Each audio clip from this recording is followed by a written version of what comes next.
Okay, I'm going to call this meeting to order. Let's stand and recite the pledge. I pledge allegiance to the flag of the United States of America, the republic for which it stands, one nation, God, indivisible, with liberty.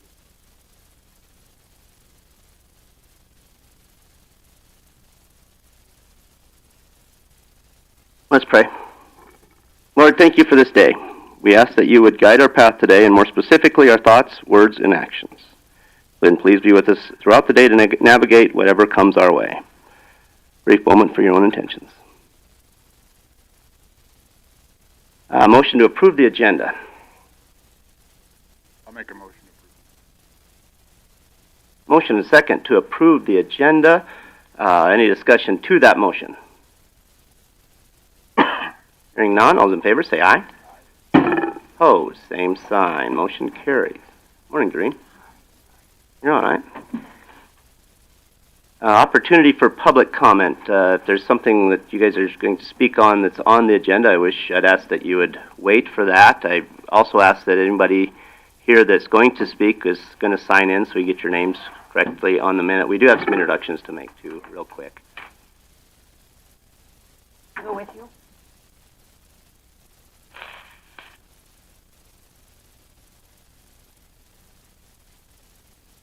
Good morning, Commissioners. Rhea Crane. I am introducing two new staff members today. We have Laura Krajewski, who came to us from Michigan and has been with us since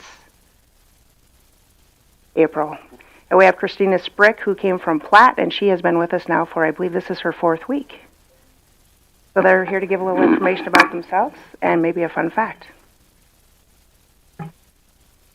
I guess I'll go first. I came here from Meyerink Farm Service in Platt. I worked for them for 27 years. I was the office manager and did a little bit of everything. IT, HR, accounting. Hard to leave a company I worked for a lot of years, but I have been welcomed with open arms here. And I have loved everything about the last 3 weeks that I've had in the office.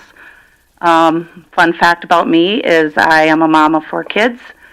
And I just graduated twins in May and became a grandparent the same day. So empty nester and grandparent all in one day. Wow. They were not the twins that made her a grandparent, by the way. My 25-year-old and a 23-year-old and then twins. So. Welcome, Christina. Welcome. Thank you. Glad to be here. I'm Laura Krajewski. I came here from Michigan. I was a senior tax analyst for 13 years with H&R Block. Fun fact about me is I'm an animal lover. I have a prairie dog, a snake, lizard. Great. Keep that snake and prairie dog away from each other. I could get you some more prairie dogs, too. Yeah. Well, welcome. We appreciate Welcome. your service to the county. Thank you. Thanks for having us. Sure.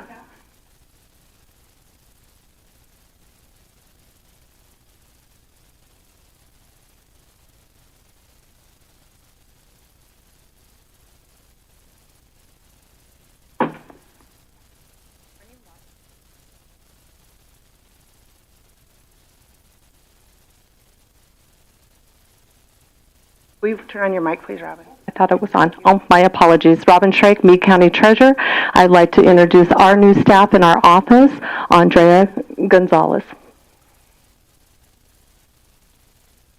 And I came from Nebraska. I actually did a lot of remote work. I was a project coordinator out of Texas. And a fun fact, I have 4 kids and 3 dogs.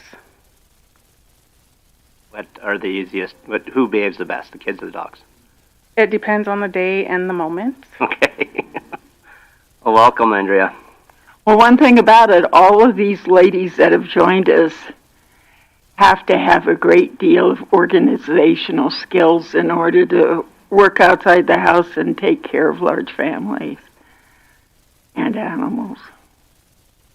Okay. Do they shed? They do, and my short hair sheds more than my long hair, so. Busy. Well, thank you and welcome. Thank you. Thank you. Brings us again to opportunity for public comment. This items for people from the public wish to speak about, address anything before the commission. Generally give about 3 minutes apiece for this. If there's something that is on the agenda, please wait for that item to come up on the agenda. So I'm going to open it up for public comment if people would like to speak. Anyone here for public comment? You'd got to come forward, Justin, please, and give your name and.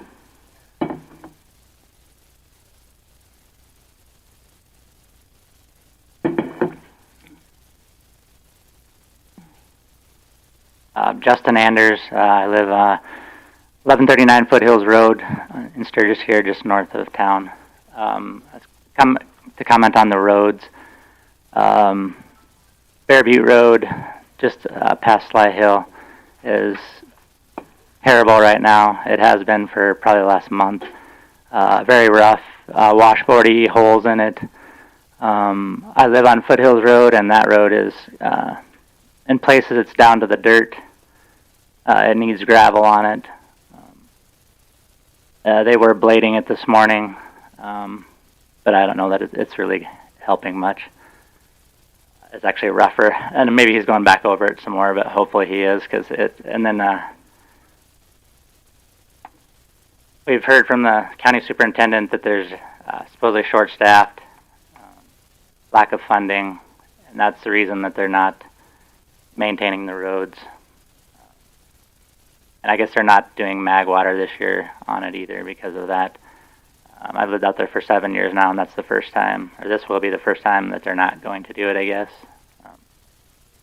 Anyways, that's all I. Thank you, Mr. Anders. I know they had some problems out there this spring where there was an operator that made a mistake, basically. I do know that. I'm not sure if that was the exact road on it. It is accurate. They are short-staffed. They're down 7 guys within that department. That is accurate. The lack of funding, we're funding it exactly the same as we have in years past. So well, that's what we kind of thought. So I was just wondering why there is. I guess no. I'll address that with the superintendent. But yeah, the staffing is short. There's no doubt about that. But not because of funding, basically. Not because of funding. No, we have six or seven openings currently. We if you want a job, you're pretty busy with your trucking, but at the same time, if you want a job, you can drive trucks. Yes. We raised $12.1 million in property tax. We're funding the highway department at $6.9 million. So it is being funded. We have approved mag water operation on all the roads that have gotten it in the past. The only reason I can think that it has not been done yet, as you know, it's been rainy, right, which has really impacted all the roads. As I told somebody, I wish that the commissioners were able to direct the rain just on the fields and into the dams and off the roads. But so far we haven't been able to accomplish that. Thank you, Mr. Anders, for coming in. I'll visit with Superintendent Eastman on this. Does anyone else have anything on roads? I know it was this was a big week. So, Todd Batest, 2176 Peterson Road. Mm-hmm. Reference Haynes at Peterson. It's, that section, they have that section that has gravel that keeps breaking up because everybody's turning there. Well, it's creating some really big dangers. So what people are doing is they're going around the gravel, and they're coming into the oncoming lane. So if you're sitting on Peterson Road, if you start to turn out and those people aren't paying attention, we're going to end up having a head-on collision there. So that's everybody's avoidance, is to drive down the wrong side of the road. Do we know what the status is of? Is that just a temporary? Like, we're going to take care of that here in the next couple days, weeks? Or are we planning on leaving gravel there until Haynes is resurfaced? You'd have to visit with the highway superintendent about his plans for that portion of the road, but I assume he's going to do all he can to keep it safe. Now, with that said, there's times and places that it doesn't work. I know they put some gravel on New Underwood Road before they could get the ground up. Fortunately, we approved the Haynes Avenue project. We got a pretty good bid on that. Unfortunately, the contractor is not going to be able to get to it till next year. Okay. So which may require some patience. I hate to say that. Like I was sliding all over the road last Wednesday as well, so I know how these roads get. I drive 20, 30 miles of gravel every day coming to Sturgis. So. Yep. Well, that's the reason why the pavement is tore up. Sure. Is because everybody turns on Peterson Road, so you're braking and it's turning that asphalt up. Well, now it's doing the same thing to the gravel. So they can level it by day 3. It's got giant dips in it again. So then everybody goes around it while they're driving down the wrong side of the road, and we're going to end up having a head-on collision. And let's hope not. Let's hope not. But it's definitely a major concern for everybody in the area. Sure. Thank you, Mr. Batteste. Yeah, maybe I don't know you'll have to talk to the superintendent about his plans out there. Okay. He's not present currently? He's not. He just texted me. He had a issue come up on Elkvale Road. I don't know what the issue was. That's all he told me. Okay. But we'll make sure he knows about this. Okay, thank you. Thank you, Mr. Batteste. Josh Cruiser, 11864 Feather Place, right off there off Peterson Road also. Had the same concerns as Todd. Another thing I have is the weather around this area. We always have a lot of rain this spring and summer, right? However, they can look at the weather too, and why would they be grading gravel roads the day before we're predicted to get a day of 90% chance of rain all day? It's wasting diesel, wasting the county's budget, being out there grading roads, and then you have to use four-wheel drive to get down a county-maintained road because it's so bad. Wait 2 days till it's done raining, and then work on it. The other concern I have, and I brought it up 3 times now to Troy, there's a section of Haynes Avenue right at Weston Heights that the road is pavement and then the shoulder. There's over a 12-inch drop-off right on the shoulder that if somebody just go off that road, they are going to wreck their vehicle.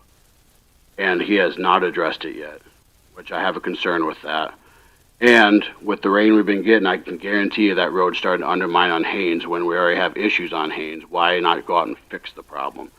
Go out there with a side dump, put maybe 3 yards of gravel down and pack it in there, and it would fix it. But right now, I mean, they're not doing anything with Haynes. The thing they did the other day made it worse than what it is. And, as a taxpayer, we need to be fixing that road at least better than what it is for temporary fixes. So definitely a concern. And then there, Todd, I would talk with Troy about it. We need better signage on that because you're going from a pavement to a very rough section of gravel back to pavement at an intersection. And I've had 3 times I've tried going south into town, had vehicles come over into oncoming traffic and about hit me when I'm pulling out from a stop sign. So that needs to be addressed sooner than later, in my opinion. Thank you, Mr. Kuzer. Anyone else have any concerns about roads? Like I said, this is a big weekend. We got a lot of rain, thank the Lord.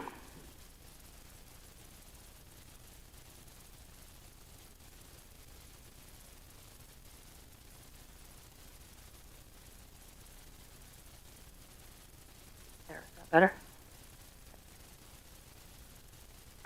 Just the same concern they have, only I wanted to add just a little piece to it.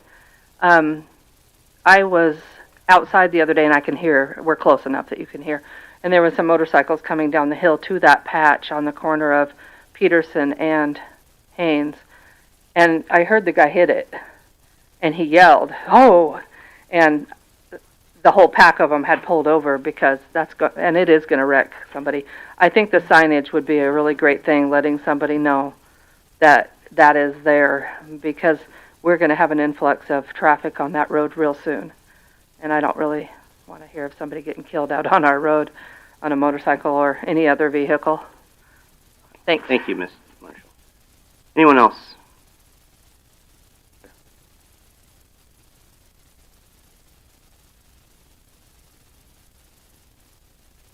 Morning. Mark Salyer. I live at 14128 Wagon Train Lane. Could you repeat your name, sir? I'm sorry. Salyer, S-A-L-Y-E-R. And we live right at the intersection of Haynes and Elk Creek Road. So we're impacted by all the stuff everybody else is. I'd kind of like to address a couple things. You say you drive a lot of the dirt roads every day. Is there anything that can be done? I mean, I see a grader operator almost every day out there working, but they've got, and I understand that a road needs to have a crown on it for water flowage, but there are portions of Elk Creek Road, as well as Telford and some of those going north, that the sides are so steep and the crown is so narrow that if you've got head-on traffic, you're at risk of rolling over because of the loose gravel and the steep slope on both sides. And it's not that it's a ditch. I understand that there's ditches. That grader operator is grading the sides of the road down deeper every day, so it just keeps getting steeper and steeper and steeper. So if that could be addressed at some point, I don't even know what the fix is. It's just me whining about it, maybe. Sure. I'd also really like to relay thanks to the Sheriff's Department for the recent high-speed stops that they've made on Haynes. There's a ton of people that just fly down that road every day. If they could do more of that, that would be great. And I've lived out there since 2017. We have never, that I'm aware of, ever seen a DUI checkpoint on Haynes. And once those ditches get mowed and you start seeing the bottles that are in the road, there's all kinds of stuff that's getting chucked out that people are drinking while they're driving. So if the Sheriff's Department could look into doing a DUI checkpoint on Haynes every once in a while, I think we'd all be better off for it. That's it. Thank you, Mr. Sellier. Yeah, and there's some places I'm not going to deny, sometimes the crew gets a little narrow, but I will say the crew has, well, quite frankly, we've got a very good crew in Meade County. They've hauled over 3,000 loads of gravel already this year, which has got to be a record. I don't know. I don't have anything going back any further than 2-3 years, but they're out there working. You know, whether it may not look like it at times because we get anywhere from 7/10. I've never seen a rain like we just got last week, and I'm not making excuses. Believe me. Like I said, I was plenty scared. My knuckles were white the other night. But with that said, they are working their tails off. Anyone else have anything on roads? Commissioner, I want to say I have sent a text since Troy's out in the southern part of the county right now. I sent him a text to ask him to stop at Peterson and et cetera, see what he can do, and possibly put up a sign. And normally the sheriff is here, but yes. Oh, Sheriff Wesley. well, Pat, then you got my email, my text I just sent you. You're hidden. Okay. Yes, sir. I'm Guy Man, Prairie Haven, corner Elk Creek and Haynes. And the garbage issue, I totally agree with the small bottles. I pick up that mile quite frequently, and within the last year, those small bottles, I probably picked up a half of a 5-gallon pail of those, along with bottles, cans, which is deliberately throwing them out instead of keeping them in the vehicle. But it is a problem. I agree very much. It doesn't say much about humanity, does it? Yeah, there's a terrible amount of trash, and like I said, a lot of bottles, a lot of beer bottles, a lot of cans. Gary? Do we have anything in ordinance on littering? Yeah. Mr. Cleverhead? There's state law. State law, okay. The problem is catching them. Yes. Yes. I'd like to catch a few of them doing it. Thank you. Thank you. Anybody else? Anybody else have anything to wish to speak? Not, I'm going to close public comment, and let's go on to Register of Deeds. No one from Register of Deeds. Sheriff's Office.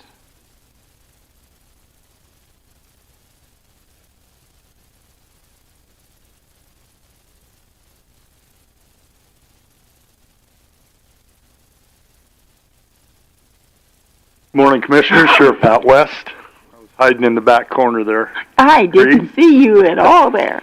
Don't have a whole lot to add. Just the stats speak for themselves. Been very busy. Our calls for service are about what they were last year. We seem to be beating them every month. So yeah, pretty straightforward on the numbers. Rally time, we're geared up. our personnel are in place, and we have our operations plan set. Also, we've worked out and got the old jail all set up as well. So people have been busy, and now we're just ready to hang on. So that's about it. What'd you do to your thumb? That is a result of construction accident? as a result of getting a hurry fixing fence. When you got cattle in the way, and yeah. So I always tell my boys to slow down, pay attention. Obviously, I wasn't doing that. So broken bone and some stitches. So. Ooh, smart. Yeah. Smart. But it's good. At least you don't have to fix fence. You can have the boys do it now. Right. Well, yeah. You know how that is, trying to get them to do that. Yeah.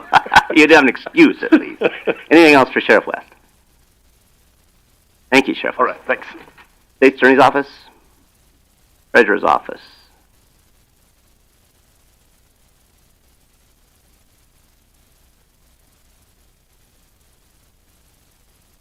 County Treasurer.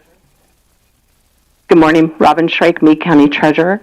I submitted my KPI. It is available on board docs if you have any questions on that. We are maintaining our 4:30 closing. That has been working well for us. The general public is comfortable with it. They understand the reason why we are closing at 4:30. I know that was one of the conditions that we would look at it in 3 months, and this is that third month already, yeah. Really? Mm-hmm. I would ask the board to continue on with these hours, but because it does help us out, that half hour. Procedure question. Since we set that last time, it's not on our agenda today, but so therefore my first inclination is to say we can't take action on that today. But since we set that 3 months ago, would that be okay to take a look at that? You're correct. You can't take action on it. You can have your discussion and decide if you want to keep it in place. I don't recall whether there was a time limit on it or just let's take a look again as to the original setting the hours to close at 4:30. I don't recall. I believe it was through the end of July. Okay. So it should have been on the agenda to adjust the time. Yeah, that's partially my bad. So, well, we can put it on the next agenda, and in the meantime,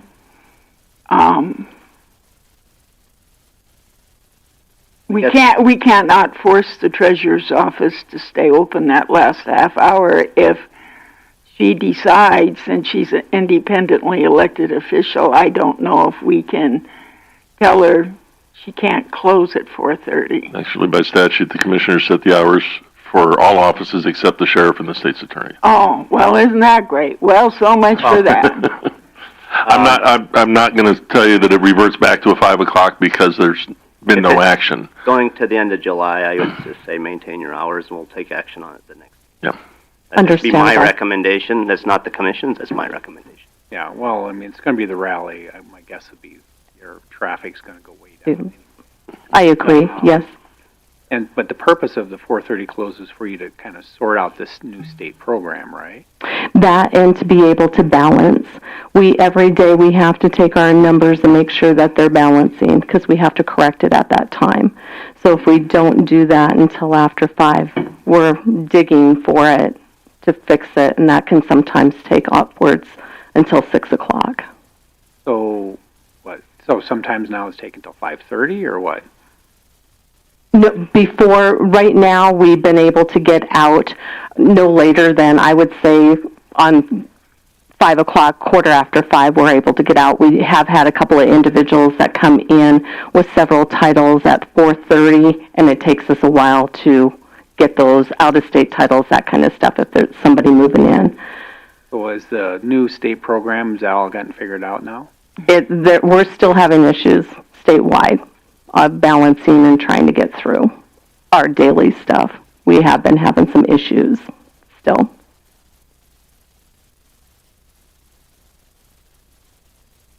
Well, yeah, I tend to think the office should be open till 5, but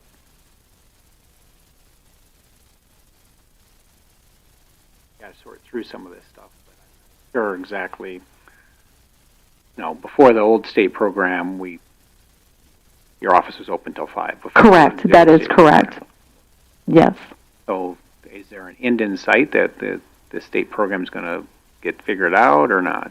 Well, once again, when we get, with us being able to shut down and we can go through all of our paperwork, that gives us until 5 to get everything figured out. I'm hoping that the state gets things ironed out where we are. The state keeps telling us, yeah, we're getting this, we're working on this, but there has been occasions where we haven't been able to get balanced out. We've had to reach out to the state, immediately to say, hey, this isn't working right. Well, but you're not getting anybody at the state no, after 5 o'clock our time. The next day. The next day, yes. But one of the things, if we don't balance and we're trying to look for it, we can have overtime in there. And I just need to make sure that I'm budgeting for that. Okay, but even after 4 our time, can you even get anybody from the state? No, we cannot. And I do know that there's several counties that they do close at 4 o'clock that are on West River time. Let me rephrase that. That close, so then they match the state hours. We have been closing at 4:30 so we can give the people that are coming in after work some time to get their motor vehicle renewals done, the easy stuff. I noticed it's become almost commonplace across the state of South Dakota right now with treasurers closing early due to the fiasco with the new system. Correct? Correct. Yeah, and I'm not questioning the fact that the state's issue with the new system. Oh, I know. Once it gets resolved, I don't know why the hours don't get changed. Yeah. So that's where I see too many times where people adjust it because they have a reason for adjusting. When the reason goes away, they don't want to adjust back. Stuck into that. Understandable. I agree, and I think it's a great move that Pennington is going to be moving to a 5-day-a-week open. I never did figure that one out. I didn't either. Okay, so let's make sure we get this on the next, make sure this is on our agenda next time, the office hours. And Absolutely. Thank you. Thank you, Ms. Reich. Anyone else did? Earl, you didn't? Thank you, Ms. Reich. Let's skip over highways. Is everyone here for the pyrotechnics applications? Mr. Woodruff is here. Yeah, Mr. Woodruff, if you'd want to come forward. Is anyone here from Full Throttle?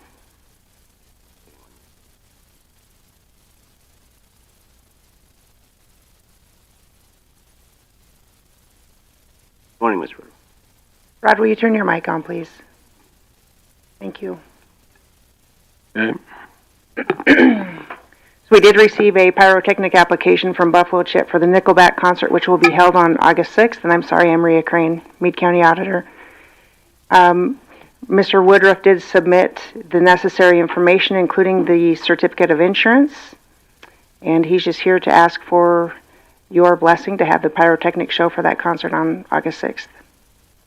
And Mr. Woodruff, if you'd announce yourself, please, and explain what you'd like to do. Well, that's right. We're just doing a regular routine. I think everyone knows you, sir, but if you could announce yourself.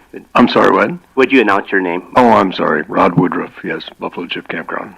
Thank you. So, yeah, we're doing a concert, have some pyro, just a little noisy, and lights on the stage.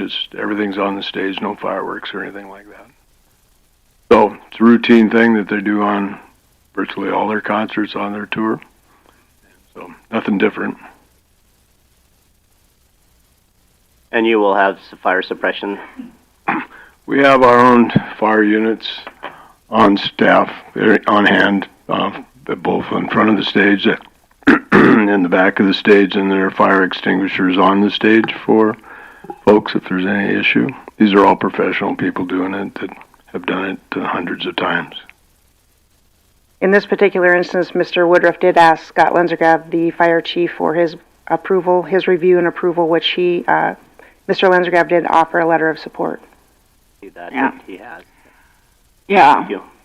Rod has successfully done this out there for 44 years. I wasn't going to bring up your age. I try to hide it too, but I'm not doing a very good job anymore. Well, it's tough when you start at 5 years old and that business. I know. I figured he'd have that young Tony here instead. Anybody else have anything? I'll make a motion to approve the pyrotechnics. I understand you're not supposed to call them fireworks. Second. Motion and second on the floor to approve the pyrotechnics at the Buffalo Chip. Any discussion to that motion? Hearing none, all in favor say aye. Aye. Opposed, same sign. Motion carries. Thank you, Mr. Woodruff. Thank you. Going to be a great show. Hope you all make it. Like to. Is anyone here from Full Throttle? Would the commission like to discuss the Full Throttle application? You know, I did send a note off to Scott saying, Scott Linsegraf, asking if he had reviewed it. I didn't get a response back. In past years, we have not received a letter of support from the Sturgis Fire Department. I don't think anyone has ever asked for it. I believe this year Mr. Woodruff did, with the belief that he did not need to get permission from the Meade County Commission. I thought it was great that Rod asked the chief to do that, and I thought that it was something that we should probably even add to our future requirements, just to make sure these things become more powerful all the time. And I asked about that one funny substance that is being used at Full Throttle and not being used out at the Chip, but it's the same companies, I believe, you know. That's all they do. Yeah, I'm not sure we should make it a requirement that the fire departments approve, because the fire departments at some point might be reluctant, thinking that they don't have the expertise. Probably makes sense just to give them notice of what's going on those nights so they're aware of it. But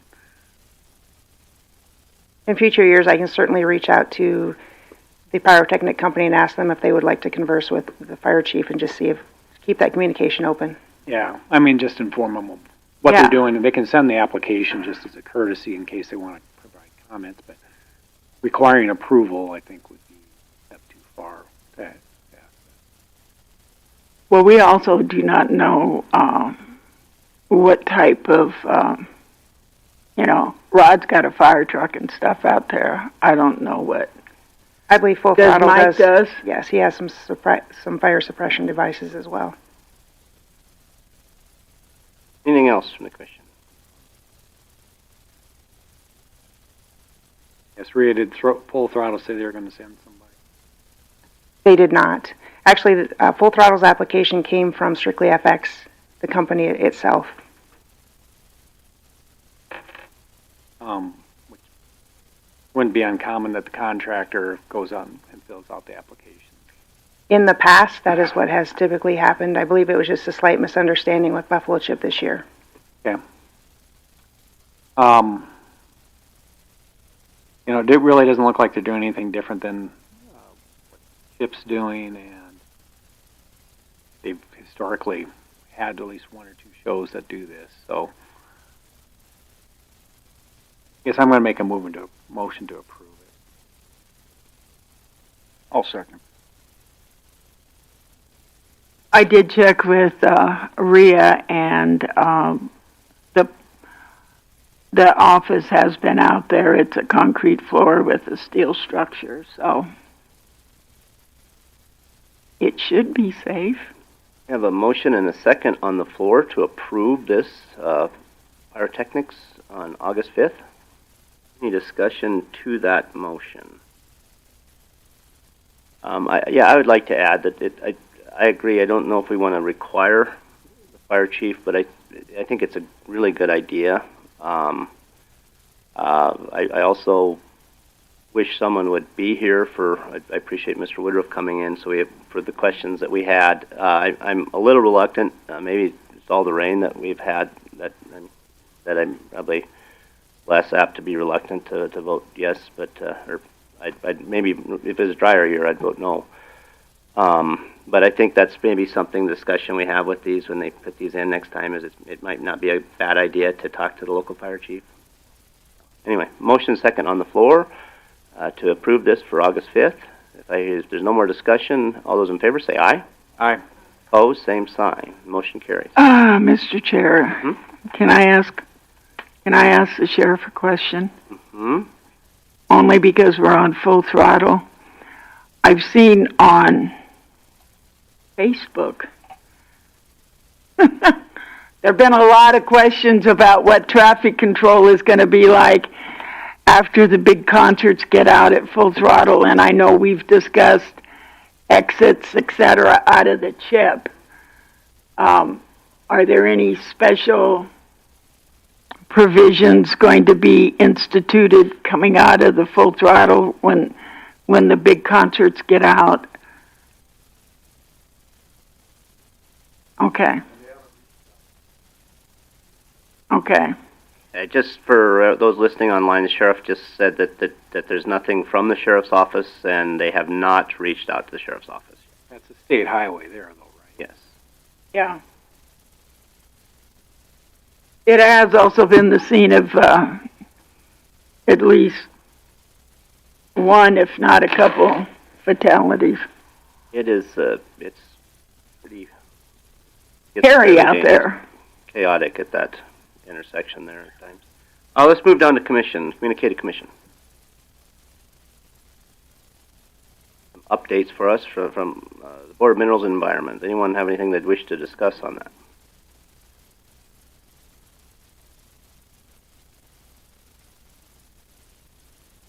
Okay, well, let's move down to, I was hoping Troy would be here by now. Let's just skip all the way down to auditor. H.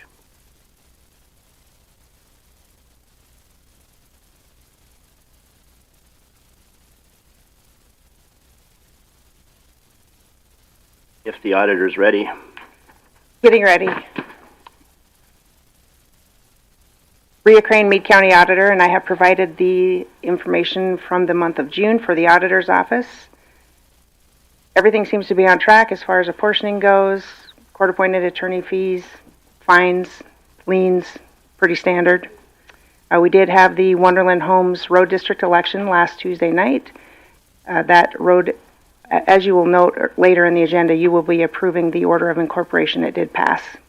Very low voter turnout, but nonetheless it was successful. We did visit with some representatives of a potential Golden Valley Road District. So there are a couple more that are in the works. And we are going through the total vote list maintenance, which is a huge project from the Secretary of State's office. They'll be sending out a little over 2,000 letters here shortly. Other than that, I think the 2026 budget has kept us plenty busy. Maybe it's Gary that's kept us plenty busy. Yeah, I have seen your truck in town a lot. Thank you. While I remember, I've been trying to remember for some time. Since we do health and welfare in the auditor's office, we need to update the latest income numbers. I've been meaning that for months. Sorry that I thought about it during a meeting. Anybody have anything else for the auditor on the report? If not, let's move down. Does anyone have any questions, comments on the overtime reports? Mine's more, going back to the auditor report, it's more of a comment on the road districts. We got to be really careful on some of these road districts. As it's going to be interesting to see what Golden Valley is proposing. You know, I worry about these subdivisions that create road districts, thinking that's going to solve their problems, and if all of a sudden there's a through road or some other road, or how they could, it's a lot more work to do them right. I think it's our really only remedy, unless, or maybe not remedy, but it's our only, it's our best option for the subdivisions at this point, given just the fact that the county, with all of its roads and with the legislature screwing around with some of the taxing issues, the ability for us to maintain our main roads is at its limit. But something I think that's going to potentially cause lots of problems in the county in the future, having a ton of districts like this. Would you prefer that representatives come and visit with the county to present their plan before anything moves forward? You know, the only concern I have is you have some of these guys come in from these districts and they see it as, here's our problem today, and let's do this. And you know, if like Mission looks at it and maybe the highway guys look at it and go like, we understand that's a through road. That was the conversation we had with one district that came in and actually talked to a couple commissioners. Is the district was going to include a through road, which they didn't want to maintain. I said, well, no, that's going to be your obligation to maintain under state law, you know, through road. And you know, I think it probably makes some sense to recommend that they come in and say, here's kind of our plan. Otherwise, you know, I'd hate to see them go through petitions, notice, and then they get here and you know, a couple commissioners just say, this is a problem, this is a problem, this is a problem. You guys are going to have a terrible issue. We will reach out and we will encourage that. I just think, especially with that Golden Valley one, because I'm anticipating that's going to be fairly sizable, and there's still development going on in the area. That's likely going to serve. So, yeah, I mean, there's just, for those of you guys out there that work on districts, I mean, there's a lot of rules now through open meeting laws that become to apply and how those do, and it's legislature probably needs to make some exceptions for them, but you know, now I hear the legislative summer studies looking at these districts as being part of the reasons that there's people complaining about taxes, which I don't think really is true, but you know, the last time we looked at some of the provisions surrounding adoptions of a road district was so long ago. Allen Acre was on, which has been, 10, 12 years ago or whatever. At that time, we set a $5 million, I believe, valuation in order to generate enough money to do anything. That number probably needs to be looked at. Plus,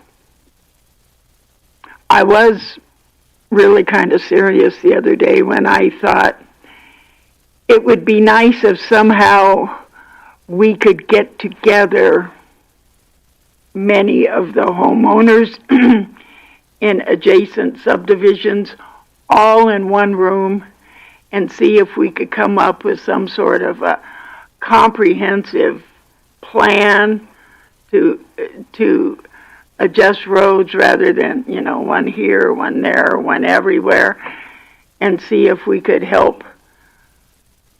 It is a problem, but this little patchwork thing is not going to solve it. You see multiple districts right next to each other and it would seem to make a lot more sense if they're consolidated, just from ability to get contractors out there and everything.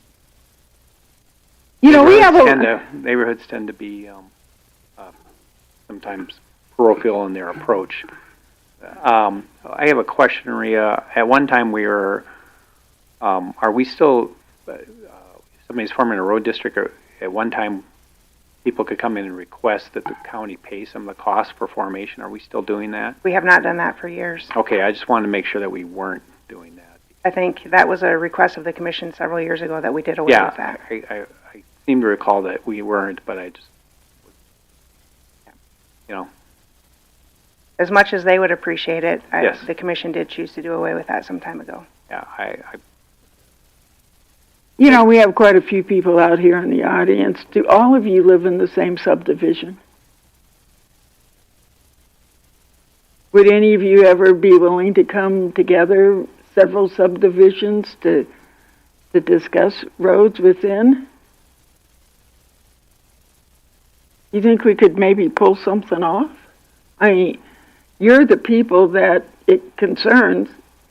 I mean, I'm the only commissioner who doesn't live on a gravel road because I live in town and pay city taxes, but, you know, that doesn't mean I wouldn't like to make it easier for all of you, but we need to somehow come together and form some sort of a comprehensive plan, because it's not going to be accomplished with our road fund only raises $380,000 a year, and we got 1,264 miles of county roads, not counting the non-county roads that are in all your subdivisions. So we do realize there's a problem. And here comes the highway superintendent. There's nothing else on that. Yeah, all great stuff. We just will stay in the order. Let's look at this order of creation of the Wonderland Road District. Already moving around, and if we don't do it now, I'll lose my place. You're right. As I stated earlier, we did have the election last Tuesday night. We did have a board of supervisors that did conduct the election. They have signed off on the results, and I am asking you today to sign an order of incorporation for Wonderland Road District. Can the State's Attorney's Office look this order over and make sure everything is... If I'm not mistaken, I did the first draft, and Rhea helped me with my spelling and fat fingers. So yes. Ken has been a substantial amount of help with this whole project from start to finish, simply because none of us have been through it before. Anything from the commission? I was surprised at the low voter turnout. I was too. Any other questions, comments, and/or action on this? Yeah, the only comment, I understand that it makes some sense. It makes sense, frankly, for as many homes that they have a governmental entity overseas.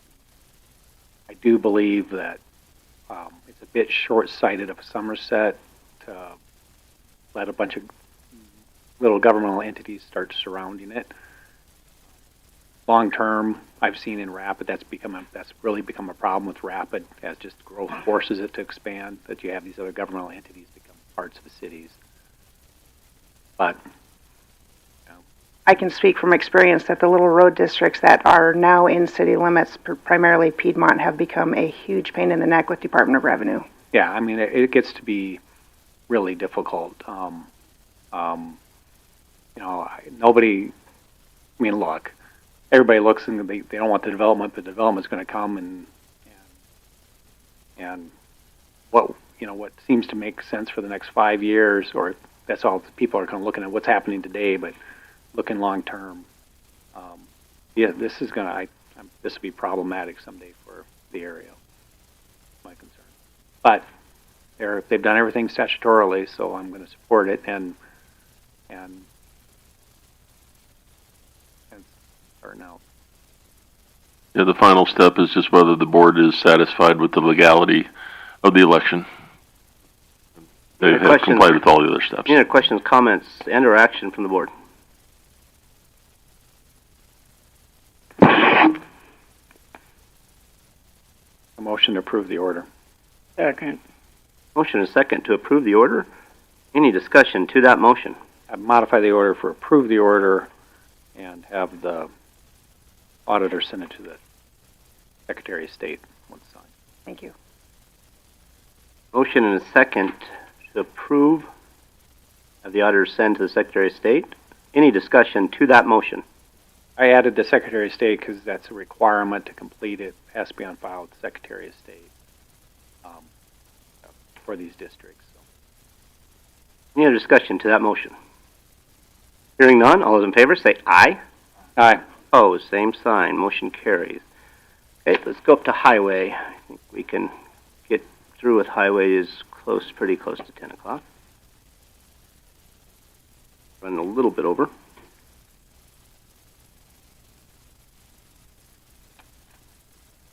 Good morning, Commissioners. Just FYI, you're pretty popular here today. I don't know if it's in a good way or bad. We've had I can about imagine. A few things come up on some roads. Mm-hmm. Yeah, this is our traffic count plan for 2025. The yellow ones are the ones currently counting. If there's any questions, I mean, this is posted online, so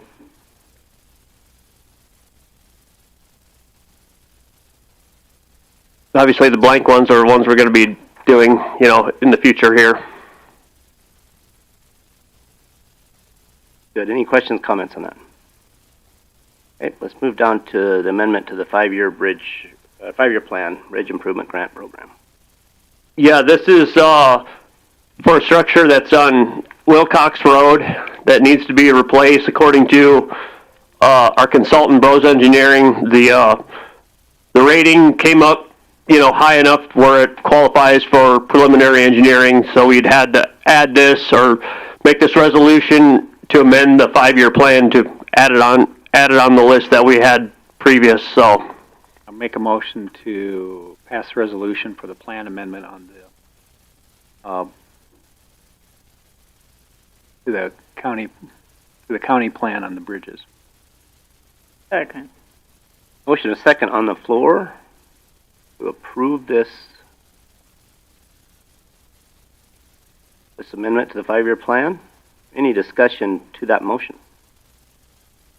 Hearing none, all in favor say aye. Aye. Oh, same sign. Motion carries. Next item on the highway, I'll just speak for it. This is set on there for the highway to set a hearing for to move. We assigned the funds for Haynes Avenue this year. We approved the bid project. Mm-hmm. Unfortunately, the project more than likely will not start until next year. So we're going to have to budget it for next year. And therefore, I think it's the cleanest way to do this would be to move the money now, since it's something that we approved in assignments. So that's the reason for this being on this agenda, is just to set that hearing to move the $4 million, and then we'll apply cash to it next year from this money. Yeah, I'll make a motion to set the hearing for August 12th at 10 a.m. I'll second it. And I want to add to the public, I mentioned earlier, the highway budget this year was $6.9 million. It did not include this $4 million, so I don't want you to think that the rest of the roads are only getting $2.9 million, because this is over and above.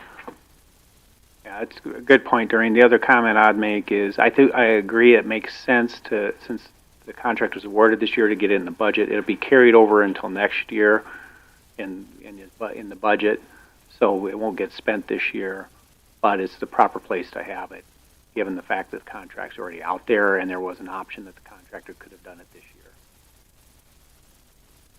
Any other questions, comments to that motion? Hearing none, all those in favor say aye. Aye.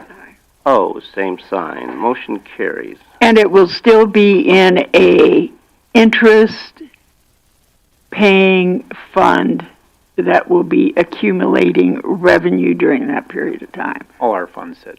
Right. Yeah, it'll set in the check's same, written. essentially the same account. It'll just be in the. It's just allocated. Right. Yeah. I'm just saying that for the public. I guess we have just a little bit of time, and Doreen texted you. There's some residents that did mention something about some signs on Haynes Avenue. There's some pretty big bumps out there. Yeah, we're actually working on that again. I mean, we had to take out some of the asphalt last week. We had to patch it in with some gravel. Obviously, it didn't hold like a asphalt road patch would, so there were still some holes. But yeah, we're going to add more permanent signs to, alert the public that, these holes open up, whether it's in the gravel portion of it that we just put in there or a different section of the asphalt where it's failing. I mean, it's a rough road. So, yeah, people drive too fast. They swerve, in other lanes, off the shoulder, all this and that. So, yeah, we need to slow them down and just give them plenty of heads up, especially with additional traffic coming to the area right now. Motorcycles, whatever, tourists. And, but yeah, just the folks that live out there, just so they're aware that it could be very bumpy, and the conditions change. I mean, from one day to the next, it'll be fine one day. Next day, there's a big hole there with chunks of asphalt laying everywhere. So, I mean, we've been out there several days so far this summer, and I'm anticipating it's going to continue that way for a while. Go ahead. Yeah. I just appreciate that you because I drove that just 10 days ago, and I was like, I don't know where this gravel spot is, because you just did this last week. Yep. Yeah, so it's going to take you guys working it and figuring out what needs to be done. Do you need authority from us to maybe reduce speeds through there, or is that something that thought you had some semi-authority to do that? Yeah, I mean, we can reduce it, for, certain conditions like that. If it was an entire road that we wanted to change it, I mean, I would definitely look for, Well, the complaints I don't know what Doreen texted you, but, because it's broken up so much there at the turn of Peterson Road, there's concerns with people coming off Peterson Road and turning right, that people are coming into that lane. Mm-hmm. And it probably should be looked at as whether we just need to reduce traffic through that maybe half mile. And then some signage through there, just to make people aware of, avoid maybe even the turning traffic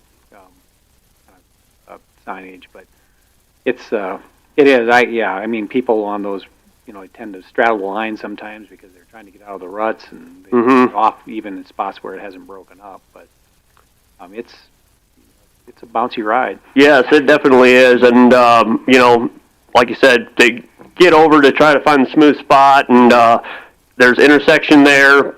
People are driving fast. I mean, it's just all those things going on at once. And, I mean, we need to have some more permanent signs that say no passing, stay in your lane, whatever, reduce speed, rough road. I mean, just to that effect, to make it as obvious as we possibly can, because, yeah, we've fixed it many times, and it's hard to just keep throwing money at it when it's not the base underneath there, you could just dig down forever. It's just soft everywhere. So it's not going to be fixed until we do it right. Yeah, it almost sounds like our New Underwood Road issue, where we had to reduce traffic for a while before we try to come up with even. Right, yep. Do we need, can we have rally coming up? For safety reasons, can a speed limit be reduced on a portion by authority of the highway superintendent and the sheriff? We don't have another meeting before the rallies. Or can we take emergency action? I believe, and I'll confirm, that the highway superintendent has emergency authority to reduce speed. Oh, he did. Yeah, and that's because of the rally. I don't think that is an emergency situation. I think the condition of the road is. Well, no, that's what I mean, but it needs to happen, since it is an emergency situation. Yes. It should happen before the rally. Yeah. So would you check on that before the end of our meeting? Because we could possibly look at emergency situations, shouldn't we? I will do so. Okay, thank you. Yeah, so Troy, if you can get out there and take a look at it, there will be some motorcycle traffic on that. And it's going to be interesting with Deadwood Avenue closed as to whether that's going to change up how traffic. Usually they go up Deadwood Avenue and they kind of come out through there. Right. But I don't know whether people will be pushed over to Haynes trying to get to there's a couple little campgrounds back there because of that.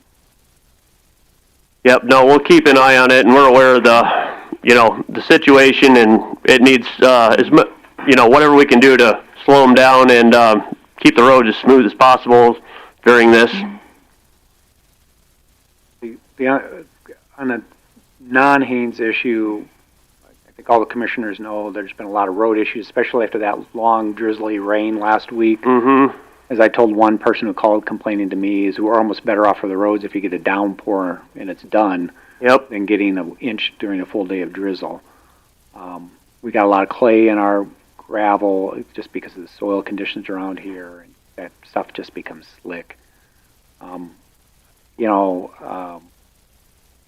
The one thing that, after listening to a couple of people, I think we got to start thinking about, and maybe just keeping some records, is maybe prioritizing some of the roads where we're seeing growth or rebuilds, or whether we have to do something different because just the amount of residential traffic on them.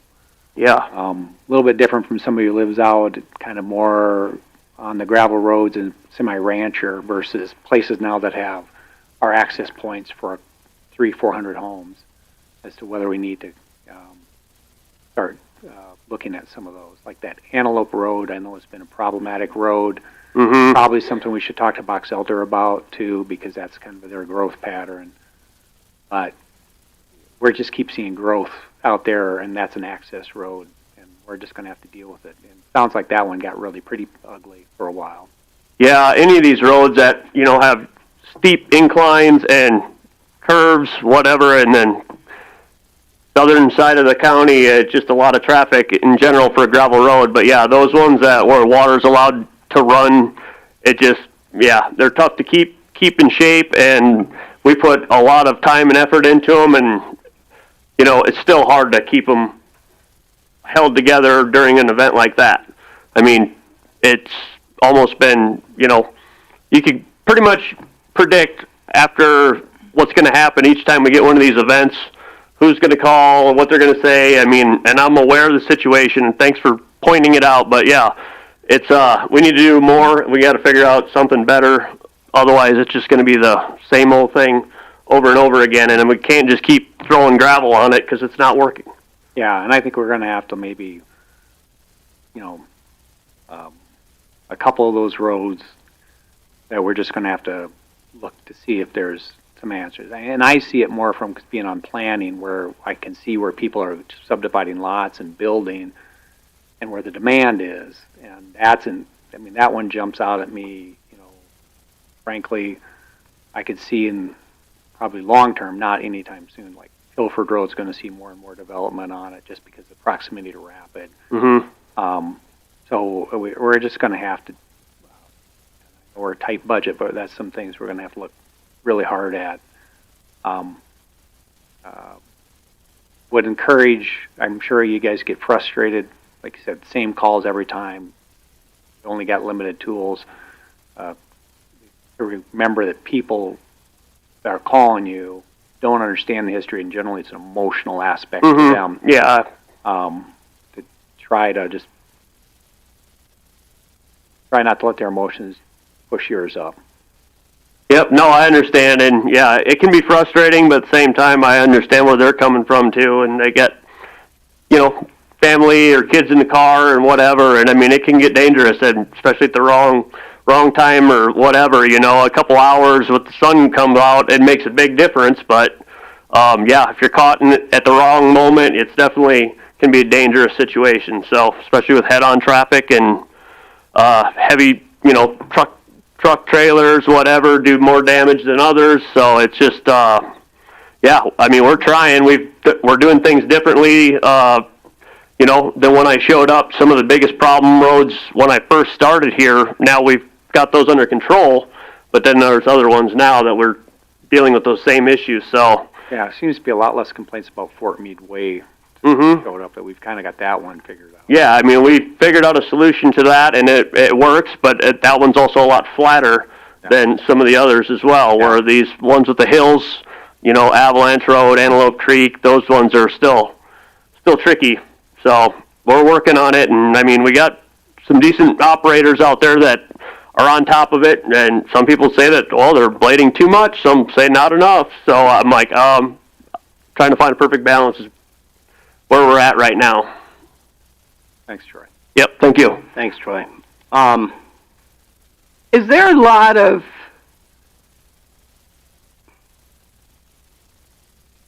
normally you have more movement of cattle and stuff in the fall. Yeah, I mean, but are we having much heavy truck traffic on these wet roads right now? I can't say that there's more. I don't think they'd have to move their cattle as much with as much rain, and the grass is growing well in the pastures. So I haven't really seen that much movement of cattle, not more than any other year anyway. But just I see a lot of construction equipment and vehicles moving like that. Whether it's trailers and campers. I mean, just different loads and different projects. I'm not sure where everybody's going. I mean, I've seen a lot of custom combiners moving through the area. I'm guessing they're going to North Dakota and then down south or whatever, but Montana, I'm not even sure where they're all coming from, but they have a tendency to take some of our gravel roads, and they don't really care if it's raining or wet. They just go. As you know, we've had some calls about New Underwood Road this week. Mm-hmm. I see Gary just walked in. I don't know if he's here because of New Underwood Road. Maybe he disappeared. I don't see where he's sitting at right now. Oh, okay.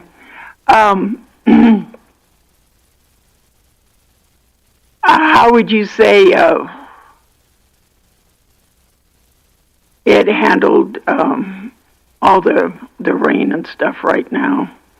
Do we have a significant problem down there? I wouldn't say it's significant. I'm actually very happy the way it's held up. Okay. I mean, it's not perfect by any means, but we haven't done the base stabilization part yet. I mean, they just milled up what was there, and I honestly thought that was going to be a big problem if it rained a whole lot. And so I'm very pleased that one is held up. And I mean, it's if that would have went bad, you know, we'd really have our hands full right now. Yeah. Well, you know, people always have different opinions too about speed limits, you know. Mm-hmm. They've mentioned Haynes today. We all got a letter about New Underwood Road and speed. And then, of course, we will hear the opposite from people who've traveled gravel their whole life. Mm-hmm. And they think 55 is too slow. So, you know, the faster the speed, the more the dirt, the dust, the rocks. Yep. No, I know it. It's when we're out there working, people are happy that they want the whole thing milled up, you know, and then other people are like, can't believe we're turning an asphalt road back to gravel. So I'm like, I don't know. It's just like your guess is as good as mine what people want or how they feel about it, I guess. So I tell them to write the state and write the governor that we want a state road. Mm-hmm. Okay. Anything else for Mr. Eastman? Not. We do have a 10 o'clock hearing. We had a planning item before that, but if that'd be your wish to go on to the hearing first, Ms. Vig, what would you rather do? Okay, certainly. Yep. Let's just go to F on the agenda.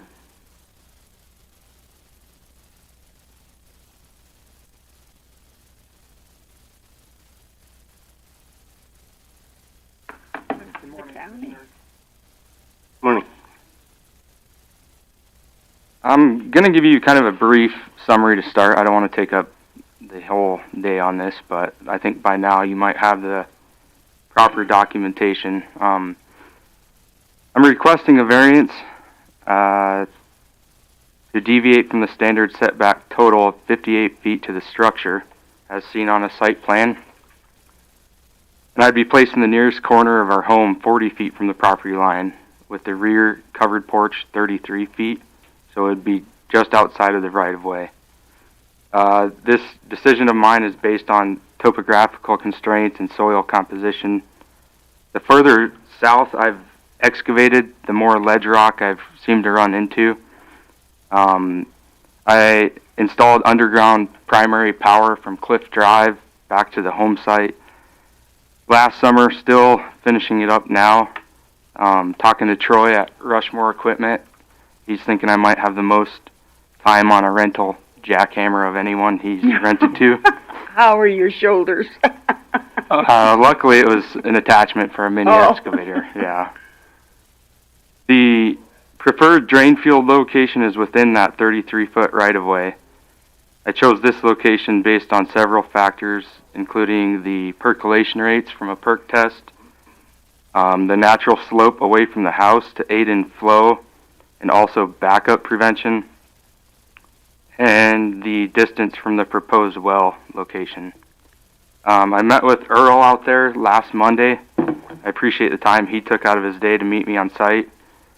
His expertise on a professional level, I think, will certainly guide me in the proper septic system, because I don't want to be out there in January digging it back up. Another topic that kind of came up is public access on that section line, and if I'm going to hamper any public access.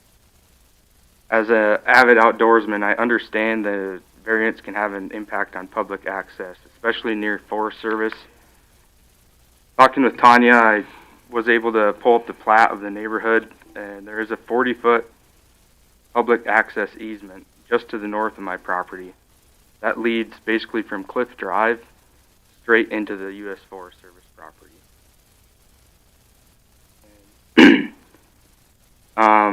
Furthermore, I do have a... You're good, sorry. I do have a letter from the Cliff Drive Road District president as well. That road district, I'm not sure when that was set up, so. And she is approving my variance request. Talking to Tanya a little bit too, I provided a development agreement to the planning staff and the planning board, of which I'm willing to sign and basically assume all responsibility of repair, removal, and replacement if the county ever happens to utilize that section line. Try to stay somewhat brief there. If you guys have any questions, I'm willing to take that on. I'm not sure, do they? Probably in the plating package. I do have copies of the 40-foot public access easement if you guys are wanting to take a look at that.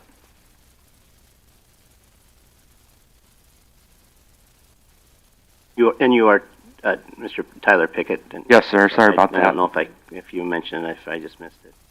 Any other questions? Is there any questions? This variance request, I am a little confused on, and I'll just ask the chair of the planning. The motion was to approve the variance, which I assume there's two asks within this, so I would assume that their motion was to approve to bring that down to 25 feet, as well as the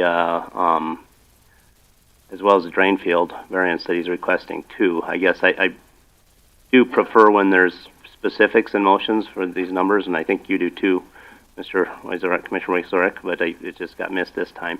As planning chair, do you have anything to add to this?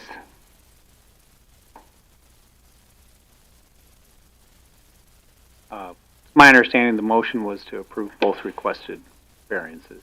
Yes. As the record shows, I voted against it. I voted against it because it looked to me, and I believe I understand confirmed by the proponent, that you could rotate the house and not be within, and not need the variance. So it would cost more for construction. And the same with the drain field. I'm uncomfortable with putting a drain field in a section line right of way. He could locate it in the outside the right of way, but it would require a mound system, as if I recall, is what he said. But we have people do mound systems all the time.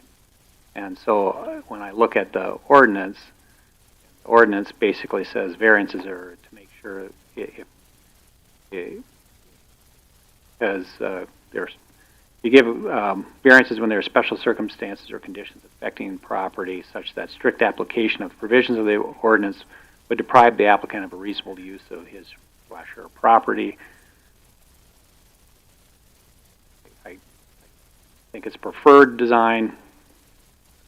I understand he's got a preferred design, but it's not a design that there are not other ways that he could do this without needing the variance.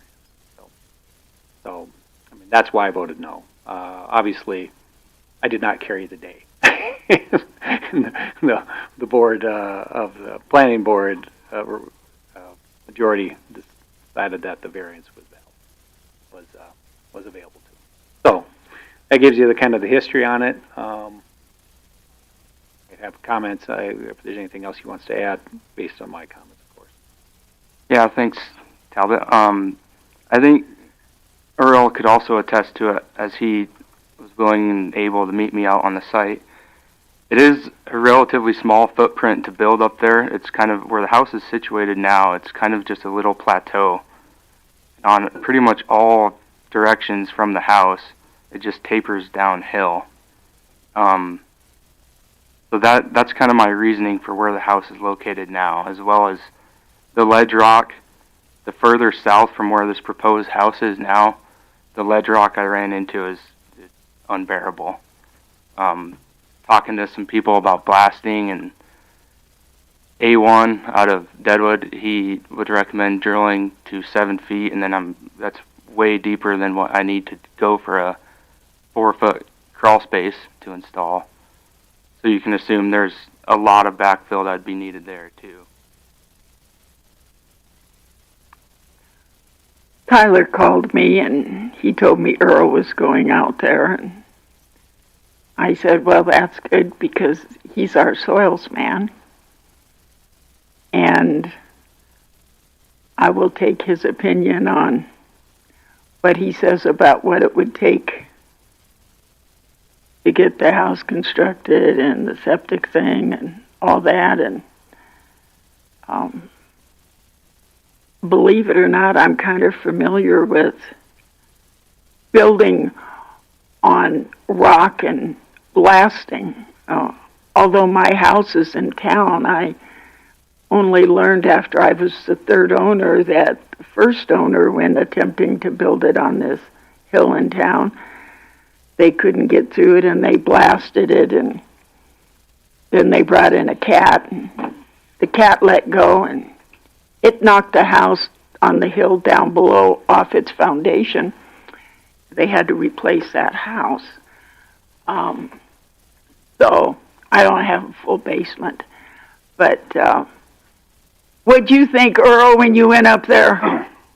He's got some problems. To go any further south with the house or to rotate it, the ledge rock is substantial. I've drilled in the area. Most of our drillings are 2 to 3 feet. We don't go any deeper. We have done some blasting, which has opened up more problems than I would say is what it's worth. Bigger holes, bigger issues. Some of your residents around will notice if they're built on the same ledge rock, cracking of their walls, stuff of that nature. But yeah, where his southwest corner is, I mean, he's butted up directly to the ledge rock, and that stuff is thick. The only way to get through is blast. I don't see an issue even with the section line where he's at. I mean, far enough away, he's not going to impede on cause any problems for anybody, including on the one edge where to actually access the section line, I mean, you'd need ropes. I did not run his perk test. He gave me numbers for what he had kind of run himself. Option number 2 is probably with the mount going to be what he's going to have to run anyway. So I don't, unless I were to see the numbers or run the test, I don't see a standard system being in the right of way, being an issue for us there at all. My recommendation would be to let him have the offset. I also asked him if he had bought one of the last lots in the area, because we generally know when you kind of subdivide, the premium lots go first, and the harder the ones to build on. I do think that was the case on this. Go last, and so, Earl, I got a question. I wasn't quite sure I understood your comment. Yes, sir. So do you think option 1 would require a drain field 2? No, I do believe where he's got the mound system, option number 2, in looking at the kind of elevations and that out there, that would be the best spot for a mound system, is where option number 2 is. With what he reported to me for his perk rates of what he ran for a septic up there, I don't see him being able to put a standard traditional system. So where he's got option 1, where he would put a drain field, I don't think he's going to have the option for a drain field. I think mound system, which would be that option number 2 area. Yeah. So, Earl, I think you were a little confused there when you came up and looked at the site. Where that profile hole is actually at the location of option 1. Is that where the profile hole is? I thought it was further up there. Nope, it is option 1. Okay. Yeah, and I mean, I'm not the one that approves the septic field or whatever, but I mean, he ran his own perk test. He's licensed and everything to do that. But the numbers he gave me, You know, with what I would see is, I don't know that you're going to get a standard system there. Yeah, and I think it's more about the location of the matter, with option 1 being sloped downhill a little bit, like me and you discussed. Yeah, so somewhere in there between 1 and 2, I mean, he's got a little bit of an issue with how his drainage goes, because coming off of the northeast corner of the house there, it kind of really flattens out. So he does need to put it down the hill a little bit to get that slope coming off of there. And especially with the mound system, with people who are unfamiliar how those are built, you do have a tank, but you have to have that slopage to get your pipe drainage down to that tank, and then you build the mound. So, I mean, if he, depending on which system he has to design, the numbers I looked at would be a mound. I mean, we're going to want to get it so that it can have that slope to get down to it. Well, and I don't have any idea what size it'll have to be, so. In a mound system, the county does require that be engineered and approved by you'll have to have that by engineered South design. Dakota DNR, yes. So is what you're contending is that if he has to do a mound system, then he has to follow option 2? Yes, he'll have to follow option 2, yep. And I think somewhere between, I don't know if he'll have to go quite as far as where he's got that drawn for 1, but somewhere in between there. I don't think he'll have to be down that far, but he will have to catch that slope and be able to get so he's not flat coming off that north property there. Yep, and that's where the option 1 kind of sloped down to. So He does have the a mound could be profile built hole out up. there to be looked at by you guys. Yeah, that ledge rock out there, that's some nasty stuff, and with having residents as close as they are to him, my recommendation would be not to. You're going to have other residents in here throwing a fit and complaining about sheetrock and stuff being cracked in their residences being built on rock up there.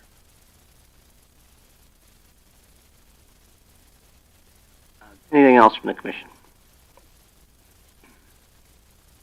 Has the developers agreement, that was not approved along with the planning board's recommendation, and I see there's a recommendation from planning staff to approve a developer's agreement if this should pass. Is that correct? Yes, so everything was just presented, and the motion was to approve everything that was presented.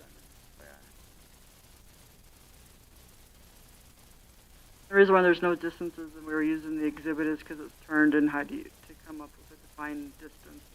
I just thought it'd be easier to exhibit as a recording tool.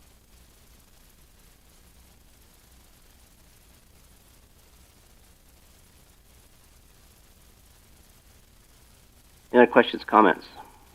Commission?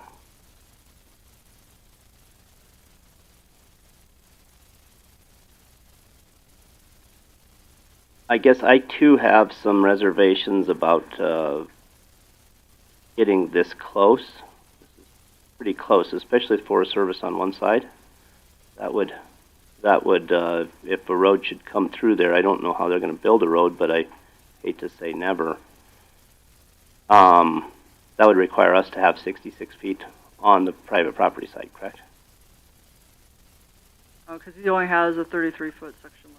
Right, but if we would ever want to build a road, it'd have to be to spec, so it'd be 30. Okay, so it'd be 33. You'd have to ask the property owner. Certainly. Yep. Okay.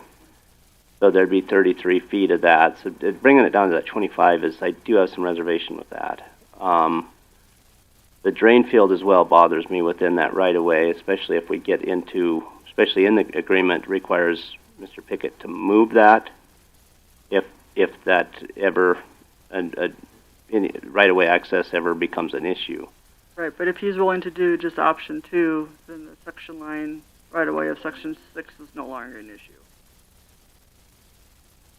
So if he does option 2, what she's saying is then he's not in the setback at all. He's not in the section line right away at all. You're just giving a waiver on the setback on the house. Yeah. Where's option 2 at? It's on his diagram. He shows 2 alternative locations, one within the section line right away and one outside. There you go, right there. So the dotted line, the longer dashed line is the section line right away. The more dotted line that runs through the house is this 25-foot setback. So you're willing to move it back to that then? Is that right? Is that what I'm hearing? So option 1, the septic system that's within section 6 right away, that is being taken off the table from my understanding. We will use option 2 for the septic system, which meets requirements. Okay. The house now remains within the 25-foot setback off of the section line right away. That would be the request for the variance now. Yeah, So the cover patio and a portion of the northwest house would be within the setback. in our conversations of what he had, perk test rates that he ran himself up there, I highly recommended that he did use the standard system, state and county ordinance. It kind of falls into the area where there's a gray area where you probably could put a standard system in there, but as he stated, he doesn't want to be out there in the middle of the winter when that backs up. It's going to end up costing him double the money to do it the correct way. That was kind of our conversation with my professional. Yeah, it's not so much, I don't think it's so much a mound or conventional, it's more a location specific. So option 2 is keeping the house within, so basically it's going to be set back 25 feet. Yes. Okay, but the septic system will be outside of that, is that? No, the house would be 33 feet off the property line, okay, but in the setback. Within the setback, okay, thank you. We allow drain fields within the setback, so that his option 2, if he's going with his option 2 on the drain field, he won't need a variance for that. Following that correctly, right, Tanya? Yes. I'm stating that correctly.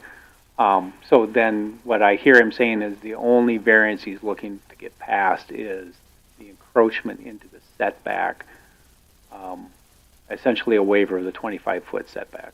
So he's 33 feet off this, okay. The setback is requiring the 25 feet from the setback. Okay. And it gets confusing because our standard is 25 feet from your back property line, 25 feet from your front property line. However, when there's a right-of-way, it's 25 feet from the edge of the right-of-way. So he's not, under his proposal, he's not getting into the right-of-way, he's getting just right up to it. Thank you for that clarification. So is there, versus going right up to there, Mr. Pickett, is there a way you could come off it? Is there some room to give 10 feet, Earl? Is there any to rotate at all? He's pretty boxed in there. With this house. Yeah, I mean he's with this house design. Yeah, he's pretty boxed in there. Sure. I mean, shifting it, he brings that southwest corner. I mean, he's already into the ledge rock. Trying to shift it and turn it, he would have to do another 15, 20 feet of trying to get through the rock or blasting. And then as he does that, if he moves that northeast corner back, he's going to have problems kind of coming off and keeping his septic, even the mound system at location number 2. He's going to have that whole property to me, I mean, especially when you drive in, I mean, he got lucky enough to have pretty much rock all the way back into that corner. I'm actually surprised he didn't hit more rock going closer to his setback lines there, which he did hit quite a bit, but it seemed to be.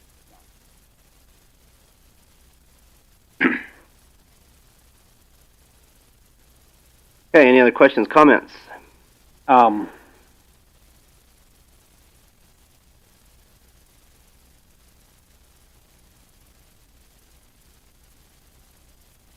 So, again, I'm a little reluctant on this one. I do appreciate it does his willingness to take the drain field out of the section line right away, because that did concern me. I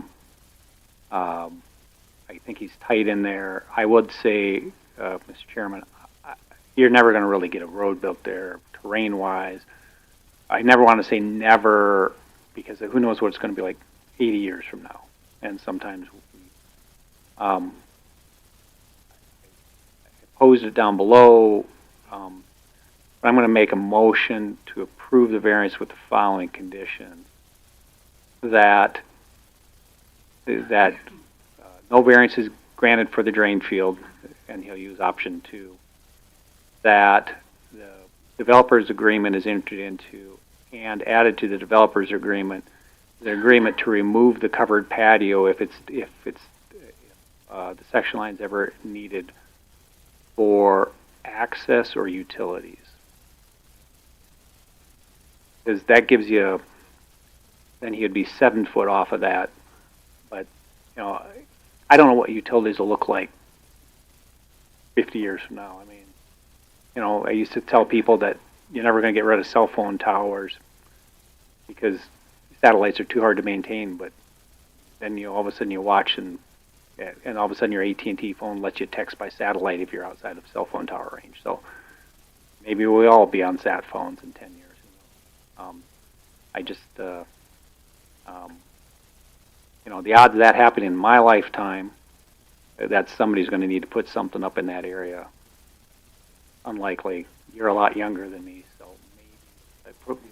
Yeah, I'm not sure you will either, but maybe our kids will, where just the technology requires somebody to be back there or run something along those lines for Forest Service. And the other issue always makes me nervous is I just don't know what the Forest Service is going to be like 15, 20 years. We don't know what it's going to be like in 6 months. Yeah, I mean, it might be gone. So that's my motion. I can't attest to if somebody wants to build a road or run utilities. Do I have a second to the motion? I'll second that. Okay, just to clarify, Commissioner Weissorek, is your motion was for the house only? House only. The house only. To put the setback at 33 feet to the covered patio. 33.4 feet to the corner of the covered patio as reflected in Exhibit A. As reflected in Exhibit A. Contingent on the developer's agreement getting signed and agreed upon by both the county and Mr. Pickett. And adding to adding to that developer's agreement that the covered patio must be removed, and if there's ever a need for that right away. Is that correct? I guess would it? So then nothing would come within 40 feet, is what right where the house is. Yeah. So that would maybe be better in the motion to say nothing comes, or shaking your head no. To specify that 40 feet there, just no, nothing goes closer to that than the 40 feet versus removing the, because if you add something else on. Right, yeah, so you'd have a 10 feet clearance. Yeah, so just adding that if something should happen with adding. It's actually 7, but. Okay, but yeah, but to add that, that if there's a need for the right-of-way, nothing can come beyond that 40 feet setback. Is that clear? Yeah, 40 feet from the property line. Yeah. Setback. Yeah, okay, yeah, thank you. So that's everything clear with that too. You made the second. So any other discussion to that motion? Hearing none, all in favor say aye. Aye. Opposed, same sign. Motion carries. Thank you, Mr. Pickett, for coming in today. Thank you, Commissioners. Brings us to our 10 o'clock hearing, I guess.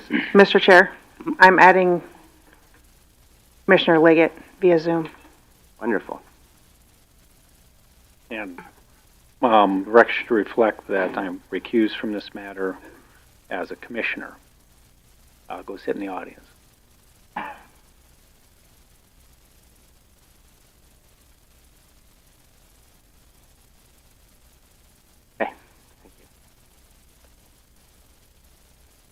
Commissioner Liggett, can you hear us?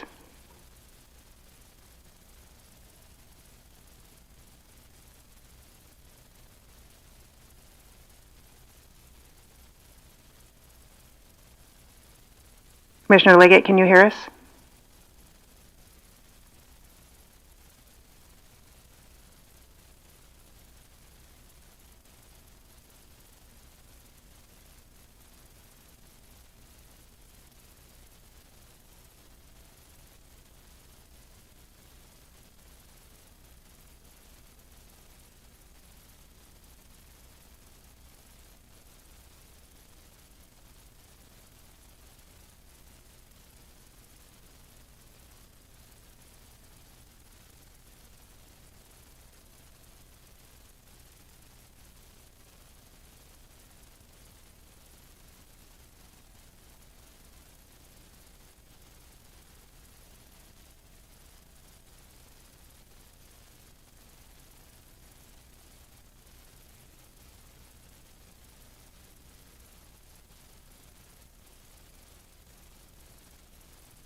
So this is a continuation from meeting. I don't have my stuff.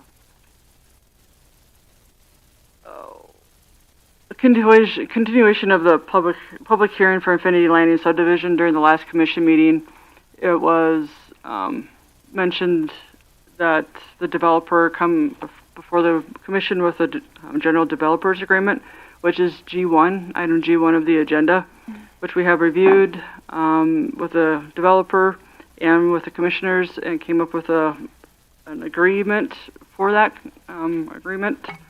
Within that agreement, there's some specifications. Section 1 is the vacate of the section line right-of-way, which is shown on Exhibit A. We will accept vacate of the section line right-of-way.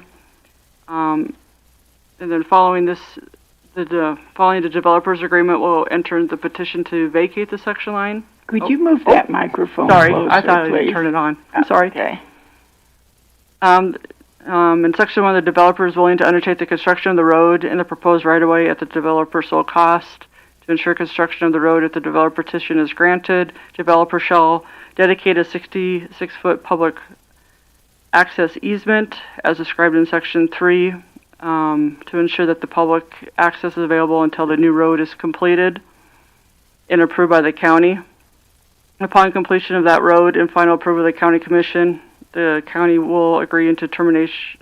The county will agree to the termination of the easement. Should the developer not construct the road within 2 years of the date of this agreement, the right to terminate the easement is granted. Section 2 creates the new 66-foot public right-of-way, which is, if you go to the exhibit, Rhea, on the last page.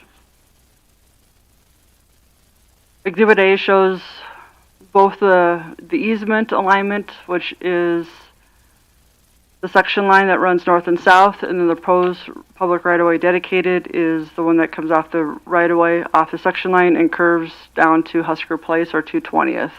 So those two are both within this developer's agreement with terms and conditions. Has been reviewed by county attorney and worked with commission and the developer. Hey, wonderful. Mr. Baumiller, if you'd, we've done this a few times, so I think a lot of people know what this is about.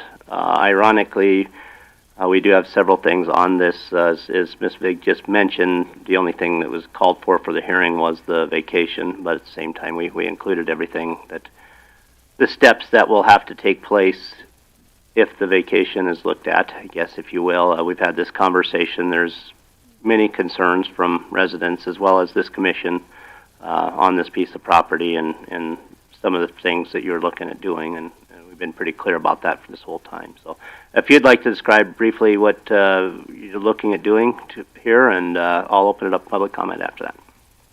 Okay, my name is Craig Baumiller, and the reason we'd like to move the section line is because for a better, safer, longer runway there, and better than obstructions and things like that.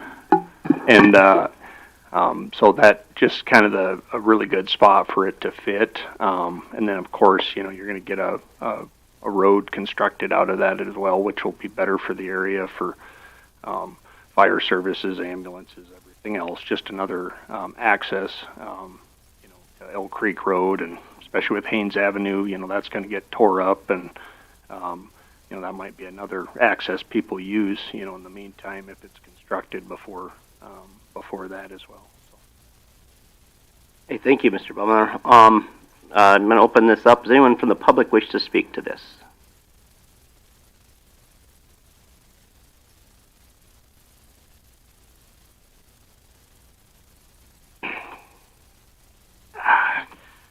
Good morning. My name is Todd Batest. I live at 2176 Peterson Road. My property adjoins the section line in question. I hate to interrupt you, Mr. Batest, but I'm going to allow 3 minutes of testimony for public testimony. Okay. So I stopped your clock there, but go ahead. So first I would like to start with an observation. So on June 16th, which was shortly after the last the last time this was addressed during the commission meeting. My wife and I went down the section line, and we observed a road grader working the runway that is already developed, and that road grader had intersected the section line and had the section line tore up. So there was,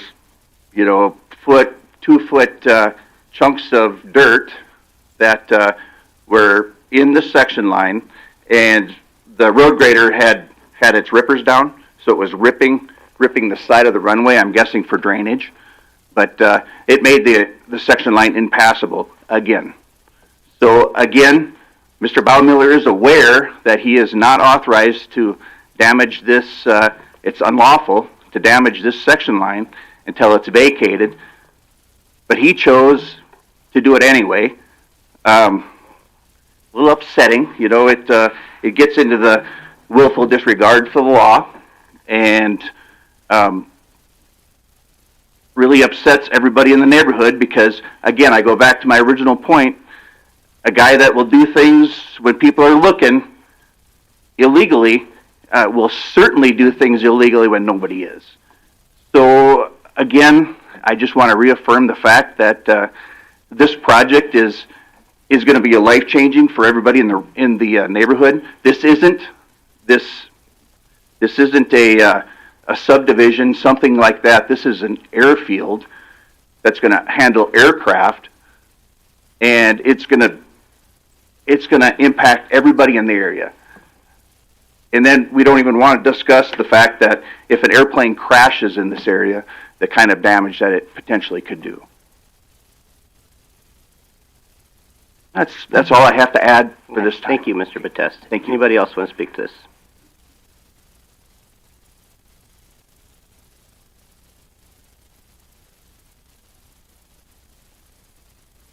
Josh Kuzer, 11864 Feather Place.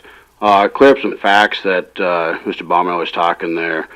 Being in the fire service that I've been in for 20 years, it would be more appropriate to have a road intersect instead of having to make a jaunt to go find another road to make access. So with that would be one thing. Two, that road will have zero effect on anything with Haynes project, because any other access in and out of there would be still an undeveloped section line that is not, you can't drive down it, especially right now if it's been raining. And to what Todd was saying there, that section line has been disrupted since the last commission meeting, the beginning of the commission meetings of this thing 2 months ago, whatever it wants to be. I don't have the exact dates. So, and to know that this has been going on for right at 2 years, when there is a state law that says that you're not supposed to vacate or take action on a public right-of-way, as in a highway. Therefore, for me, pretty tough to be sitting in your positions in this, I get it, but there's also, you break one law, what other laws are being broke? Do you allow for that? That's my concern. And like what Mr. Wyzorek did say earlier, if I said that wrong, I apologize, this is going to potentially turn into another road that the county has to maintain at some point. And right now, the county, as we talked earlier, struggles to maintain the current roads we have. And he did talk about road divisions, road whatever we talked about earlier. But with those, at what point does the county say, well, now we're going to have to take this over at some point? We can't even take care of what we have now. You're short 7 road graders, operators, and the funding's not there. So if this becomes vacated and they put this new one in, at what point does the county almost have to take it over at some point potentially? And then now we have another road to maintain that they can't maintain now. So that's my concerns with it. Thank you, Mr. Kuzer. Anybody else wish to speak? Anybody else wish to speak?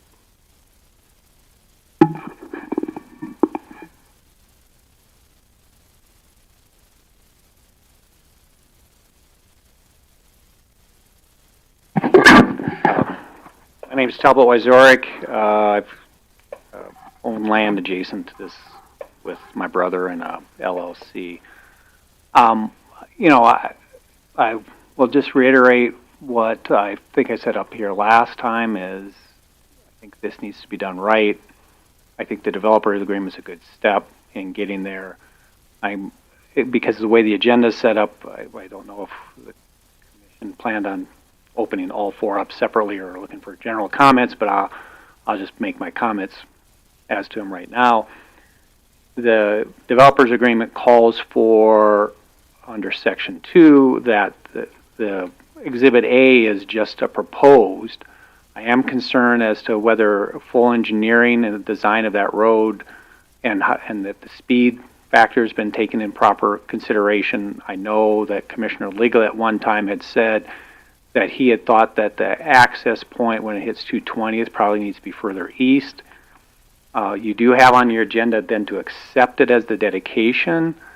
I'm not sure that's where you want to be today. I think his obligation is to design that and have full engineering on it and have all those questions answered and perhaps bring back a new dedication or a different dedication. That's going to need to be taken into consideration between the preliminary and final plat also. So I'm speaking to the action. I would have preferred probably, as I has said before, when we've done this before, we've made him build the road first before we vacated. Build and dedicate before he vacated. I can understand, given the way his plan for subdivision is, that he wants to get the vacation done before he builds the road because he can't do a subdivision unless the road's moved. It would have been probably preferable to do this as not a vacate, but a relocate. So, you know, all the rights of a section line get transferred. In the future, it would be nice that if somebody brings something along like this, they start it that way, which would make a lot more sense. Those are my comments. I just want to see it. You know, like I've told plenty of people, you can't complain about what the neighbors are doing on your land because we don't have zoning. But I do think we have to hold them to the standard to do it right. And you know, Mr. Baumiller's been a little loose on activity in the section line, and so I'd like to make sure that we have good agreements and good understanding of what's going to happen here. Thank you, Mr. Wazorek. Anybody else wish to speak?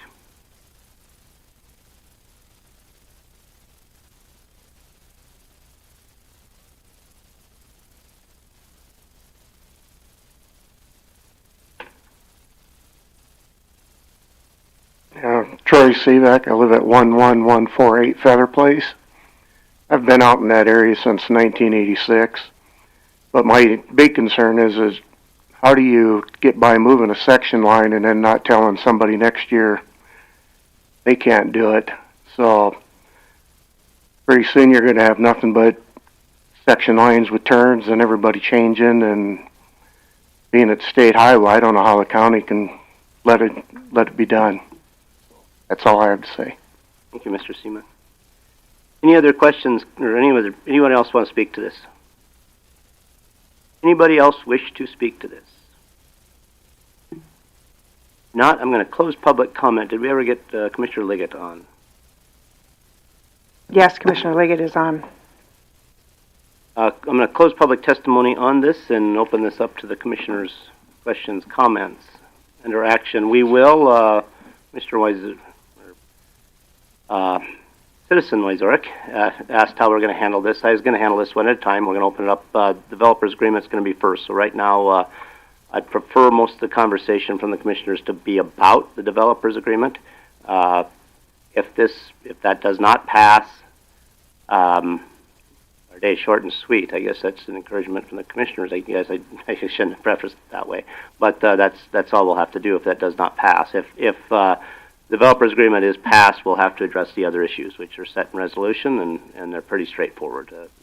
Maybe some changes from the commission, but so that's how I'm going to handle that. We're going to do it one at a time. So before us now is the developers agreement. Does anybody else, any commissioners, have any questions, comments on that? I have a question for our attorney.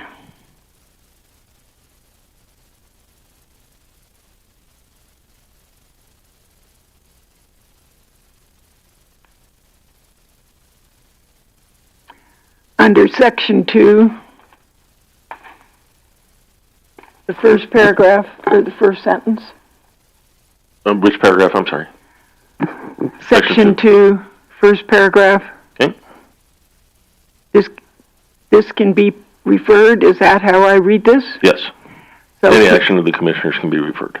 And so, for the benefit of everyone here, would you outline the specifics on that, how that would take place? The number of votes, I don't know. You have to get a percentage of those who voted in previous gubernatorial elections. You circulate a petition, has to be presented to the auditor within 20 days after publication of the decision of the commissioners. And the specifics can be found in SDCL 7-18A. Okay. My next question is for Mr. Baumiller.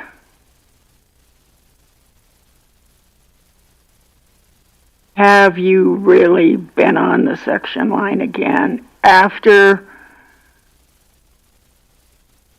you had an encounter with the sheriff and citizens and this commission?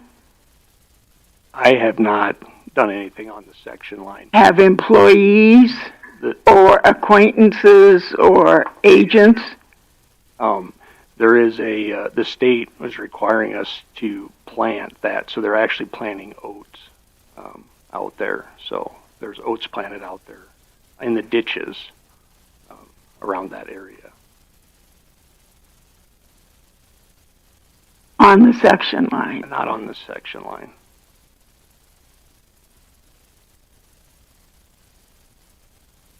Okay.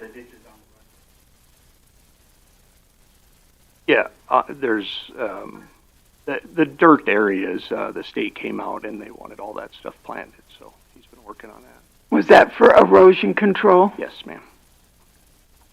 And I just want to make mention that the section line issue, the damage to the section line, that issue was turned over to the sheriff. The sheriff looked into this. Is that correct? Sheriff last? Yes. And it's now in the hands of the state's attorney's office. So that's it's bouncing back and forth. It's bouncing back and forth between the states, and that's not on the table today, nor will the commission discuss that today.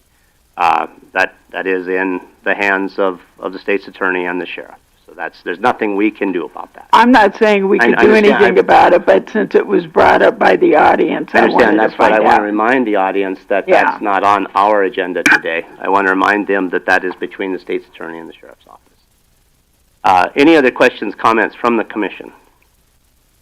Mr. Chair, I would point out that in discussions with Commissioner Liggett this morning, there was one change to the developers agreement in section 2, the final paragraph. There were constructed to certain standards. We inserted after width a 55 mile per hour design speed as a requirement. So that's a change from what's in front of you. It has been reviewed and authorized by the developer. So with that, I would suggest that any motion be to approve with that change. Include that change, and I would agree. I think that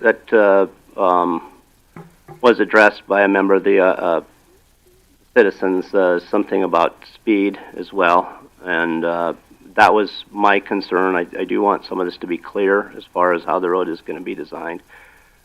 So section 2, as we currently see that, it'll say, could you read that last paragraph, Ken?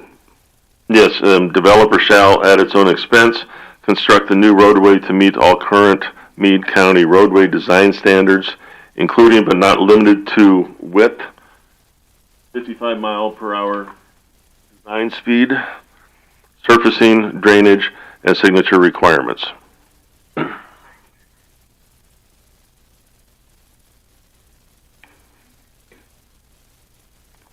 Hardly. I can barely hear him. Rich, was that your concerns? Commissioner Liggett? So that addressed your concerns within this developer's agreement. Is that accurate? Did you have any other concerns with this developer's agreement?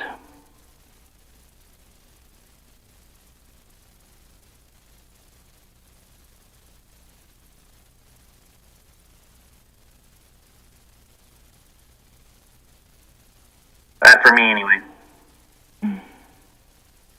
Okay, for those that did not hear him, Commissioner Liggett said that, yes, that clearing that up to include the 55-mile-an-hour speed of road design addressed his concerns, and he didn't have any more concerns. Other commissioners have any other comments, questions, or concerns?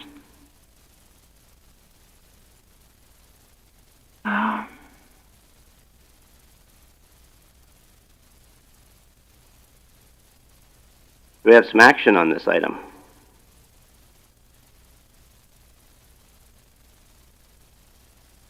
I think I'd make a motion to go ahead and approve the land developers agreement with the addition of the concerns that were stated. 5 miles per hour. 55 miles. 55 miles per hour design speed limit and signage requirements. Do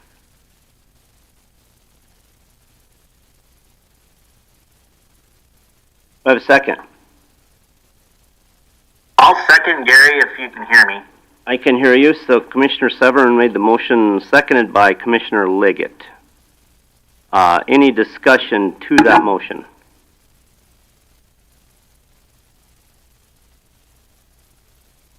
Hearing none, all those in favor say aye. Aye. Opposed, same sign.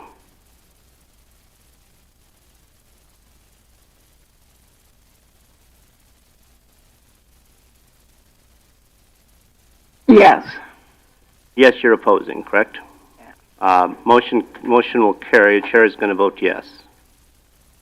Which brings us to item 2 on the agenda of the hearings, which is G2.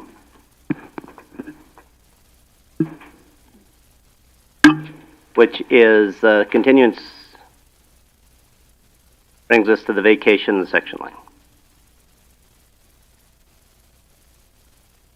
Gary, does Craig need to sign that agreement? Yeah, we need to sign the developers agreement now, so we before any of this goes forward, because the developers agreement is what actually protects the county. So you have a signed copy from Greg? I don't have the changes on it, though. Yes, you do. It does. Yes, it does.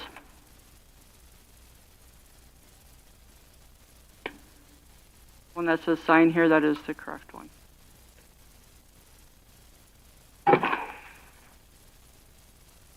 If you could help me, Ms. Fig.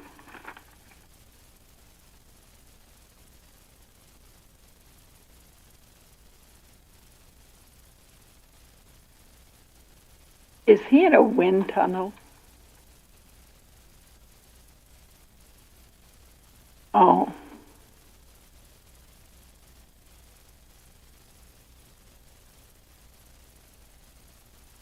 Rich, would now be a good time to switch to the next? Yeah, that'd be fine with me.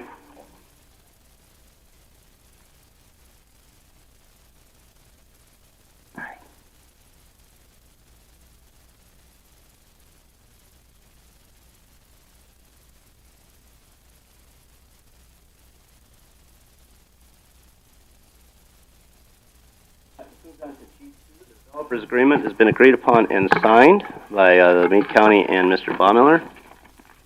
Let's move down to G2, which is the actual vacation of the section line. Mr. Chair, this has been in front of the board on a couple of different occasions. All the procedural requirements are met. It's just for the board's decision. So we just don't have to go back through all the petitions and all of that stuff. Sure, and it is in resolution form, so it's clear what is happening. Does any board member have any questions, comments? I've taken public comment on this whole thing, so this is strictly board comments. Mr. Liggett, do you have anything to add? On the developers agreement, no. No, we passed developers agreement. We're on the vacating the section line now. Okay. Let me hold that one up.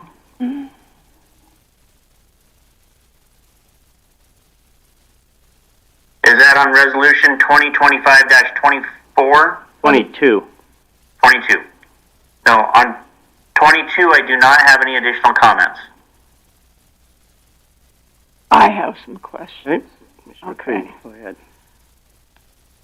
Back in the beginning, there were issues concerning drainage. Have those been met and resolved? I don't know if my question needs to go to Tanya or to Rich or to Earl. I am not an expert in that field. And I see we do have an engineer in the audience as well. Who can address the drainage issues? So I'll take a stab at that. Okay. And the developer's agreement indicates all of that information, the drainage and surfacing and everything has to meet county requirements before the acceptance of the new design. But if we go ahead and vacate the section line right now, will we still have enough control over that? I see Gary shaking his head. That's why yes. the developer's agreement included the easement where the section line originally is. I know, but I got to tell you, the fact we've had so much movement on that section line already is what has given me heartburn about this whole deal. Well, and with him having to meet the Meade County requirements, I mean, honestly, for us to approve the section line and having that authority, he's going to end up having to build this back better than what's originally there. I mean, those are his requirements. I mean, he has no way to get out of that. His design has to reflect that. So, I mean, in the grand scheme of things, you've kind of got him by the cat by the toe in getting a better section line and a better road. Well, you know, I would hope so, but we supposedly had that control with state statute in the section line, and that didn't work.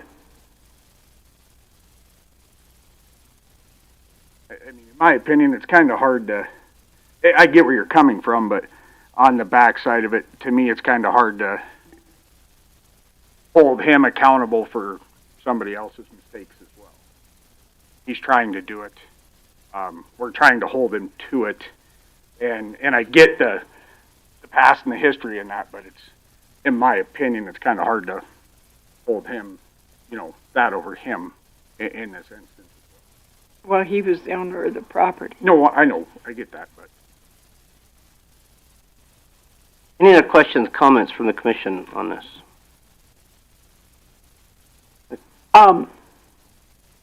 Do you believe that will hold? That we have enough enforcement to ensure that we will not have a drainage issue if we do approve the vacation of the section line without knowing exactly how it's going to be built? I believe there is enough protection. The drainage issue actually comes up with the dedication of the last step, the dedication of the new, if you will, intended road. The design has to take care of the drainage issues and satisfy the commissioners before it's done. It is anticipated that, as laid out, the proposed 66-foot dedicated public right-of-way may change. I mean, we know that. The connection to 220th Street apparently needs to be moved further east. The design work is not completely done. The developer's agreement contemplates that and calls for the parties to work cooperatively, is what's in the resolution, to get a new easement where it's going to actually be built. So we are going to have the drainage issue protected. If we vacate and the road is not put in, then the easement over the vacated section line remains in place in perpetuity. So there will still be a public access down what is presently the section line if the road's not built. If the road's built, then the easement running down what is currently the section line goes away because of the public right-of-way to the east. You know, I understand not wanting to engineer something twice. I agree with you. That's difficult. But isn't this the opposite of what we required from the game fish and parks before we granted that vacation of the section line? Did we not require, Tanya, I'm not sure if you weren't here. I wasn't here, no. Rich, Didn't we require them to re-engineer that a couple of times for the drainage before we agreed to the vacation of that section line? So we did during, but the difference is that we didn't do a developer's agreement with them. We do have one with Craig. So anything that he does to get the engineering done on that road is still at his cost, and it's still his project. We still can go back to the old original section line, which is something we did not do with the game fish and parks. So it's just to keep his project moving, and to keep our interest in the section line secured.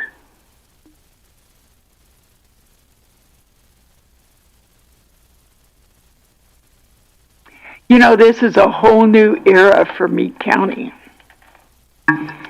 And here we are. We have no zoning.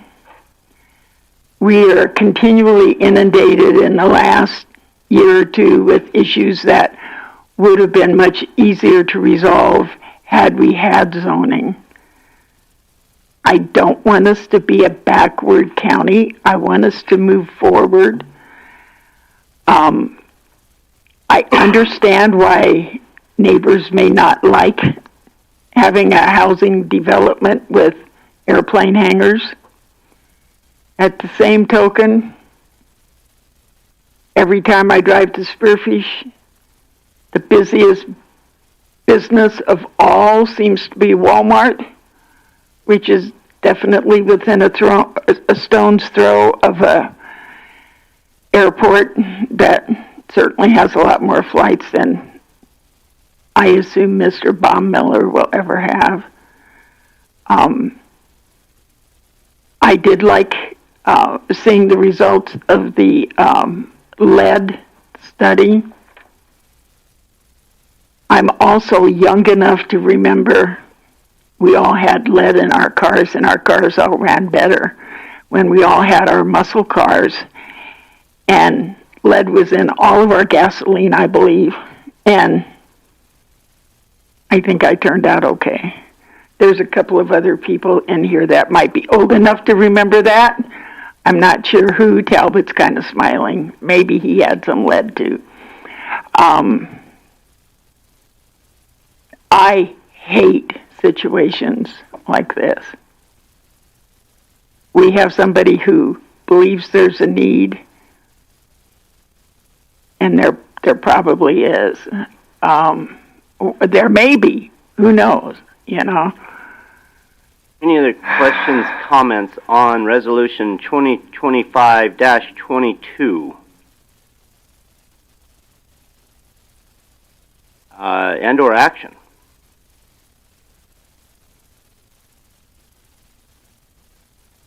Well, I suppose if I voted against the developer's agreement, it would only stand to reason that I'd have to vote against relocation of the section line before the engineering design is done.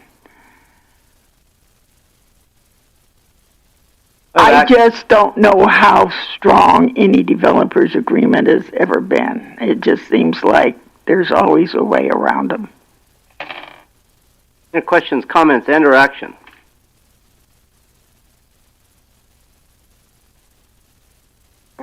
Gary, I'll make a motion to approve Resolution 2025-22.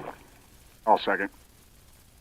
Motion and a second on the floor to approve Resolution 2025-22. Any discussion to that motion? I'm just going to make one more comment. There's all kinds of rules for public airports. I was at a Black Hills Commission meeting a couple of weeks ago, and the State Aeronautics Board wanted that group to make sure all aeronautical rules for airports were followed, which included all kinds of provisions for 1.25 miles surrounding an airport. This is a private airport, so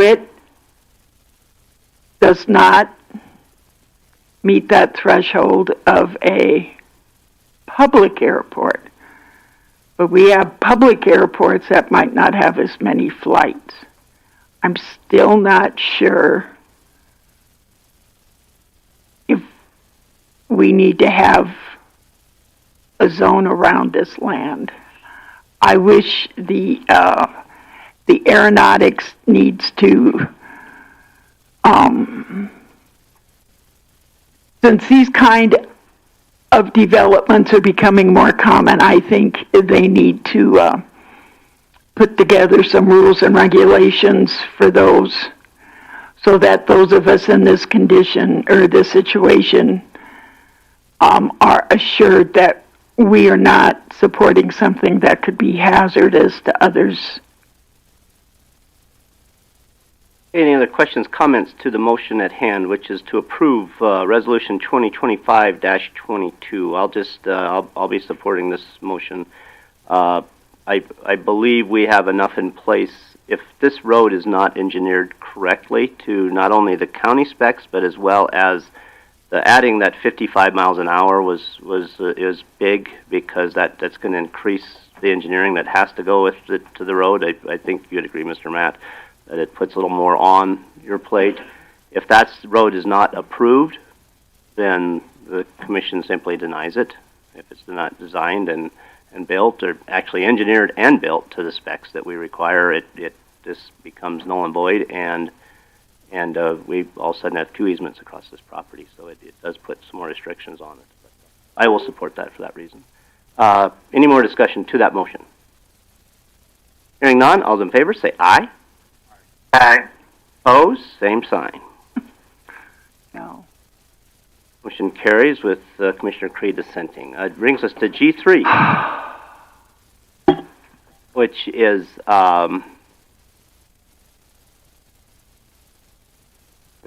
the public access easement. This is the one public access easement that's going straight over where the section line, yes. Yep. Any questions, comments from the commission on this? Gary, I think on Exhibit A, it does show the proposed 66-foot right-of-way for Infinity Landing Way, but that's not what we're talking about on the exhibit. I think the exhibit portion, to be clear, is the 66-foot access easement, the public access easement that is retained through the developer's agreement, essentially, during that time. So, yeah, it's the one that's we're discussing the one going straight north and south currently. Yeah, that's correct. Yes. They are showing both of the easements that are being proposed on Exhibit A. But right now we're discussing the one that's going straight north and south, and that is the one that the county needs to protect itself from if anything should happen. Any other questions, comments on this one? Any other questions, comments, and or action on this? It would be Resolution 2025-23. Make a motion to approve Resolution 2025-23. I'll second, Gary. Motion and a second on the floor to approve Meade County Resolution 2025-23. Any discussion to that motion? Yeah, and I'm just going to add that this, as far as the county is concerned, this is a pretty crucial step for this. This is ensuring that if anything should happen, if Mr. Baumiller doesn't get the road built, if it doesn't build it right, this will keep that easement across where the section line was that we just vacated. So this is a pretty important one for the county. So I will support that as well. Any other discussion to that motion? Hearing none, all those in favor say aye. Aye. Aye. Opposed, same sign. Resolution 25-23 is approved. Brings us to G4 on the agenda. This sets up the new, this is the resolution setting up the new easement, essentially. Is that correct? It is, Mr. Chair. In conversations with yourself and Mr. Liggett, there were some changes to what was initially posted on board docs. addition of 2 additional paragraphs. Under the first lengthy legal description, insert, whereas it is anticipated that the final placement of the road may necessitate a realignment of the new 66-foot public right-of-way, and Meade County and Infinity Properties LLC will, in good faith, negotiate realignment of the 66-foot public right-of-way. Paragraph, whereas the developer shall construct the new roadway to meet all current Meade County roadway design standards, including but not limited to width, 55 miles per hour design speed, surfacing, drainage, and signage requirements. The second paragraph is a mirror of the language from the developer's agreement. On the copy that is in front of the chair, I would note misspelling realignment of rather than realignment if. So if you would just note that in the first additional whereas. This is intended to bring into the new right-of-way the flexibility that's necessary because we know, like the drainage issues and the speed issues may require realignment. We'll negotiate to move this line to where it's ultimately going to end up being. Let's say that again, Ken. This brings in, yes, the anticipation, but it still does not allow a change to the developer's agreement without action from the Meade County Commission. Correct, and this doesn't affect the developer's agreement at all. I mean, it's not a modification of that. Within the developer's agreement is it anticipated that the dedication may have to change. Sure. And this resolution, which accepts the dedication, would also reflects that the dedication may have to change. But that change cannot be done on the fly. It has to be done through a commission approval. Correct. Yes. Okay. Any other questions, comments on Resolution 2025-24?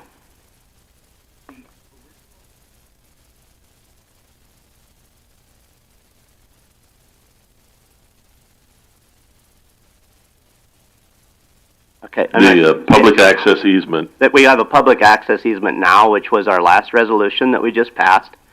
That's going to have a public access easement over that section line. So yes, it's going to be existing. That will stay in place until either the road is completed, and then the commissioners will take action to remove that public access easement, or if the roadway is not completed, that public access easement will remain running with the land.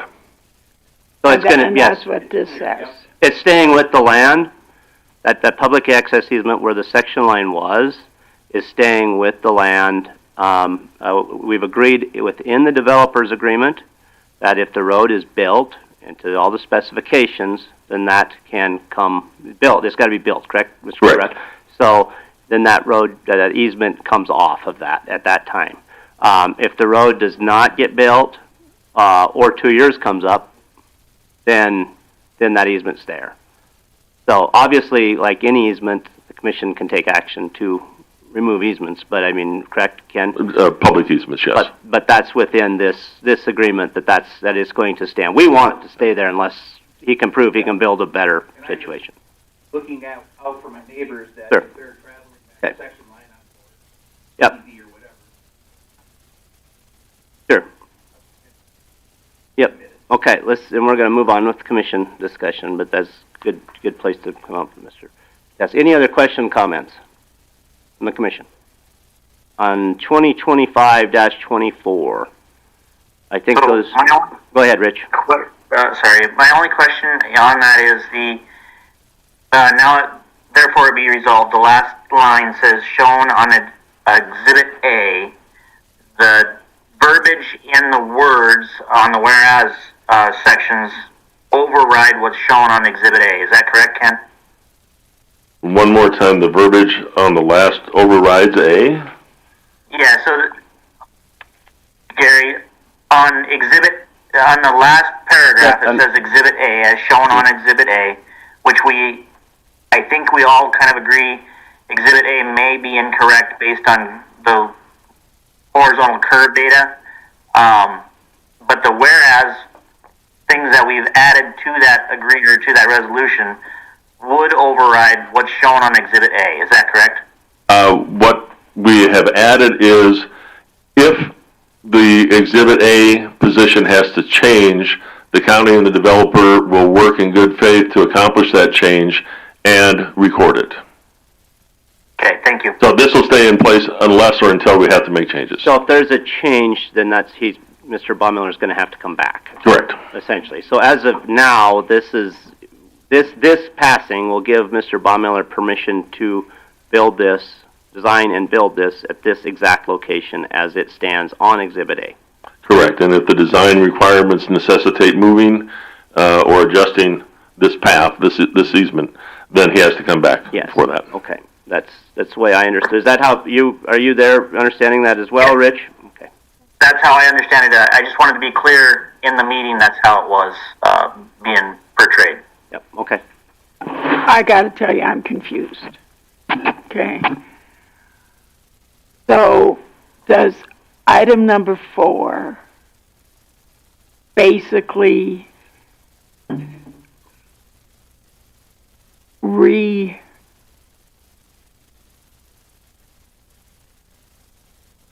reapprove number 2?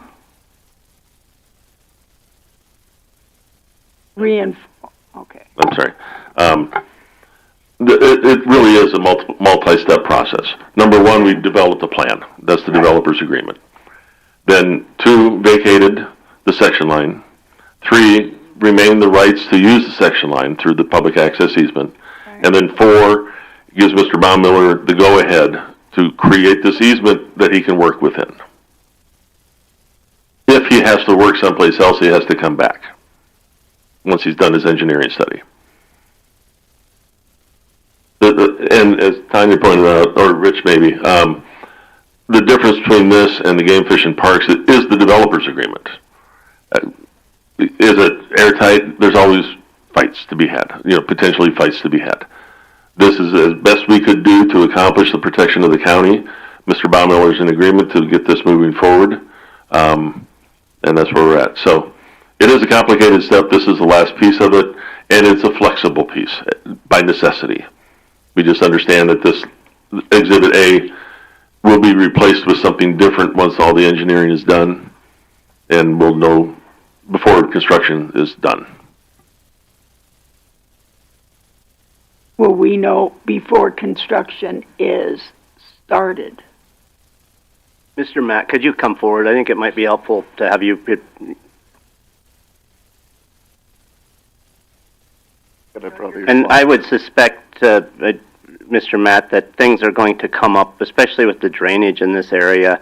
I'm not an engineer, obviously, but things such as that 66-foot right-of-way probably will not suffice in some areas. I'm just speculating. So what I would guess would happen if that situation would arise, you will come back before us and say it's not going to work, and I guess maybe explain how something like that would happen. Yeah, until we get going on. Shane Matt with Terrasite Design. I just started on the project about a month and a half ago. I was glad to see you join it.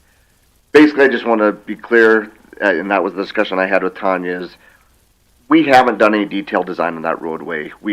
This is based on the previous engineer's approximate location, and it looks fine, but there are probably some tweaks that will need to happen, and there may need to be a couple areas where a little more than 66 foot needs to be dedicated at maybe the culverts. And I only brought that up for the culverts or something like that. But generally, it'll be 66 feet wide, which will protect the drainage ditches, and then the back slopes will tie in and so forth. So, yeah, this is the right way to go. It gives me the opportunity to do my job the right way and make sure it's properly designed.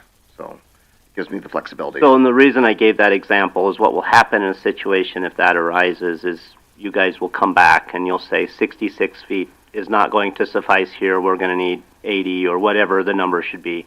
And then that will be a change, which will require action from this commission to get that. Yeah, we'll probably do a preliminary 50, 60% design, come talk with Tanya and highway superintendent, and maybe whoever else wants to be involved. And yeah, we'll be having multiple meetings before we get this thing fully designed.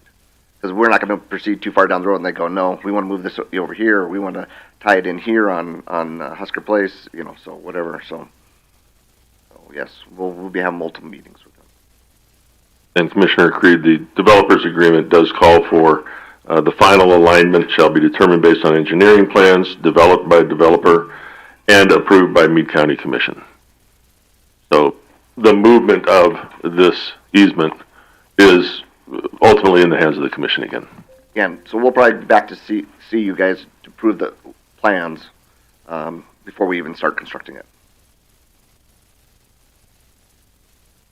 Any other questions, comments from the commission?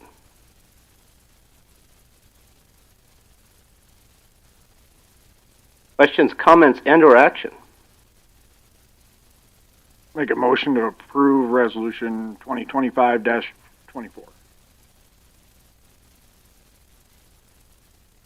As amended. Well, As amended. yeah, correct. with the changes that you read off, Mr. Klebrad read off.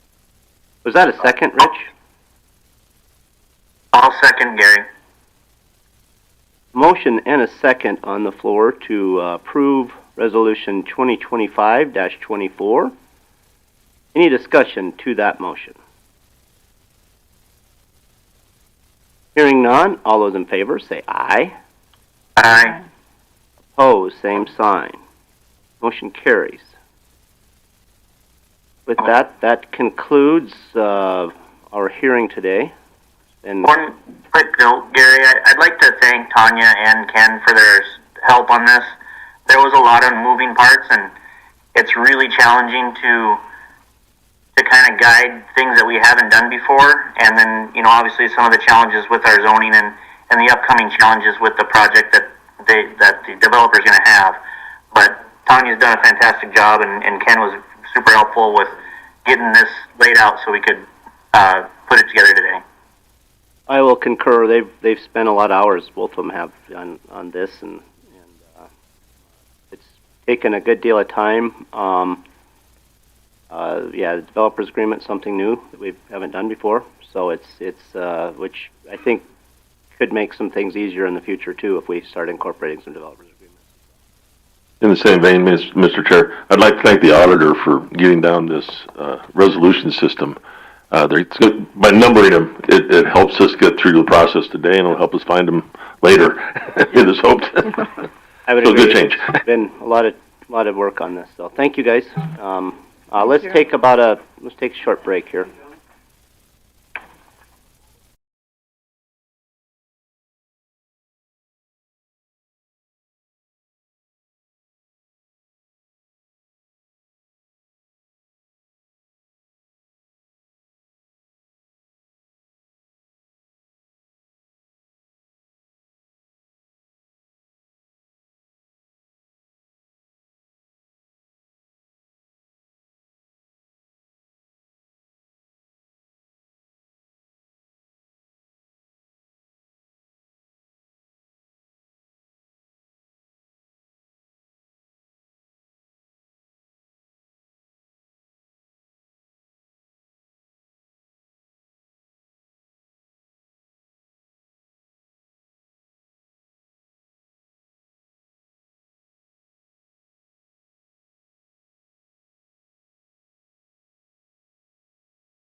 Looks like we're down to our provisional budget.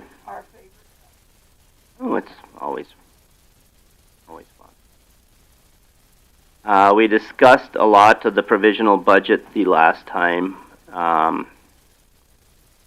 We'll say we have more discussion that should be done with it before the final, at least, is up in September.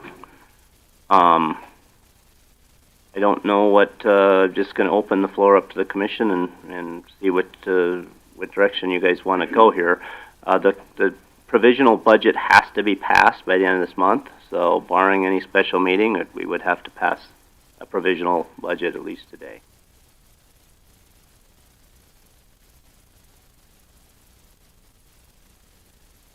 Just I'm going to ask you guys to not all speak at once.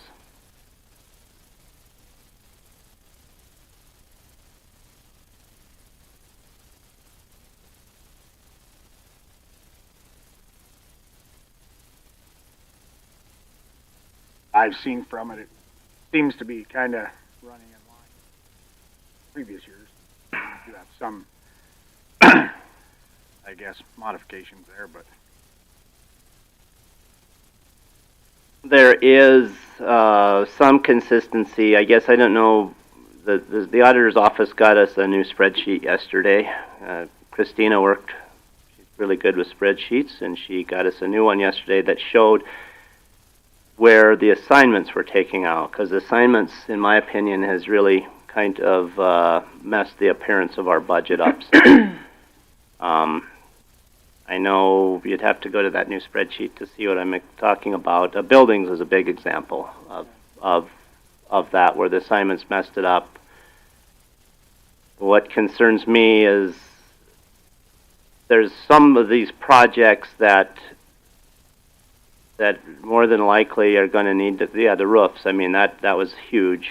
So that added on to his budget. That made a $1.5 million budget. It's usually a $700 and some odd $1,000 budget. And this year he's proposing $1 million. I don't know how the commission, if they want to handle some of these today. That I know Ben, I wish he was here. He discussed that he wanted to, was it paint and seal? I know that was going to be a big project that he looked at. Yeah. Seal and resurface, I believe. Yeah, and I think I personally like the use of assignments just because that's kind of a wait and see if we have money situation. I think that's an important job, don't get me wrong. But that'd be an example that I think we could kick off to an assignments and kick off the budget. But I should have had a conversation with Mr. Petracco and exactly all those places that he was looking at. And looking at Sheriff West, could you come forward, please?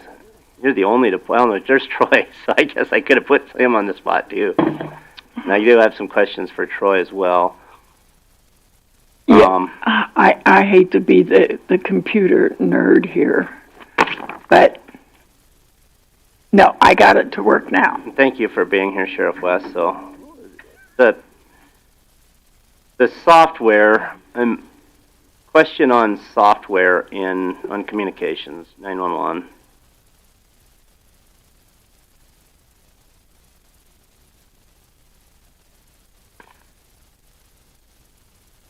We haven't bought it yet. Is that my understanding? We have approved. We've even moved the money, so it's showing up in our 25 budget, but you haven't purchased it yet? That's correct. The geocom mapping software has been purchased. The Pro Q&A is in the process of getting purchased. Okay, because now I'm trying to, go ahead, Mr. Well, I'm just looking at a spreadsheet. I thought 2025 total activity is what we've already spent. That is correct. Well, it shows for software we've already spent 86,000 over that 70. Yeah, you're on the new spreadsheet. I'm on what's on board docs. Okay, I'm on the new one. Which spreadsheet are we going to use? Can we all use the new spreadsheet? That would be awesome. So would you just get the new spreadsheet up on the screen for us, please?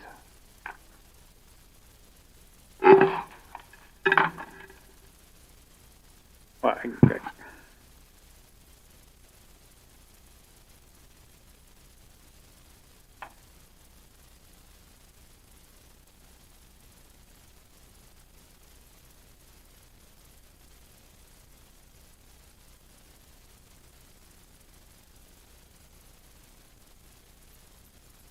Well, she's getting that. I understand Somerset is not getting those radios this year. That some believe that those, and I'm no technical genius by any stretch, that the G5 radios are coming out in a year or two and they're going to be $5,000. I don't know anything about that. And we're going to be obsolete already? I don't know anything about that. I don't know for sure why Somerset didn't run with that. I was told they didn't have the funding for it. But I don't know. I wonder, you didn't have the funding? Do we have any update on the tasers? Yeah, the information I forwarded to everybody with the Taser 10s. Yeah. Okay.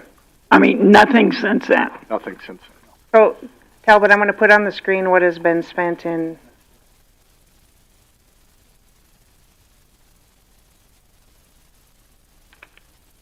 Yeah, no, 911.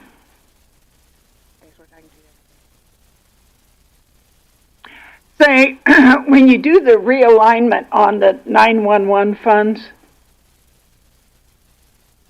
Pat? Yes. I understand Piedmont is now a Class 2 city, which Talbot might know about.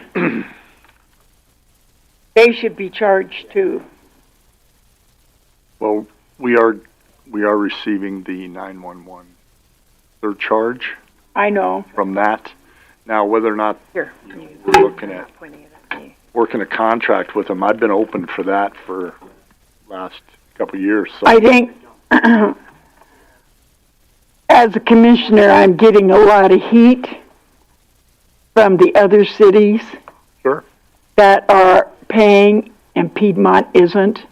Well, and initially, you know, Piedmont was given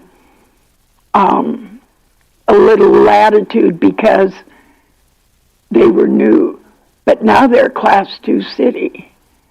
So we got all these constituents in all those other towns that say, you know, we're all paying. I agree. Do you have our budget? What towns are paying? Okay, thank you. Somerset, spreadsheet. Sturgis, Somerset has their own police. Faith. I'm talking about 911 funds. Well, 911 funds are controlled by the state, not by the city. Doesn't see 911 funds. We pay, all cities pay additional into our 911 to supplement, and Piedmont does not. I thought Piedmont pays their 911, don't they, Rhea? No. She's talking about the calls for service. Talking about. But that's not 911 funds. Yeah. Yes. Calls for service, that would be sheriff. I mean, you're talking about when the sheriff shows up? No. No. Overall calls that through the dispatch center. So if there's calls that come to the sheriff, go ahead. If there's calls that come into the sheriff's office, then obviously we're responding to those. But we pay, I think we pay 45% initially, and then the rest is divided up with calls for service from Faith, Somerset, Sturgis, and us. Piedmont's not in that. Never has. Because they don't have law enforcement. So basically, they're paying us to do the dispatching for their law enforcement. No, they have not paid us. Piedmont does not, because we don't dispatch for them because there is no law enforcement there. But they still call, and they get their only law enforcement service from the sheriff's office, which it's my understanding, sheriff only needs to respond to felonies. Technically. And the other cities, I'm hearing from other city officials that Piedmont needs to step up because they're now a Class 2 city, and we all have to pay for our law enforcement. Somerset, Faith tries, Box Elder pays, Sturgis pays, and I'm finding it harder and harder to justify why all municipalities in our county are not paying. Fox Elder, I thought they dispatched from. No, I'm talking about two different things. I'm talking about both law enforcement and 911. And Talbot, they keep a list of the number of calls generating from each particular phone line, and they have for years, and for years it's been based on that, the percentage that each community is charged over and above the deficit that we have from just what we get from our surcharge, because our surcharge does not cover all of our costs. And I understand some communities in Meade County have been informed by JJ that when they're doing their budgets, to be anticipating an increase in their budgets for 911 allocations. And so I've gotten calls with, we understand this, but how long are we going to carry Piedmont? Because Piedmont is now a Class 2 city. I'm throwing it out. Let's, this is a conversation that we need to have, but let's focus on the budget. What budget does impact the budget? Well, then if you would like to add something to the revenue, that'd be fine, and we can ask Piedmont if they'd like to pay it. I'm not opposed to that, but that's what we're here for, is to talk about the budget. So let's talk about that. If that's the case, and if you want to add something to revenue, that's fine. And see if Piedmont will pay it. But we were asking Sheriff West about the software on the 911, which it increased that from the assignments. It increased from that 60,000 to that 145. I see you haven't purchased it yet. That's lacking in the activity, obviously. But it's went basically to that 80,000. Then is that going to be the contract, or what is the 80,000? What all is entailed in that? Because I was of the assumption when we used those assigned funds, we kind of cut them up. Is that not true, or where are we at with that? When it comes to the budget supplement, we've had 13,000 for the geocom mapping software, which has been purchased, and then the priority dispatch software, which is the Pro Q&A, was 72. So it was around 85,000, I think, that supplement had come in at the end of the year in 24 for 25. Yeah, that's I see that, and that's brought us up to that 145. Correct. But what I'm asking about is the 80,000 requested. The budget's typically been around that. It was 60,000 before we added that supplement. So I'm just wondering. You got a 33% increase in your base. And then I was also just with that. I was curious that what confused me on that as well, Sheriff West, is the fact that I was assuming that supplement took care of a lot of the software needs. Yeah. So I was hoping, I guess, the software budget could be less than the 60,000. I'm just wondering why it increased, especially with the supplement. You're right. The 80,000 would be an increase, and I think that based on the numbers that we could lower that. Okay. I don't. That's why I'm asking, because it seems like we're increasing at 20,000 from what we typically have been, and with the supplement last year, I would think that we could possibly even decrease it. Correct. I think that 20,000 could be something that we could decrease, just based on the previous 2 years of 50 plus. Yeah, that'd be safe. Okay.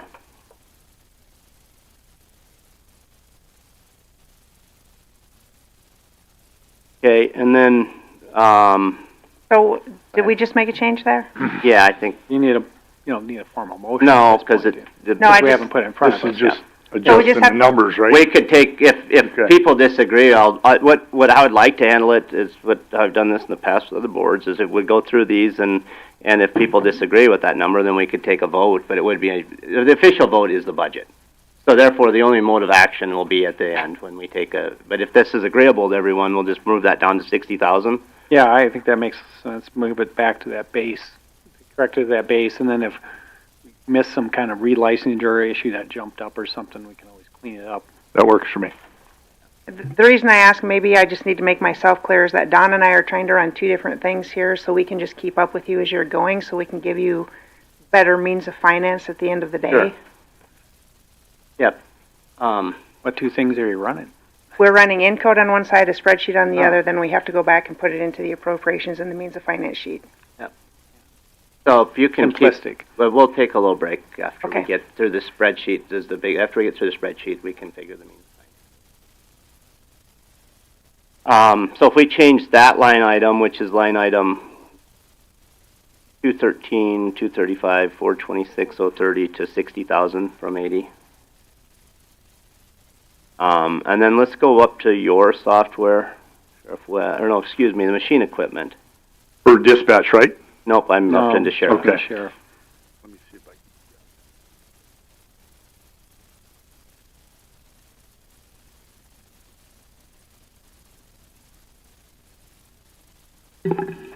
I Can you give us the line item number, please? 211 434 000 101.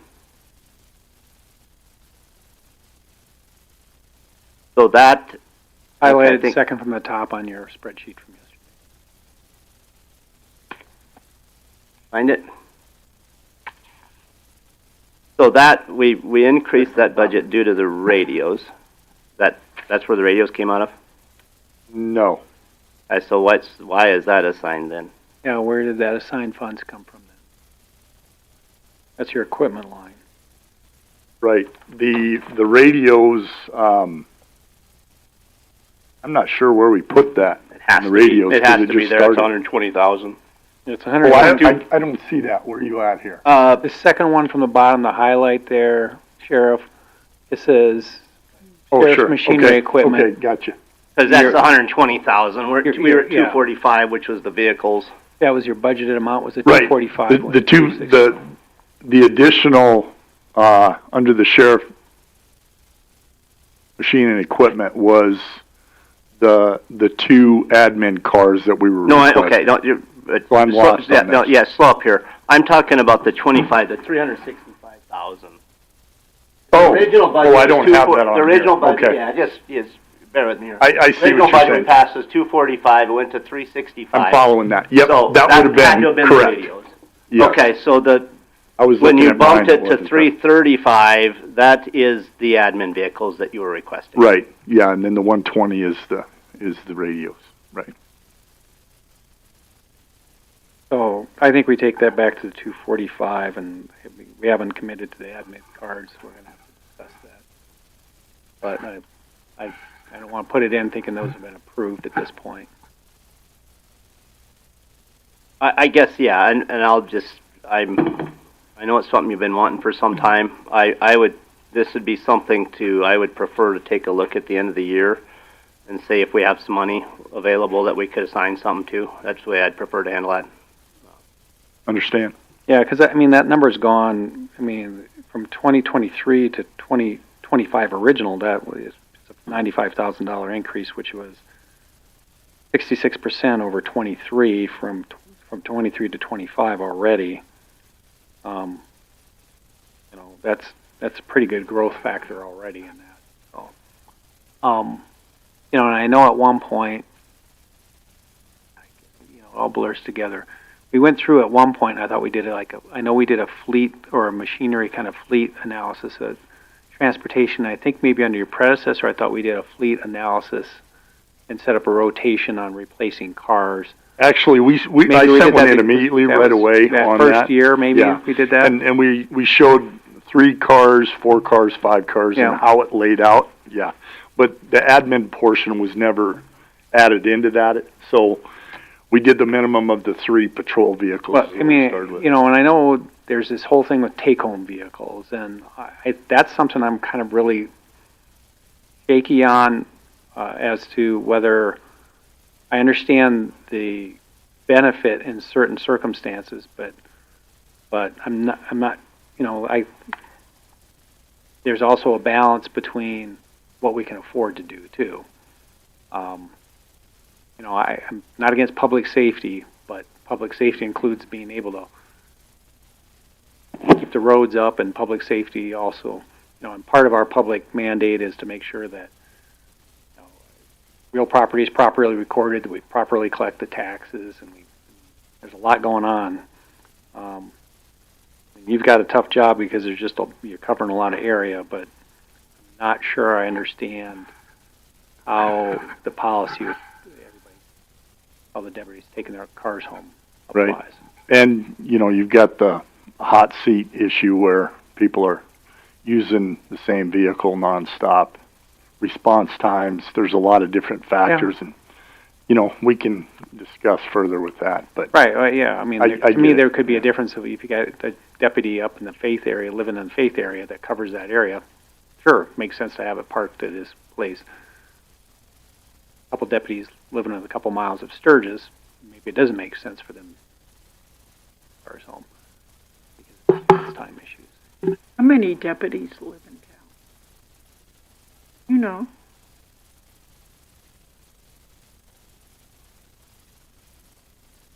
I'm not sure. I think I've got 3, 4 maybe 4. The new hire, the 4th one. Jennifer lives in town. Quite a few live over in Dolan. I don't know. But I mean, that's a discussion for another day, but that's where I think we should, 245 is already a pretty heightened base, given the fact that, like I said, it's a 66% increase over 23, and it's a 20% increase over 24 for the 25 numbers, not including the new radios. That's a kind of a one-time event.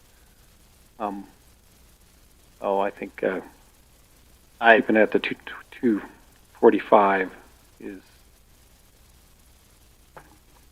Do we have any idea under the Trump administration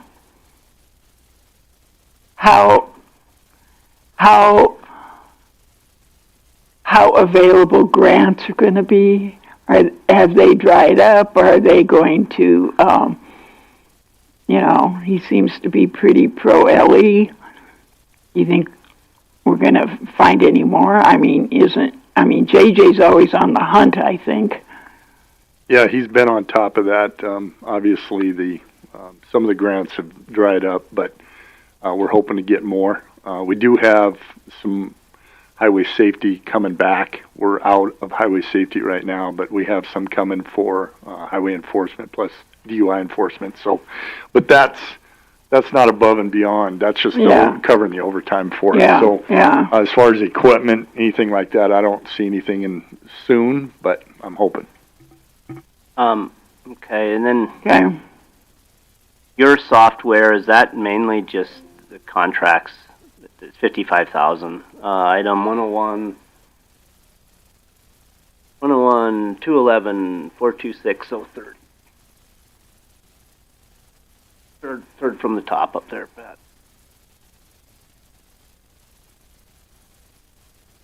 And you're not out of line because it's been the 55,000. We did spend this little more this year on that software.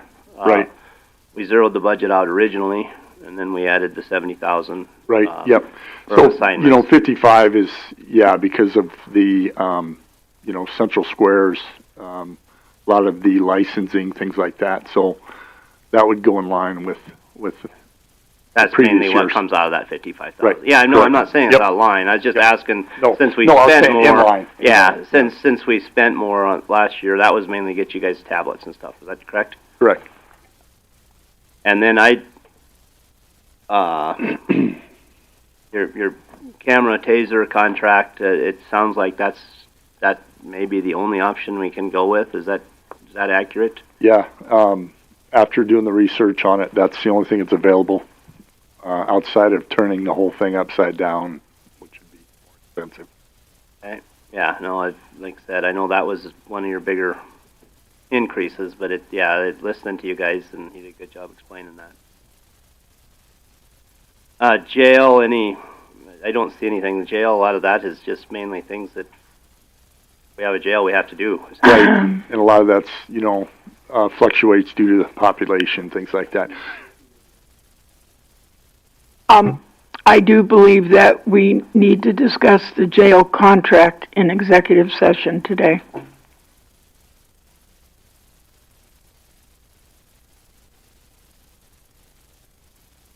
Uh, 24/7, is that, again, I Yeah, don't want to put you on the spot. I know yeah, we that's talked going to about stay it. the same for right now.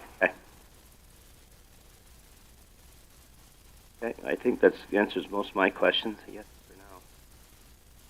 Anybody else have any questions for Sheriff West on those departments?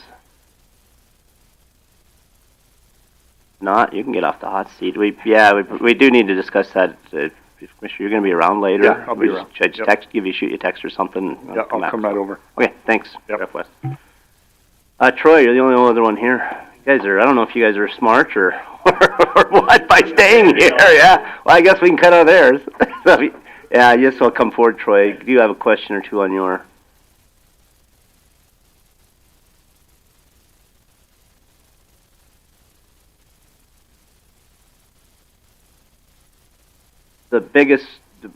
One thing that comes to mind is this 201, 311, 433, the highway improvement other than buildings. Mm-hmm. What is that the big grant that we put in there, the $1,025,000? The $1 million over what we budgeted originally. Okay, yeah, that's why I'm asking. So what was the assignment? Wasn't that New Underwood Road? You're right. Yep, 100%. So I guess my question is, why did that budget stay at $1,025,000? I guess probably because I just put the same exact thing in there without having much time to discuss projects for next year, not knowing where we're going to end this year and what's going to be left to do. So I just basically pretty much just use the same budget line item. So that could realistically, could that go back to that 25,000? This would be huge. Yeah, I mean, I don't see why not. I mean, as long as we're going to get done with what we're going to do on New Underwood Road, I mean, there's a possibility that we may not be, I mean, it'll get base stabilized, this and that, but if we wanted to do something with the surface, that may not get done this year because there's a lot of work to be done, Well, you're talking this year and I'm talking next year. So, right, yeah. So next year, I mean, yeah, I don't, it should be able to go back down, I would think. I mean. And I'm, like, that was for New Underwood Road. On $1 million in New Underwood Road this year. That was the milling. Milling. Just that's going to cost milling. Yeah, that's what the bid. It was the milling and the base stabilization. That's if we put the chip seal and our, a seal coat on the top. On everything else, or just on just the 7 miles, and then 7 miles. Also patching throughout the rest of it. There's spots that have. Okay. And that was approved, and we transferred the money already. Yep. So that's good to go for this year. We'll have to do something similar that we did to Haynes Avenue if it does go into next year. Hopefully you do get that sealed this year. It would be nice if you would. But right. So there's no need to keep $1 million in that line item, though. Is that accurate to say? Yeah, as long as everything goes well this year and we get it finished off. I mean, there's going to be additional, but we already account for that in other, like the asphalt patching and places like that. So, yeah, I mean, that was specifically for this 7-mile project. So if we get that done like we should be able to, we shouldn't need another $1 million next year for that. Okay, so what number's comfortable? Obviously, you had $1 million in mind, and to bring it down to 25,000 is drastic. Well, there's another 7 miles we could do, I suppose. Well, but again, that would be something that I think that we could assign. Yeah, right. If we have the money, versus looking at budget, doing it right in the budget. Yep. I don't. If you had plans like patching and stuff, obviously we just heard from a room full of people that there's places that need patched. And absolutely. I don't want to cut that short. But we have a line item for that, and that's not just one specific road. It's throughout, all of our. Yeah. So are you using this line basically the special project line? Yeah, so put that down we can go to 25,000 on this. Is that fair? That's fair. Okay. Yeah, I don't think we want to zero it out because I think if you zero it out, you zero out a line item, doesn't it change even whether you can transfer internally? But, yeah. I agree. I think we need to leave something. Yeah, I'd leave something in it, and 25 doesn't get you very far for a special project. But. we could go through, well, obviously we could change it with the final budget. Too. Right, You'd yeah. Start coming up with some Yeah. other numbers, but I want to get through the provisional. Yeah. Is there anything, Machine, and Commissioner Severn, you're liaison in this department as well as Commissioner Liggett, but I know you've done a very good job last year. I haven't seen the breakdown this year as far as your equipment and stuff that you're wanting to purchase, and you've done a very good job of getting some new equipment for the county and staying within your budget, and I appreciate that. Do you have a breakdown of what's maybe to come of equipment? Is there some that are, I guess, give me the necessary ones, and then give me the, if there's something that we could push off on an assignment or something, if we have the money at the end of the year, then we could take a look at it then. Yeah. Is there the necessary, what I'm asking for is a list of necessary ones and a list of, God, I'd like to have that. Yeah, no, there definitely is. I mean, there's always a blade, one or two blades, depending on, I'm pretty sure we're scheduled for one blade next year to get us up to our number, so we're all within warranty period of all of them. And we still have some we need to just, auction off or whatever we're going to do with those. But then the other major purchases are like semis. Just, we got to start upgrading our trucks because, one, a lot of people can't drive stick shifts, and then we're constantly replacing them. And then, that's mainly what we do, obviously, is haul gravel. And I think better trucks that have automatic transmissions do less damage to our roads. And then, these old Macs aren't going to last forever. We pretty much constantly are working on them. We have extras just because there's always something, needing to be fixed. Not saying they're junk, we got to get rid of them, but I'd like to stick some out in the country to be able to leave out there with those guys like we discussed, so they can use them to cover up these spots when things happen and, we get these big rains. So otherwise they're dependent on us coming from Sturgis, and then we have to stop one job to go do another job where they can handle it themselves, and we have people with resources right there. I think that would, increase what we're able to provide as a service throughout the entire county. So if we had, a couple more trucks, they're expensive. I've looked into used ones, new ones. I don't think we need brand new semis to go beat down a gravel road, but something newer that is still within warranty that, if it breaks, whatever, have issues, take it back to the dealer, that sort of thing. So where are you at? And again, that's one thing that you do very well at, I would say, is you're very cognizant of your budget. So, and I know last year when we got to down to this time, there was a couple things that we hadn't discussed, but you had money in your budget and you went ahead and purchased something out of the money from this year. So where would you project your budget to lie? Is there something that you could possibly buy out of that money that's budgeted this year? Yeah, that could help us budget next year, is what I'm asking. No, I think we can easily get a semi this year to, take some of the pressure off next year. And we have that need for it. And then also that additional loader that we had rented one, whatever, and it proved to be very helpful, just being efficient. So we don't have to move a loader every time we go to a different pit because it rains, we can't get in there. Then we have to totally change what we're doing and load it up on a semi and haul it over to a different pit, so just being able to have that makes us more efficient as well as far as hauling gravel, and that's about 75% of what we do. Otherwise, we're sitting pretty good on equipment and pickups. Semis and then just keeping up with the road grader are probably the biggest things right now that I can see for equipment.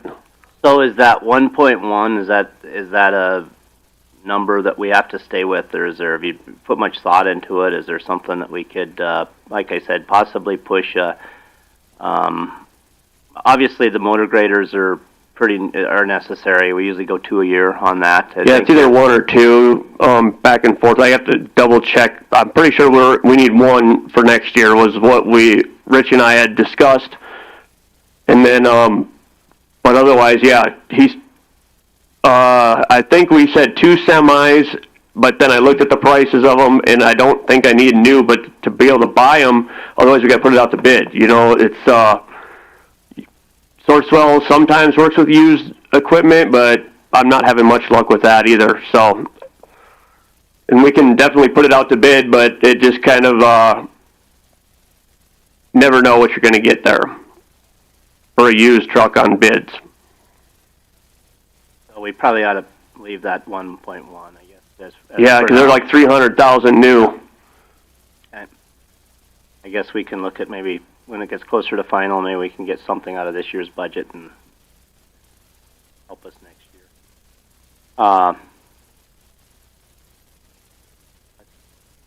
Questions on highway. Oh, yeah, the bridge replacement. What's the activity for 92,000? I believe that'd be the Pinetail and Whitetail Creek. That's what we have going on as far as the, I mean, but does that include all the preliminary engineering and all that stuff? I'm pretty sure it's all lumped within there. I mean, we never really know when we're going to get awarded these grants, so that's kind of hard to tell, but it's not a huge number either way. So that was 90, that grant, well, I guess I'm not following you because... Is this in 20, oh, that's 2025 total Yeah, activity so far. activity. Okay, yeah, that's the Pinetail and Whitetail Creek, and then, that was that much expense, then, so we got a grant. well, we pay it and then we get reimbursed. Okay. So, yeah, the accounting part of it is kind of, Okay. So it had to come, because technically we probably, as Talbot mentioned, we probably should discuss that, because that was at zero. Yeah, I think, yeah. It's a full hearing. You can't shift between Yeah, funds within the... Yeah. Well, either way, that would have taken a budget supplement, because it's at zero. Right. To do that. Right. So, so you're saying that money, it'll end up being a wash, is what you're saying? well, not all of it. So we pay for the portion of it, and then they reimburse us back, because what 10% that we owe on these projects, whether it's engineering or, you know, the actual replacement or removal, whatever it is. So, and we never know when that's going to hit. I mean, we put our name in the hat, but we don't know exactly when those projects are going to come.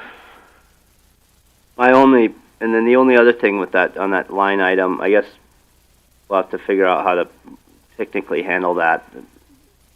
But we have that zeroed out, but we also know that we were approved on a big grant, correct? Mm-hmm. Yeah, I mean, we've have several of them that are pending, whether it's the preliminary engineering.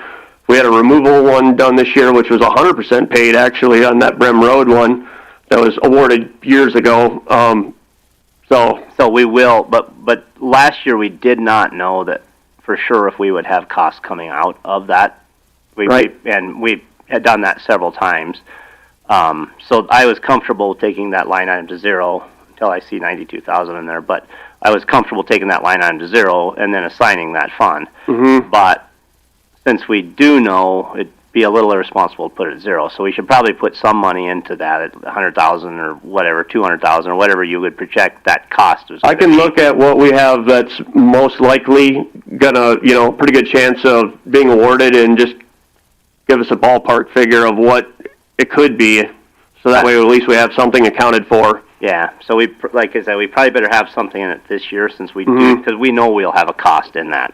Yeah, and we have so many that are pending right now. It's just a matter of when it gets awarded.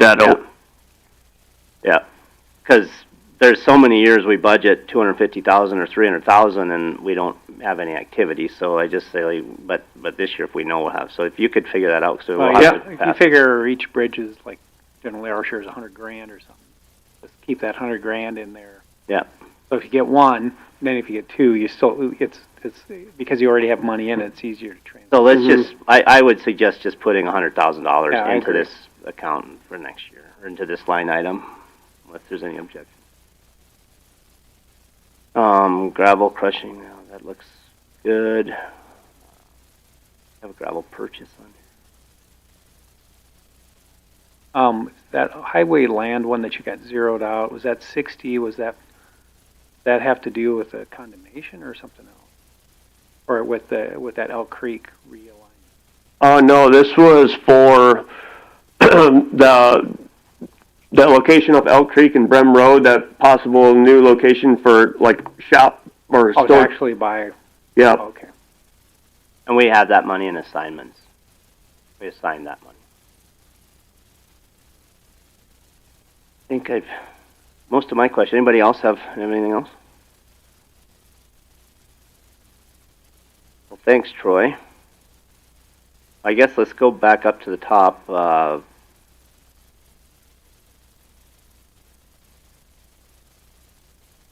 First page. Yeah, first page, the top of the spreadsheet, or the first page.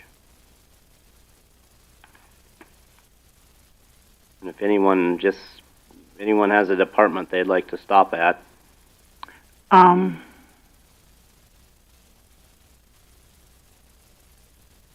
Believe it or not, I want to go to elections. Okay.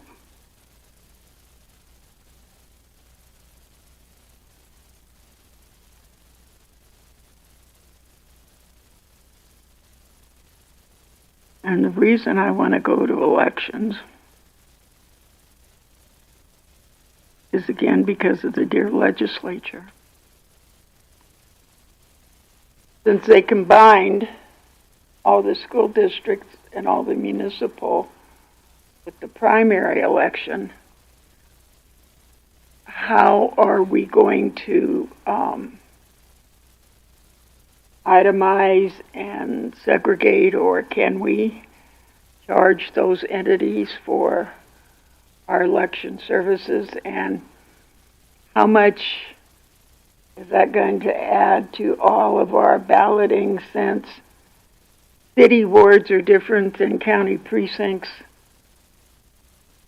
and your legislative and then your state, and it is going to cause a lot of additional ballots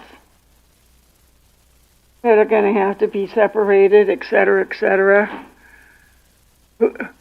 Will we be charging cities if you have a, absentee ballot gets mailed out? If it goes to the city of Sturgis, and they have a municipal election, do we charge them? Does the county eat it all? Does Somerset eat it? Have we gotten anything from the state on this? How that's going to go? But I'm betting that it's going to increase our costs, and you're going to have perhaps more splits. Yeah. Splits, a lot more splits. But I think Piedmont doesn't go on our ballot, or at least hasn't the last couple of years. So I don't know. Does Faith use your office, or do they do their own? And I don't know. And how about Somerset? Yeah, so I mean, that's a date requirement, but it doesn't require them to have the county do the election. So, are we sure? So then will everybody have their own ballots? Right. And then there's a contractual, if they want to use the auditor's office, there's a contract where they have to pay a portion. But we don't try to keep track of every individual. It's like, this is a one set fee, is how I remember it being done before.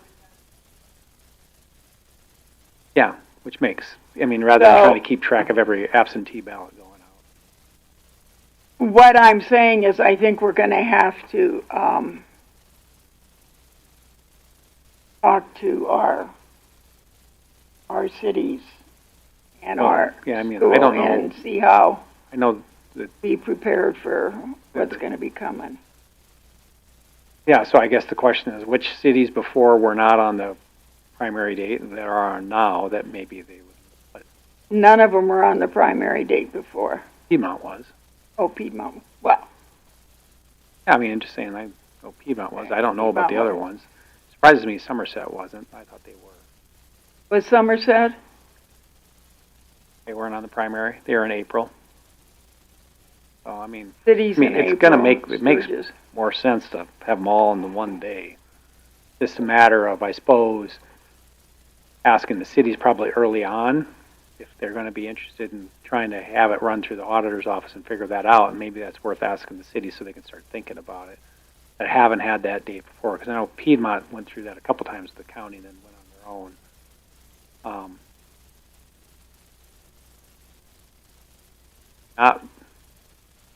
We still have ballot places at any of the school districts, schools. Are we still taking? Where are we still working with the schools for ballot location for voting locations?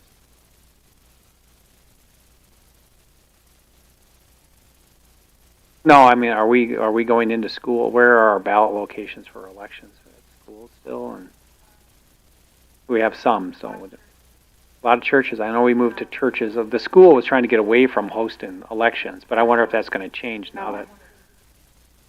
No, I don't know. And they went to it. They went to the E-Free Church down there. Yeah. Not anymore. Okay. Well, this. And then we had that fiasco down in the Blackhawk area or whatever with Johnson. That wasn't our fiasco. When I said we, I just purely meant Meade County residents residing in the Rapid City School Rapid District. City School District that screwed that but, up, not us. You know, well, I mean.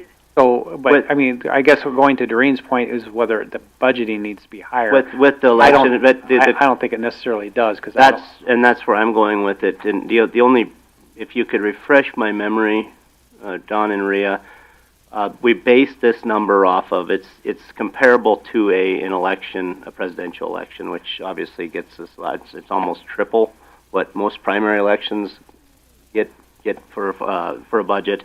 But is comparable to 2018, which is a bigger election year for the governor election in South Dakota. We had several tight races. You had Congress. We had several primaries that were contested, and we had some close general elections that year as well. So we based it off that. If I remember, that number was it 140? 140. So yeah, then we've added $20,000 to that. So I think the number is safe based on that. What did it cost in 2020? Because 2020 cost us more than 18. I think you're right, but that was also, yeah. It was unique, but what I'm saying is this could be a unique situation too.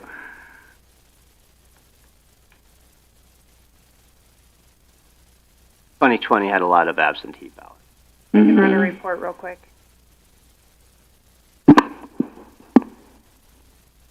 Because we originally talked about bringing this number back to 140. Well, we better leave that 20 in there. But I'm not saying we're not. No, I know.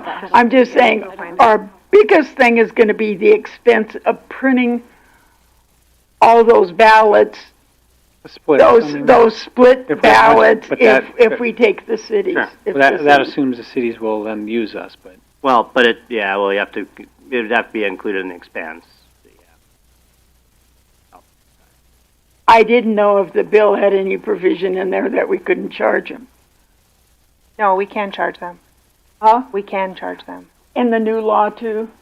Okay, that's all I wanted to know.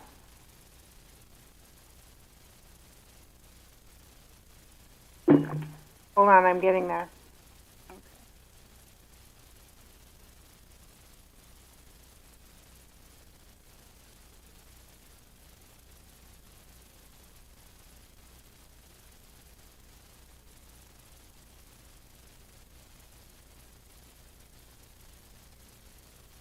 You know, Wendy Simpler said that none of the legislators asked for a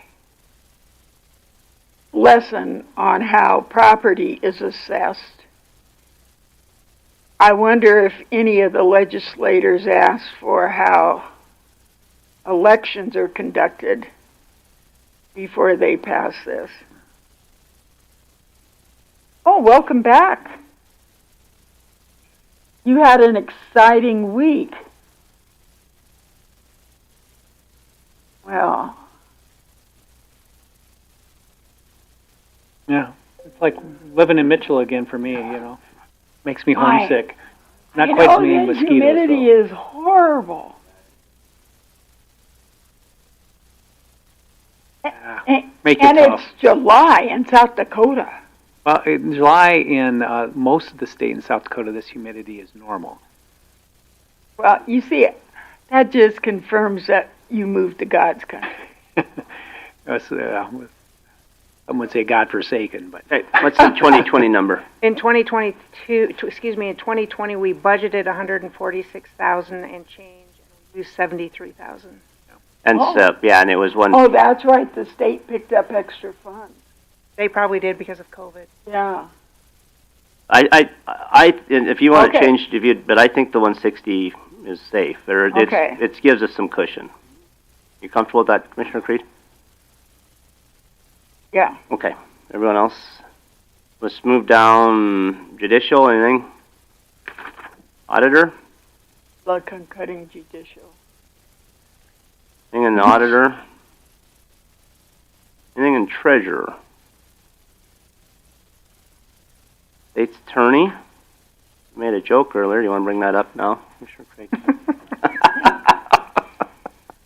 Well, you know, some people believe there's only one service the county needs to perform. Court-appointed attorneys. This is alarming numbers with the state's attorney and court-appointed attorneys going, it's getting be a lot of money. I've looked into Lawrence County's budgets and it's not, they have their own public defender's office. It doesn't look like it saves them a lot, but anyway. Abused and neglected. I wonder if we could fit in there. Buildings. I do have questions on buildings. Glad Mr. Petracco was able to join us. If Tony's listening, I do have an IT question as well. Could you text Tony? Yeah, please. You were mentioning you wanted to paint and seal, and I assume that's on the repair maintenance courthouse and the repair maintenance LEC, correct?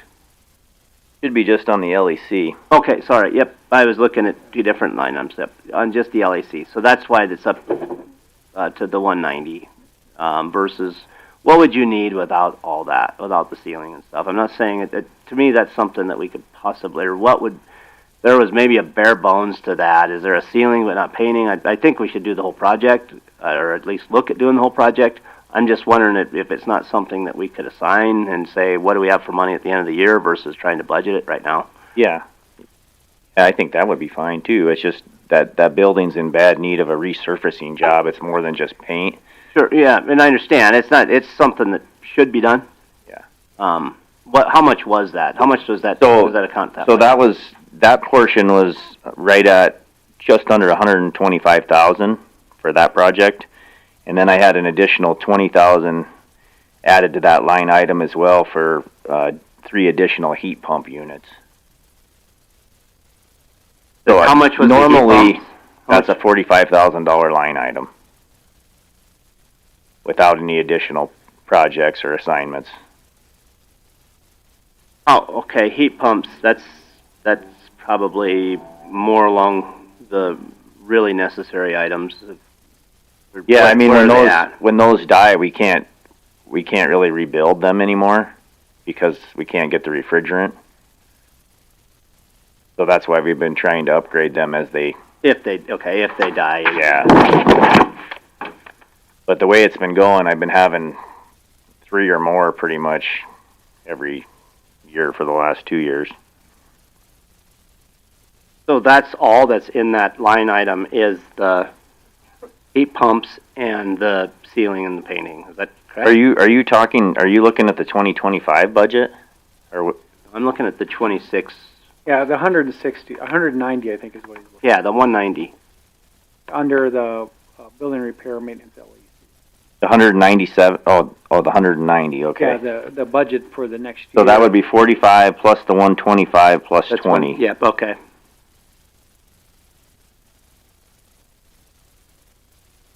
So the 45, the base 45, that's for the heat pump.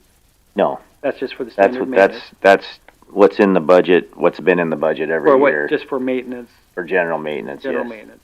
Yeah. So did you say the heat pump? They vary depending on what type of model, but they vary anywhere from 6,000 to 9,000 per. You want 3? Yeah. So okay, so that doesn't come up to 45,000.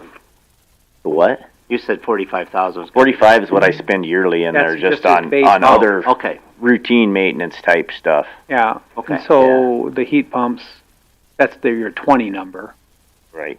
And then the ceiling painting's the one whatever. 125 is for the total exterior insulation finish system rebuild. Would you be what about taking the 125 off of that then? Heat pumps are maybe something that's more of a need than, and just looking at possibly assigning that money when we get to the end of the year, if we have the money. Yeah, I mean it's a project that should be done but doesn't have to be done next year. Yeah, it's one of those things where it's just gradually depleting the exterior of the building. It's not causing any water leakage. Well, there's some coming in, but not like trashing stuff inside or anything. It's just more of a. And then I could even possibly go a little further and say, is there?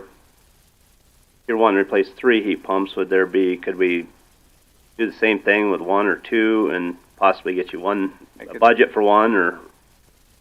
Ben, I don't have 3 bad ones right now, I guess. Okay, I mean, so they're not bad. So maybe we can no, assign but tomorrow one could. No, I understand, and that all could come up, and we have to be something we have to do. But maybe that's even something. If they're not bad, it might be something we could look at assigning those to. Yeah, that's not something I have to have in the budget January 1 necessarily. It's just I wanted a spot in there because rather than having a bunch of them die at once and have this big, huge, I've been trying to kind of weed them out as we can. Yeah. And there's some that are more crucial than others. All the pods are crucial, control room, dispatch. One that does 2 little offices somewhere else isn't as crucial. So I've been trying to replace the bigger ones, the 24/7 type ones first. Here's my recommendation. Let's just drop it to 60. That gives us some flexibility. Gives you some flexibility for you've got something in the budget, and then we can kind of figure out. I hear Gary saying. Correct me if I'm wrong, Gary. Is don't really want to build 120,000 plus project in if we're going to be really tight at the end of the year. Kind of make a project by project call. Yeah. Yep.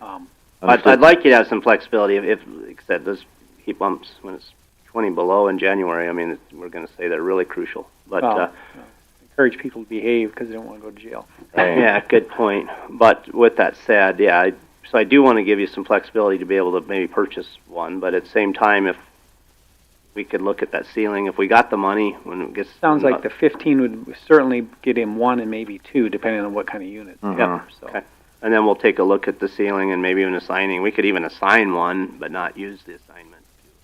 Yeah, because it might be.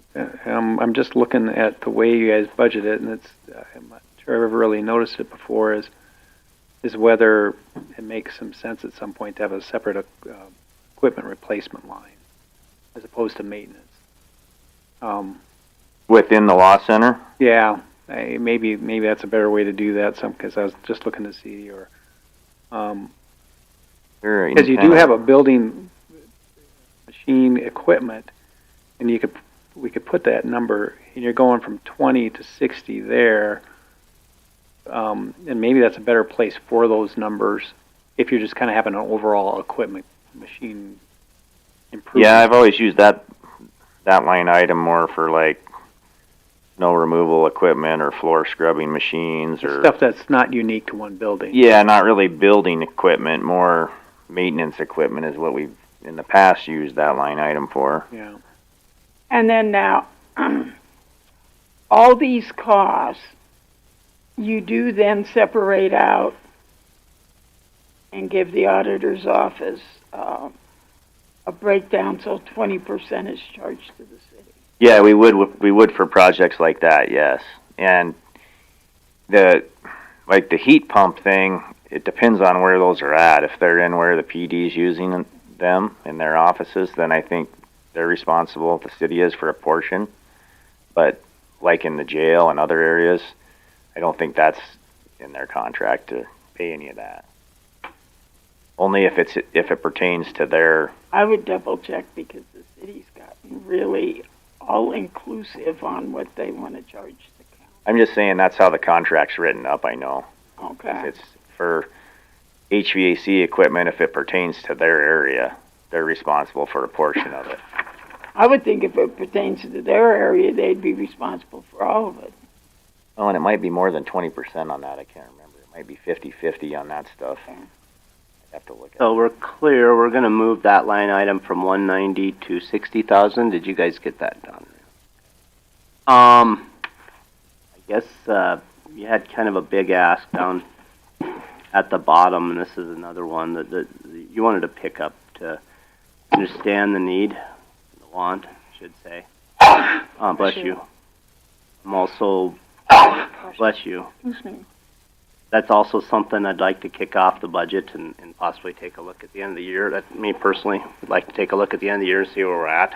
Okay. I guess this budget won't go into effect till January anyway, so. Right. Yeah, so that's, if that, you figured $40,000 for a new pickup, was that, not, it wasn't a new pickup. No, that's 60,000 for a new unit, and that's including the additional work for. Went from 20,000 to. 20,000 was for our lawn tractor last year. Okay. Yep. Normally that one, I don't have a normal set budget for that. I think it's just kind of year by year on what we need to upgrade. So we should probably leave some money in there, I guess. Is it, that was the only thing you were asking for in that line item, was that? Is that correct? Yes. Yeah, that was for the truck, the new plow mount, because the old one wouldn't fit on our new truck. Sure. And then also some additional weight limiters or helpers. I don't know what you want to call them.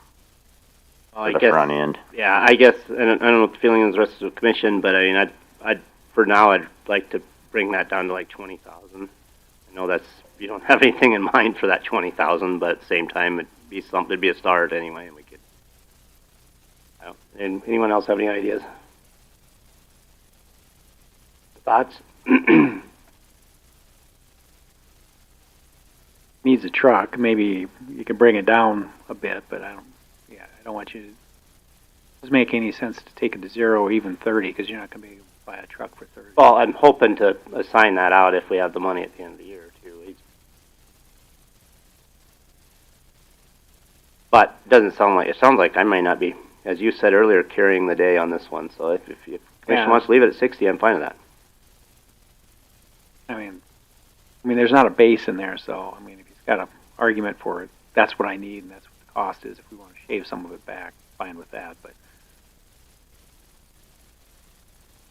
you did say that old truck just doesn't hold the weight of that plow, and it's kind of. It's a little undersized for the plow that we have, especially with the wings on it. But it's one of those things where it's 21 years old, you know, and I just feel like if we don't replace it with something newer, we could have a situation where we're in dire need, you know, if it goes down.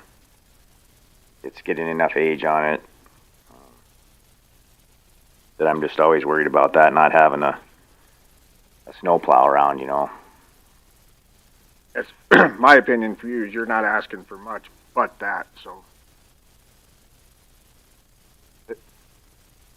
I'm fine with leaving it. Okay. It's ugly. Yeah. I wish some of those old sheriff vehicles that still have a little life in them could work, but. Yeah, by the time they surplus those out there. They're given to DOE. I know. I was thinking that. They're given to DOE. We've ran a few, you know, for different things. And the plow doesn't leave the block. I still have the black one but it's got almost 200,000 miles on it now, and it's not, I'm worried about it breaking down on us all the time. Oh, but Pat's only got 120. Well, sometimes mileage isn't the whole story either. Oh, I know. I'm just teasing. But this one, yeah, there's been a few times where it's like, is this thing going to leave us stranded out east somewhere, you know? Out there. And that's what I would like to use the newer truck for too, is putting on some of those kind of miles too. No, it's definitely something you guys need. I'm not trying to pick on you there, Ben. Okay, we're going to leave it. I think, anything else in buildings? Not. We got those changes above. DOE. Thanks, Ben. Register of Deeds. M&P, we did change some things since our last meeting, just to update you guys. It's nothing major, but there was, that we had to, just to balance because she had 17 in revenue and 10 in expenses. Is that correct, or did I say that backwards? Is one of the two. I believe you're correct. So, it gave us a negative cash applied balance, which you can't have. So we changed. If you guys are paying attention, we changed that number just the other day. Donry and I, when we looked at it, just 10 and 10, so it balanced. It doesn't really matter. It doesn't affect the general fund. It's just money. VSO.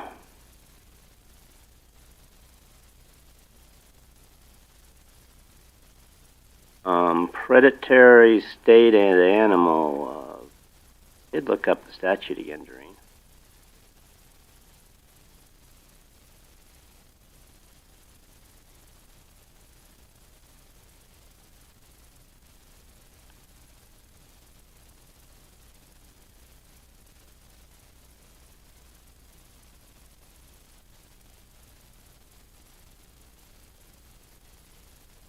Regardless, it's something we have to pay. Self-insured, zero. IT, I do wish Tony was here. Tony said he can be here in 10. Okay, is his hardware, I just had a question on that, what that's all entailing. It's been at zero forever. I'm sure maybe you mentioned that to us. HR. Oh yeah, that hardware account is something that we set up new. We separated. We put hardware in its own line item. That is something that Tony is controlling for the county, and took it out of software and computers. No. Nope. Yeah.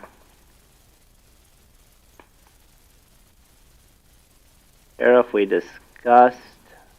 Dale, we discussed. 24/7. Oh, I know what I was going to bring up with the jail. And I thought it made sense. We have never had them list a depreciation factor on the building in computing what it costs to house an inmate.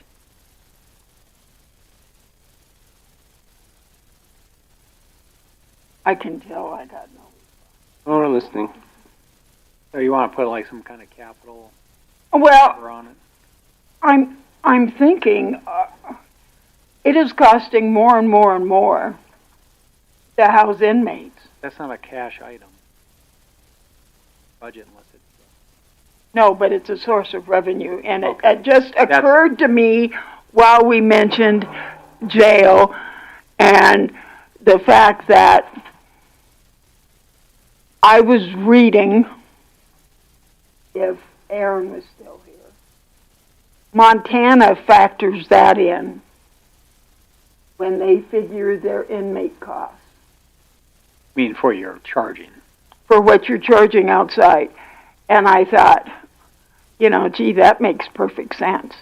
Because if we had to turn around and, the sheriff has mentioned on more than one occasion that he thinks major improvements are needed. Maybe we should at least give some thought to that.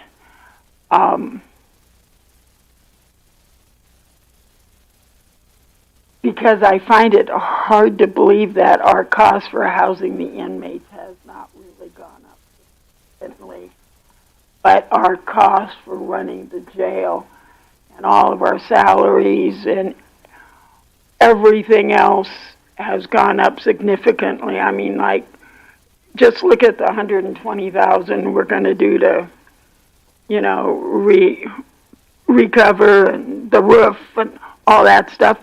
Granted, the city's paying 20%, but we should probably figure some sort of a depreciation factor. I mean, any accountant would on when they do taxes and everything else, and I don't know where you get that number. Well, you just take the capital improvement and divide by 20. Standard building. Okay.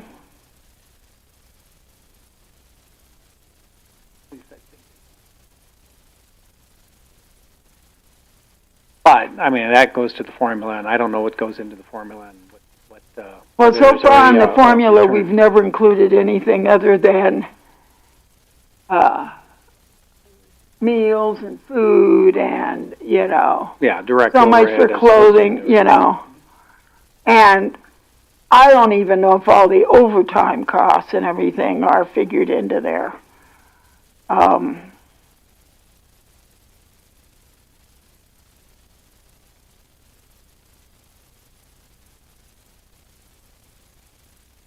Some of the inmate costs are charged or higher in other parts of the state. Yeah, so it's kind of a question for the sheriff. How's this calculated? Mhm. We revisit it for a revenue question. Yeah, that'd be a revenue question. Yeah, I know, but revenue is always part of budget, and that just came up to me. So, already talked about sheriff jail, 24/7, ADC, that's an expense that really don't have much say in. I do want to let's skip over fire. Let's talk about the outside agency stuff. EM.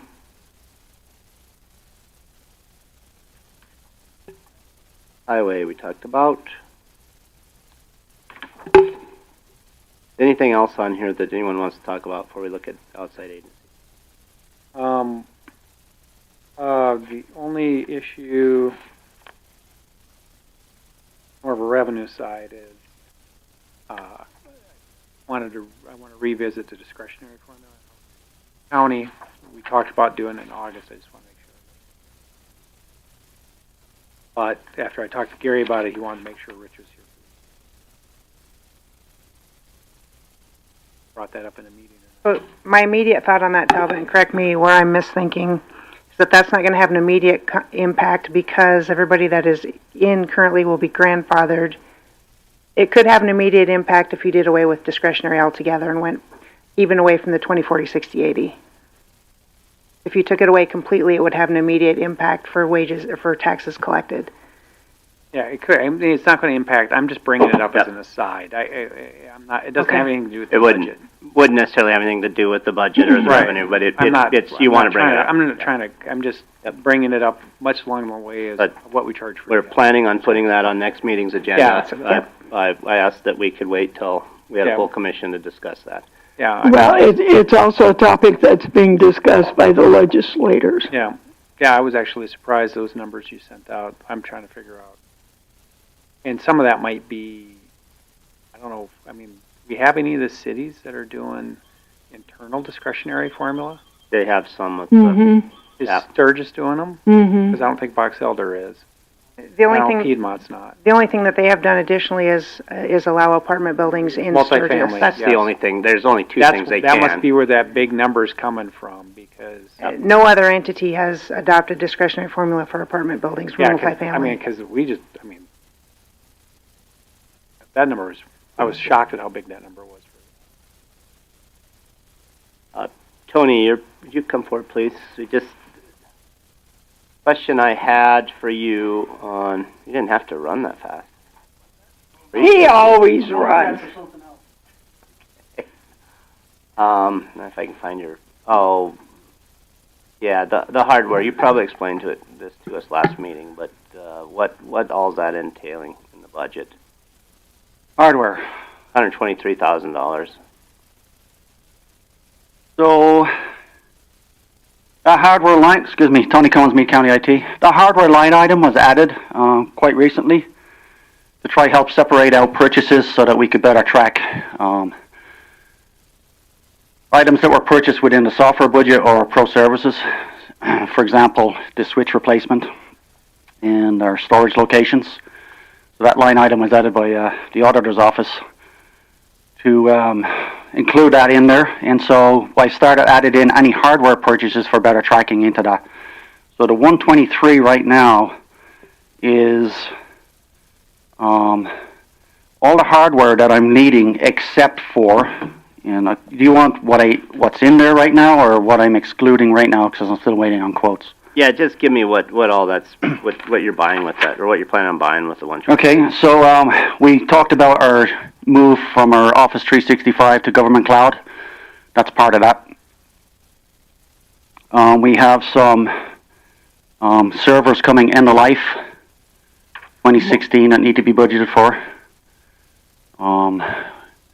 I was able to.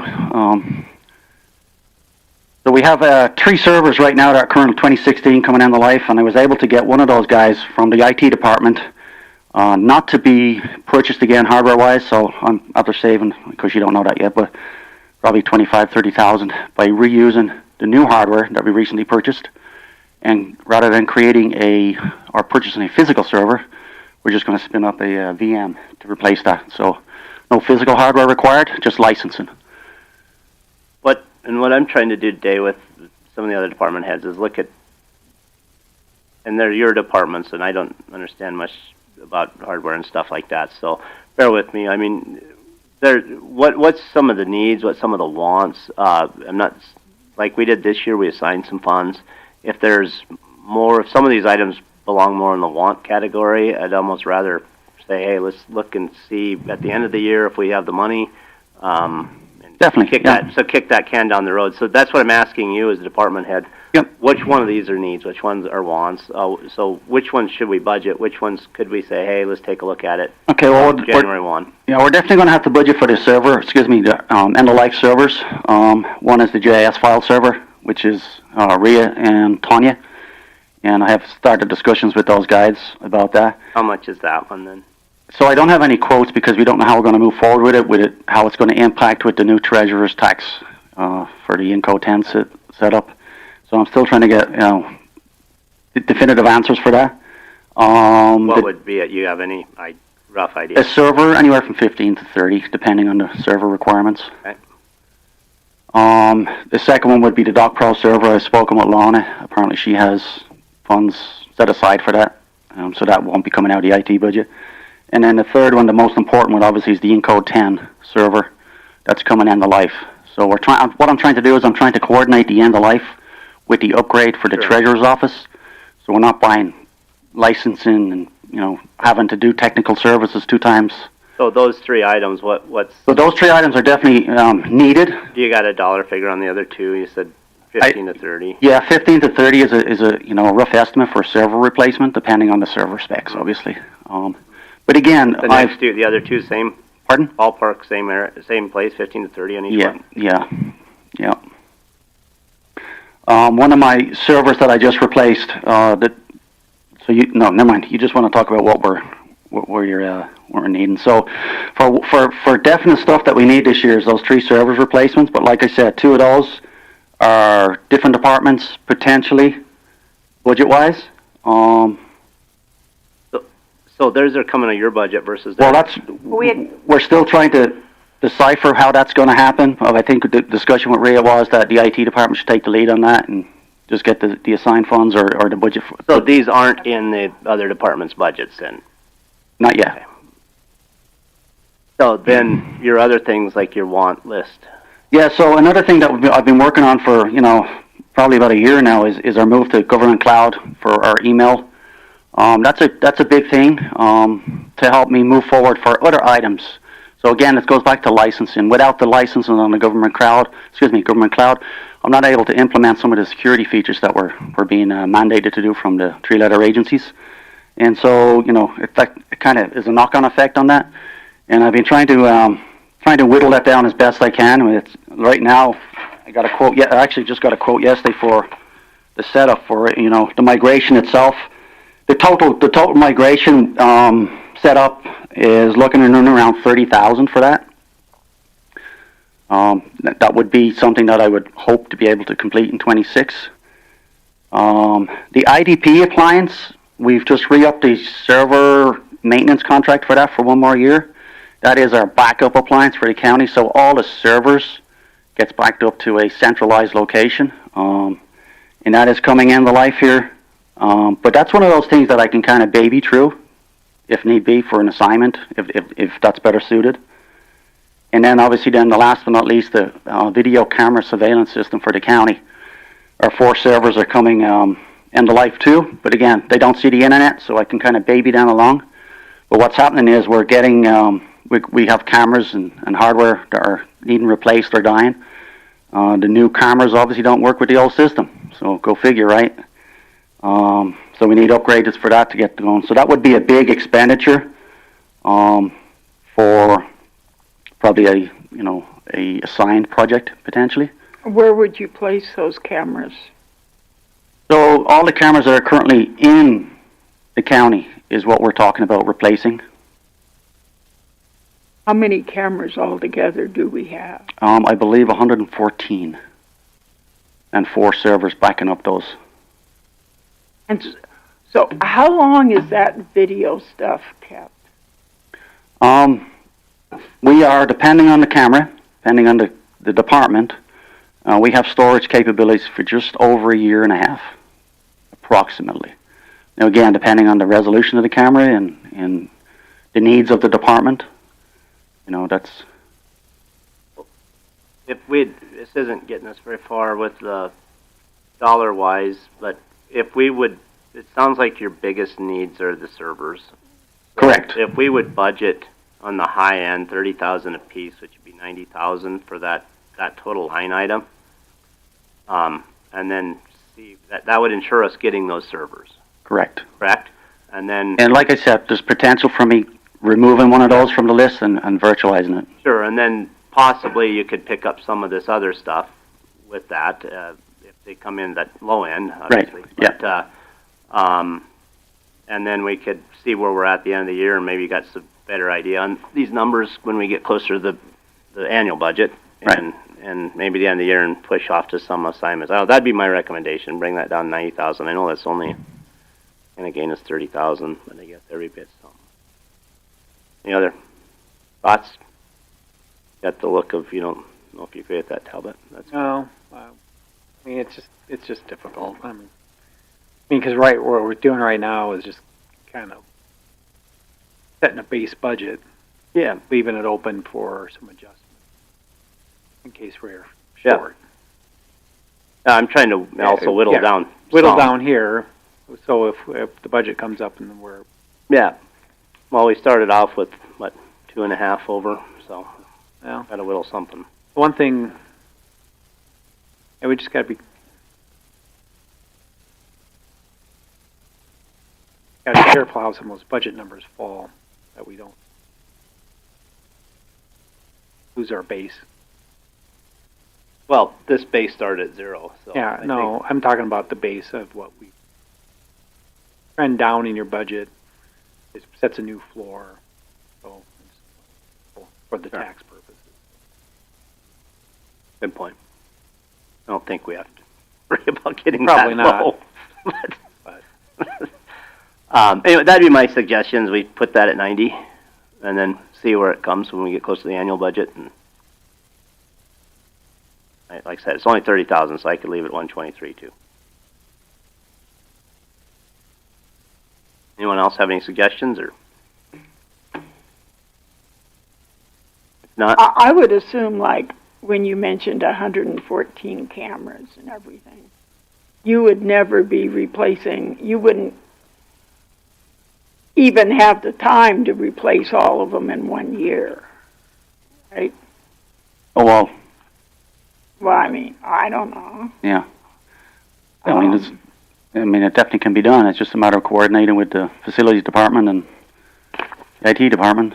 Yeah, I mean, it doesn't have to be all done at once, but it can be phased in. And we never did put any out at the highway department, is that correct? We do have a camera at the highway. Just that one? Yeah. So bring that number to 90. Is that everyone's fine with that? Okay, change that to 90. And your professional services and fees, Tony. What all does that entail? I see that's crept up some too. Professional services, well, like every other vendor, increasing prices. Some of that is Tyler Technologies in Code Central Square that the IT department takes care of.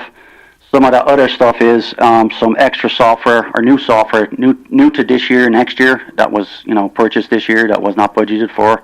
I'm trying to work in for the annual renewal costs into that. What was the reason for the increase? It's a $30,000 increase from last year. Right. So I'm adding in software renewal for Lapide Active Directory monitoring. I'm adding in IT asset management. Rhea and I have talked about that before. County doesn't have a centralized IT asset management piece, and we've been working. I think I mentioned before I had like a 3-year free trial with a particular vendor. It's not working out. I'm wasting too much time in it. It's not, as Kevin used to say, it's not, producing what they promised. So now actually we've fallen back to Tyler. Tyler has an inventory asset management piece that I'm working on quoting out. And that's coming in, I think that was like 25, 26. Again, that's not necessarily needed to be done right now. Well, I just want to, Yeah, I don't have anything wrong with it. I just was curious about the increase. So, and if it's something that, we agree that you're going to look at doing this year, we just will put it in there. Anything else for IT for Tony? Okay, thanks, Mr. Cummins. Thank you. Anything else on these expenses? I do have an overall question. I'm sorry, my questions always come up kind of after everybody's done. Overall, are we pretty up to par with our IT and everything? Are we? Yeah, we're sitting very, very good right now.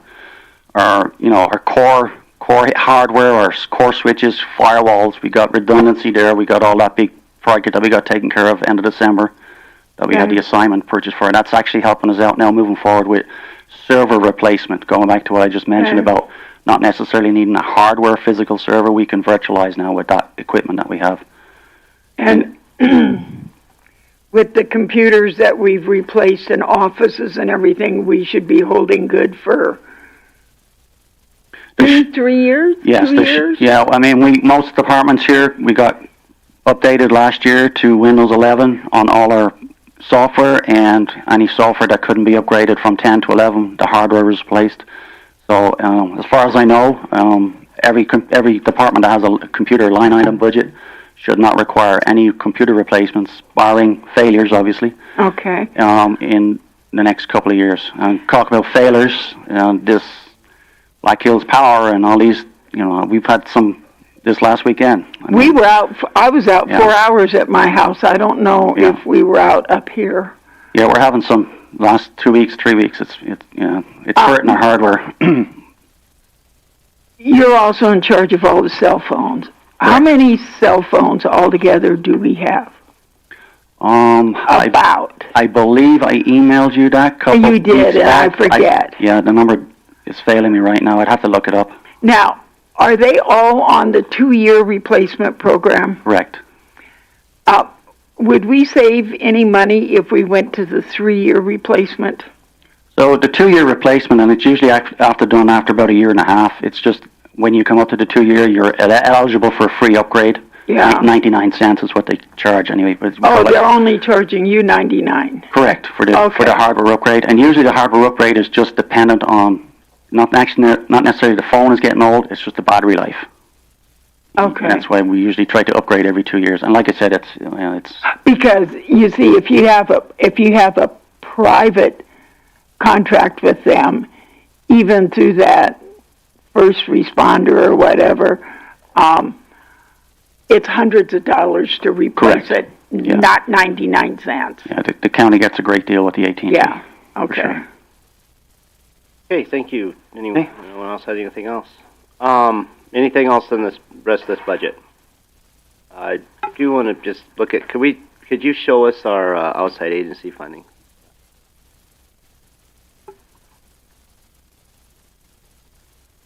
It would be in our last meeting.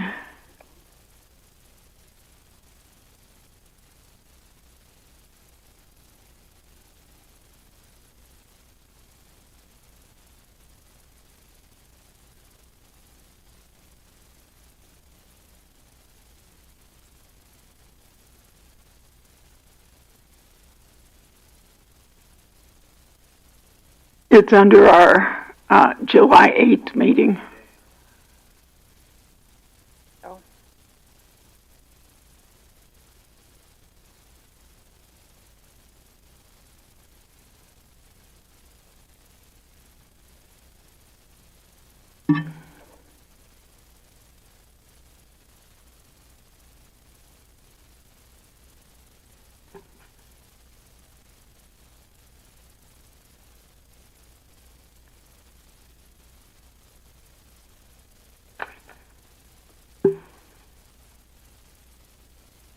Last few years, we've simply just passed these numbers with the same numbers we had from the year before. Is that correct? Yes. I know there has been some discussion about these. So I guess just open it up, and anyone have any thoughts?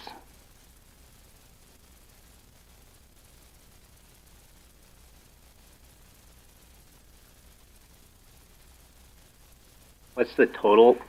I guess is that the total ask is $224,585. that include opioid? No. Okay, thank you.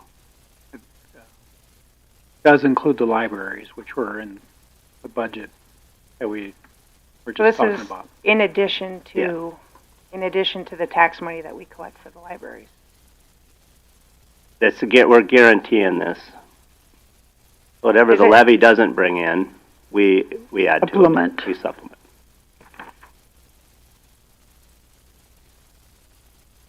Well, excuse me, it's not in addition. We supplement to this amount. Right. Yes. I said that incorrectly. We guarantee they'll get this amount of money.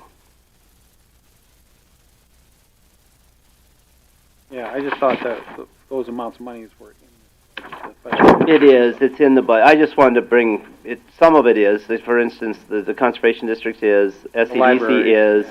There's a bunch that they're all in the budget. I just wanted to show what outside agency funding we have here.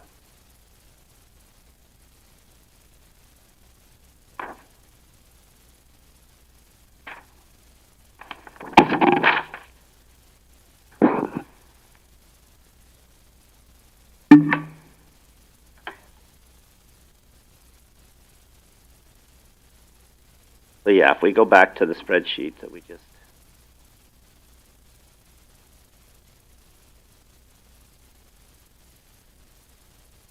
Did I understand right that Wade thought that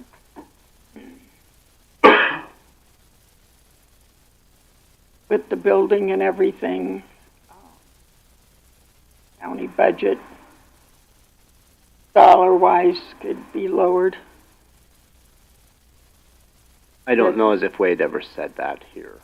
I don't think it was ever said in the public meeting. I was just wondering if there had ever been any dialogue about that. I'd heard something, I thought. I think that's about, I don't know if that was before or after he revealed the numbers.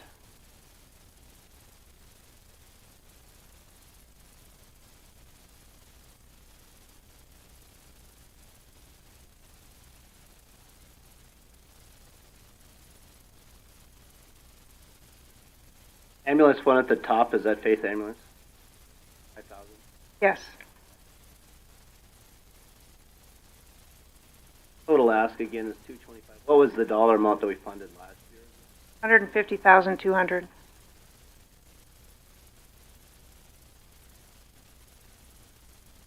Historically, that number has been decreasing. It's been 100. Actually, you can see the history on the screen if y'all want to look at it.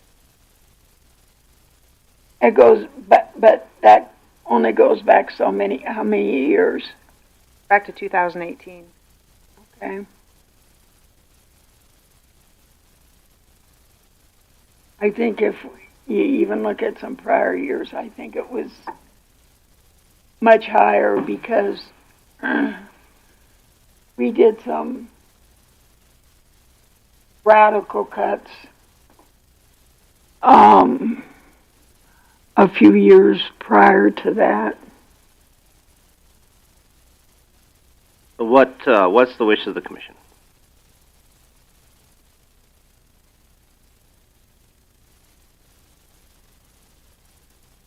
Well, I'm not ready to cut the library. The libraries have been cut at every level, and I still want to have an educated populace. Hey, Doreen wants to leave the library same last year. I struggle with these. I'll just open it up. These are all services. They're offering services that the county needs. There's no doubt about that. But at the same time, in dealing with our budget, it seems tough to fund them. You got to ask how efficient they are. So I'm just throwing out, I'm spitballing here. I'm looking for ways. We've somehow got to start lessening our burden on some of these outside agencies, in my opinion. The Firefighter Association is pretty important. It's pretty near and dear. So that's when you start doing these, it gets tough to when you start looking at each and every one of them, because we all have one that we like as much or better than the others. So Doreen just mentioned library. I was originally going to say, what if we'd cut some of these at 80%? Or, excuse me, cut 20% off of this, was my thought. Because it's in my opinion, we're going to have to start whittling down on some of these. I certainly hate 2 on firefighters. Doreen hates 2 on the library. Well, I'm opening this up for conversation, because we got to go somewhere, and we oftentimes, this gets brought up in conversation outside of this room, not necessarily with us, but we'll have people say, why are you funding this, or why are you funding that? So, in order to be responsible with money, I think we need to have this conversation. So where do we start and stop? I'm not willing to cut the firefighters, but I'll tell you what, when I asked the Tri-County Conservation lady how many places she went to in Meade County last year, and what was it? Was it 3 or 5? Yeah, it was a low number. It was an extremely low number for 10 grand. She's always been a good salesman. I kind of wish Connie had her, but and then as I recall, the people that she planted at, like one got paid, what was it, like 250, paid in 250, 350.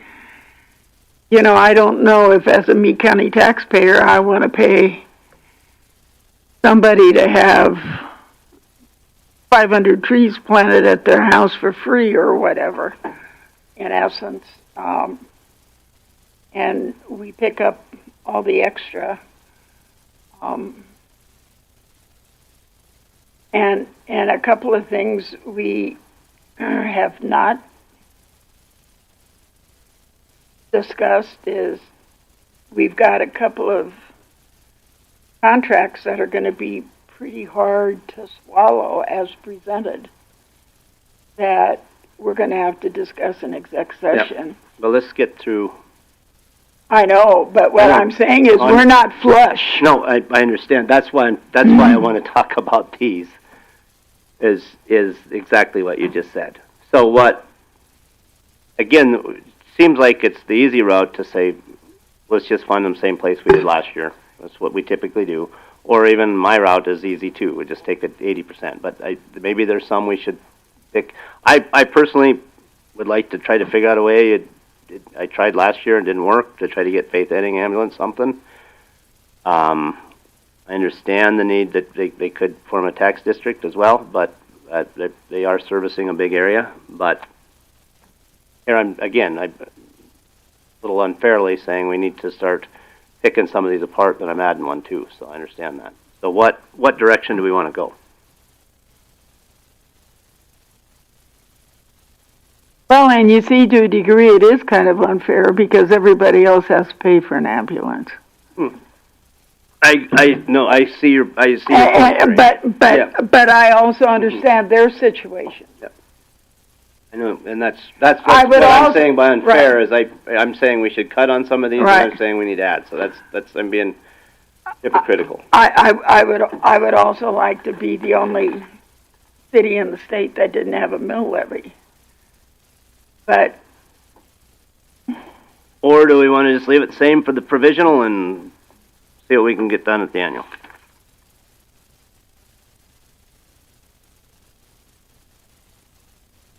Albert, any thoughts?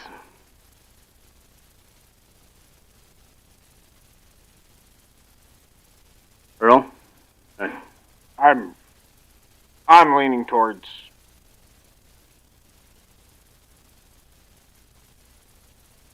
some of that can be cuts made.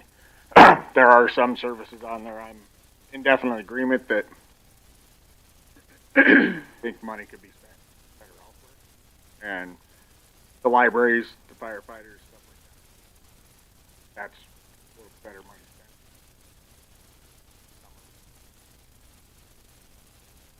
Without trying to pick on one person.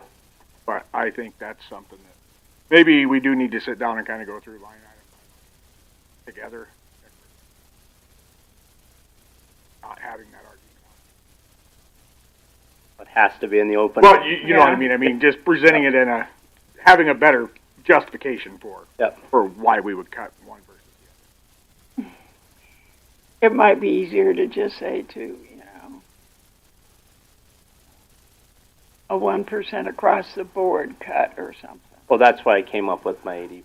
But No, I'm talking about the whole budget. The whole budget, yeah. But we don't have everything in there yet, and we don't have wages in there, and we still have not gotten rid of $2.5 million. You've gotten rid of 1.173 million. Yeah, and that was only because Troy made a mistake in putting that $1 million in there, so he made that one easier. So Other than that, I guess I'm hearing everyone, we're going to leave the outside agency the same as we did last year.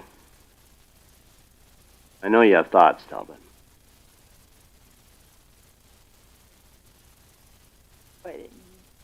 get my mouth in trouble. At some point, I think you're going to have a budget cut for it.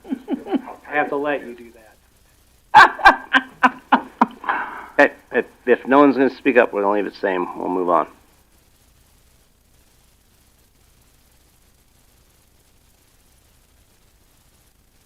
Okay, let's move on. Let's go to revenue.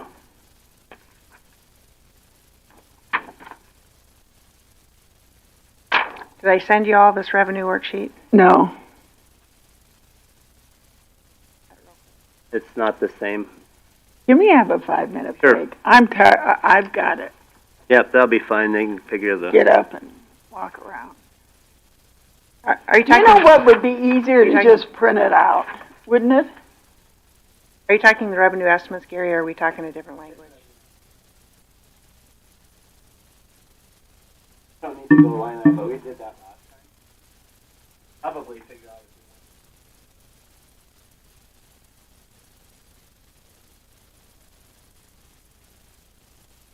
So it's in board docs.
Mike's still live. Let's go into revenue. Oh. I assume that's what we have on board docs, correct? Rhea, is that what Yes. you're looking at too? Yes. Okay. Current property taxes for 2025 budget was $12,108,663. You'll have to show us what we have for CPI and stuff. There you go.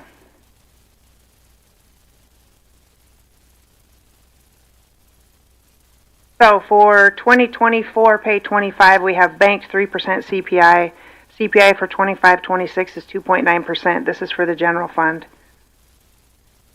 So I've put the tax amounts that you can collect with our estimated growth, which is not a final number, and your 24 pay 25 at 3%. Then I added the 2.9 for 25 pay 26. You could collect a total of $13,028,921.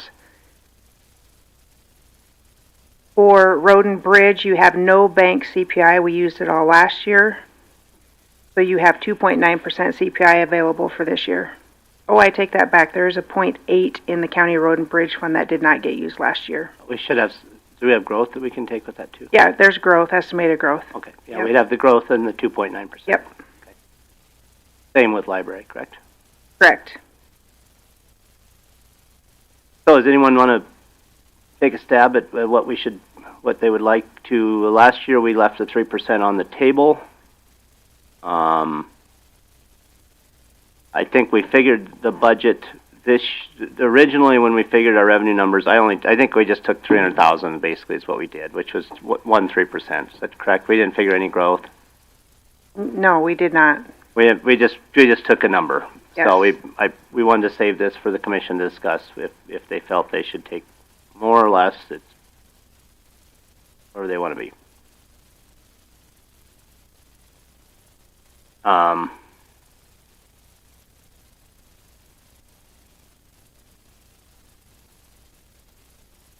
We obviously need to take the growth, which is 205,847.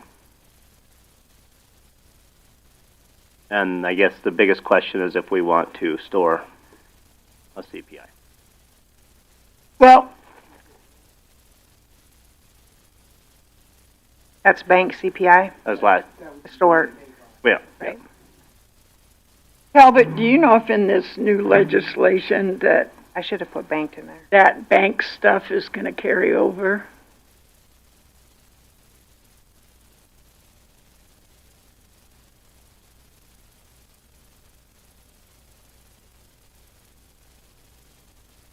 They may not even know it's there.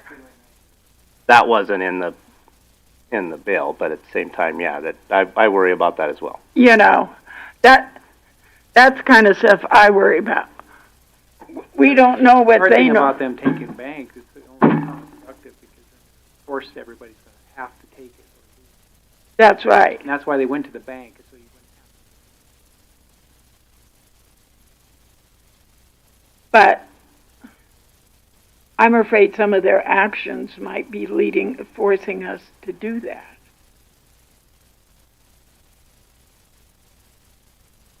I mean, when you read, you know, the Sioux Falls mayor and others talking about the negative impact, and they've got all kinds of money compared to us. well, that discretionary formula. Ooh. All that's in Sioux Falls. Uh-huh. It actually shocked me to see that.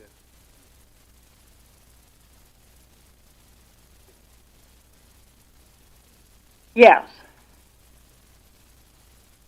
And you saw what Pennington did. 4 million total between the two. Yeah, but I think that's coming Oh, yeah. not from the county. And I was wondering, that .4, remember you told us once how we came up with a debt? And I said, how did we come up from a debt? That is that 0.4% debt that's attributed to Meade County. That's back from the Hague TIF, That's the correct? HEG TIF. That's the money that's owed on the HEG TIF. Yeah, Yes, that's where the debt is on the, it's not, it's in, because I didn't, yes, I think everybody got that report. yeah. Okay, let's decide what we want to put on our provisional budget for taxable revenue. So I think we have to take the growth. I guess we at least have to take the 24 or 25. This is my thoughts. We want to take more. Obviously, we're going to show a deficit. We are. There's no way around it, especially this time around. Is that as concerning as taking the 3%? Well, one thing about it, if we take also what's banked, and the legislature does not mix us all up, we can always, and it's still going to stay, we could maybe skip it in the future. But make sure we got it for now so we don't lose it and not lose our tax. So you're base, too. recommending taking? No, I'm just talking out loud. No, but and throwing from ideas. what you just said though, you're, and I guess what you just said, that scenario would be taking the growth 1.7, taking the 24 pay 25, as well as the 25 pay 26. So that would bring us to 13,028,000 is what that's the scenario you just laid out. I'm just saying that's a possibility. No, I know. Yeah. I'm not trying to say that you're advocating to bring it up. Actually, all you've been saying I was the one that brought us over 12 million, so now I can say you brought us over 13. So, any other thoughts? We got to have a number. So, but the 13 number there, Yeah. roads and bridges or anything like No, that? no, those this are is just general. 3 separate funds, so you have to look at them all individually. And you will see what little money we collect from Do you need a our. motion, or are we just? No. I'm Secondary. just saying we just need we'll have to have a final motion to pass the provisional budget. We'll just handle this like we've been handling the I think we expenses. take the 13,002. Okay, so we're taking everything all of our banked and okay. Earl, you have any thoughts? I know this is your first year, so.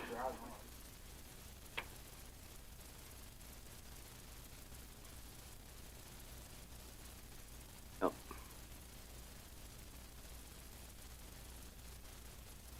Correct me if I'm wrong. My issue with taking all the bank.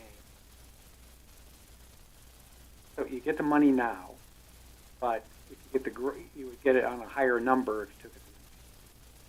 Correct. So Traditionally, you've left at least 1 year of bank CPI. Yeah, in fact, Or CPI that you would bank the following year. in fact, we had all 3 years. My first year. They were small amounts, but they were there, We yes. were using just the You can last see- year that you had. Last year you used 2.1 and you used 3%. So what kind of difference would that make? yeah, I'm just. No, I get what you're saying. So numbers wise, what would that? How much more would that do? Bigger number. I mean, theoretically, it's a bigger. Yeah. Yeah, but I think it's probably less than what You have a Robin. whole extra year of the month. But And we're like tens of thousands. How much more would it be percentage wise? Not unless you knew there.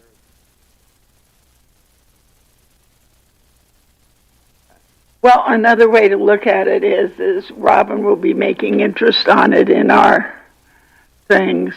I will still never forget when I was at a county convention meeting. I think I was the only one who raised her hand. That's when they said, "Who doesn't take all the CPI and the bank?" And it was. So rather than collecting 351,151 this year, you would collect 367,655 based on the number of 12,677,770 So next year. So $16,000 difference about. So I guess we're all in agreement to just just take everything and go to 1328, 921. Okay.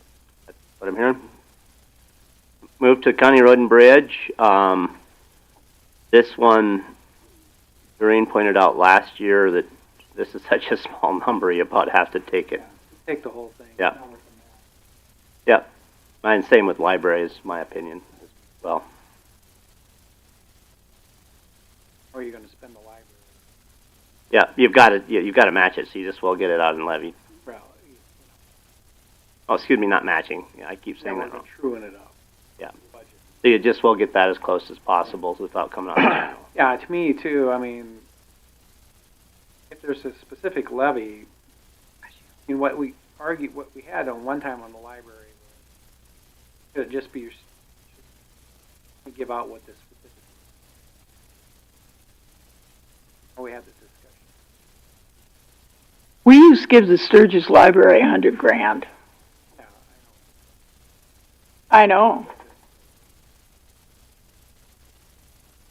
Oh, I know. the numbers all go all the way across, or are we good? Or you got No, we'll have to go in and. Well, is anybody? But I think, based on the fact that Meade County's library levy was so low when it was frozen, and during that period of time, I could even tell you which commissioner it was, but I won't. I was covering it, and that commissioner said, we don't need to fund libraries at all because nobody reads. And I think the fact that Meade County residents can no longer go to the Rapid City Library and check out books and stuff, we better continue to. Yeah, Okay, I'm a fan of libraries, believe me. Does anybody else have anything else on the budget, that numbers that we missed when we were talking? If not, we'll just put this conversation on pause, and they can figure it. We have some things in exec we need to talk about. If there's more to talk about this agenda, we'll do that. But otherwise, I'd like to jump to the consent calendar and take a look at that. And while we're in exec, Rhea and Don can go figure these numbers, and we can come back to this provisional budget. Anything on consent? Motion to approve the consent calendar.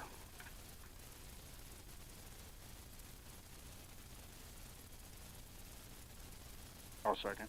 Motion to second to approve the consent calendar. Is there discussion to that motion?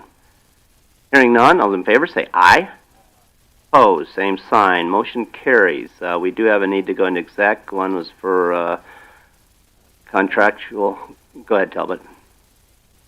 Motion to go to executive for personnel, contractual matters.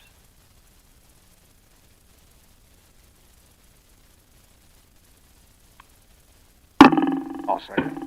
Motion is second to go into exec for personal, contractual, and legal matters. Any discussion of that motion?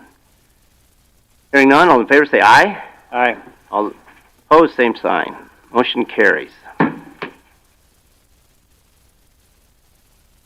Good task, Master. Sometimes. I know I make it hard on you. You enjoy it. Doreen, give yourself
Motion to come out of motion to come out of exec. I'll make a motion to come out of exec. Second. Motion and second to come out of executive session. Any discussion to that motion? Any discussion to that motion? Hearing none, all in favor say aye. Aye. Opposed, same sign. Motion carries. Brings us back to our provisional budget, which the auditor's office has been working hard getting this figured, which is on the desk. Could you put it up on the screen? Yeah.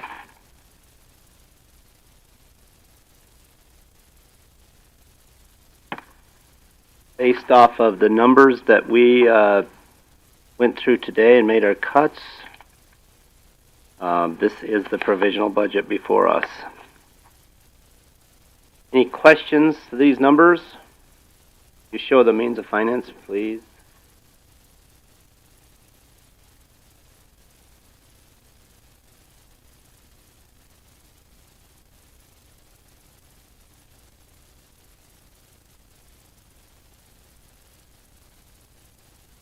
Oh, that was.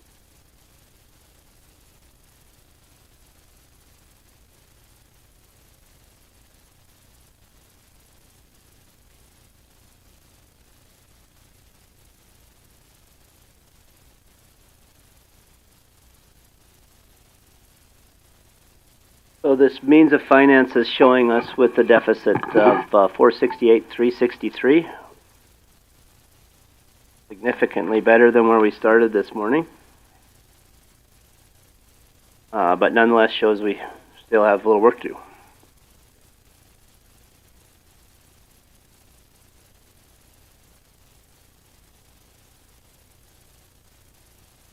So is there any other questions, comments on this provisional or action? We got total expenditures of 28,096. Hmm?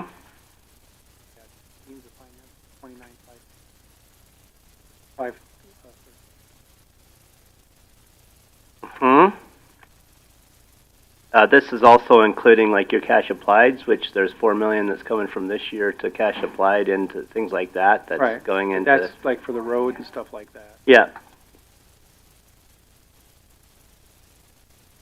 So we're actually, means the revenue is greater than our projected expenses dipping into our account. Well, with the $4 million from this year going to next year, it's going to be significantly better. That's helping. Yeah. But I guess the $4 million's in the expenses as well. Yeah. How would that be the way you'd understand that as well?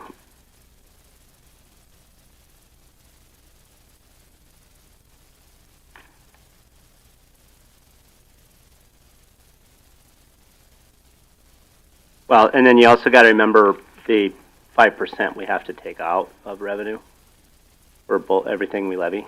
So would that be? But I thought she had that in the budget. That is, but that is in there right there. Well, yeah, the appropriations and the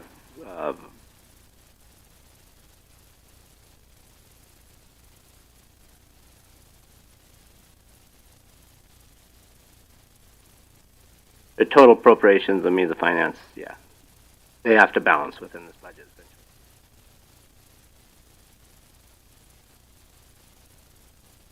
Yeah, you're right. That was in there.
I'm just a sick person. Yeah. I don't know if I love it. I think you do.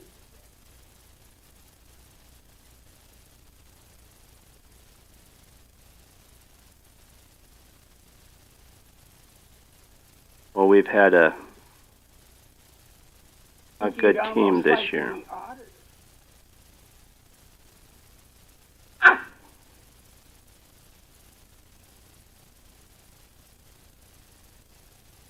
When any numbers they have questions on?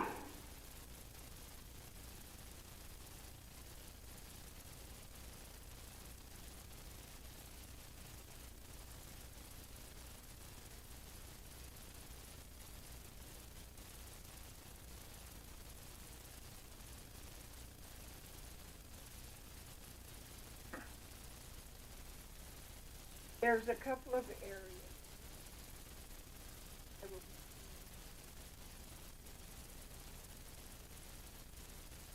I agree. There's places within this budget this year that appears that maybe we'll need a supplement. As a result, since I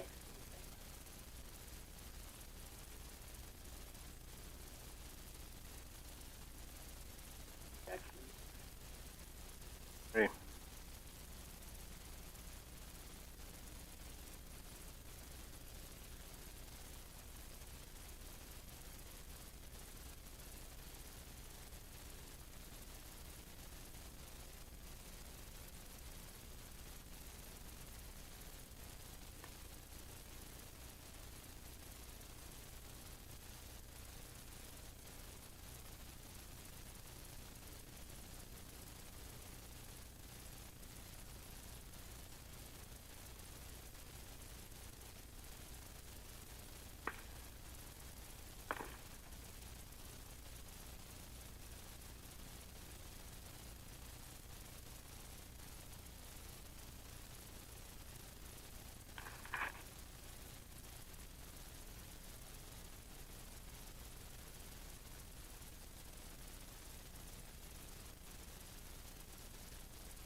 What to do here? We need to pass a provisional budget. So I need some action. If there's any more questions, comments, and/or action on this, I'd be willing to accept some action on this. I don't. I'm a little bit, yeah. There was we had our transfers out keeps coming up with 3,062,390. I guess it actually comes up as 3,042,000 over there, right? So, and it's showing up on there as 3,062,000. I don't know where to balance it out, it's got to be 3,062,000. So there is an issue somewhere there that we can't find right now. Difference between the balance that's showing up on the screen versus what we got out. No, yes. Look on the means of finance, there's 3,042,390. We're showing up on this deal right here, 3,062,390 in order to get a balance. It says 3,042,000 on the sheet, but it should be.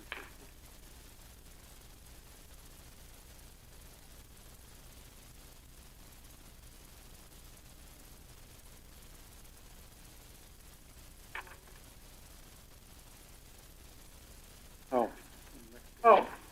Which this sheet, Yeah, I see that. this sheet, the means of finance means the most to me than this sheet. I really don't understand why the transfer's out. That's something else we're going to dig into, why that's even showing up, because they're showing up basically twice. But when you look at the means of finance, that's all balanced. That all looks like that's in line to me, which is that 3,042,000.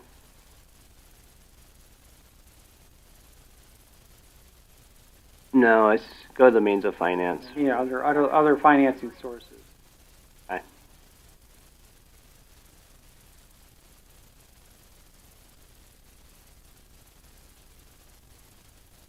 But as far as a provisional budget is concerned, I don't have any issues with it because we have to pass one today and it has to move on. And obviously, there's going to be things to change. Between now and September, I think we're further ahead this year than we were last year at this time as far as the preparation for our annual. I don't think we have a final product in front of us yet, but with that said, we've made some ground. That's the same budget.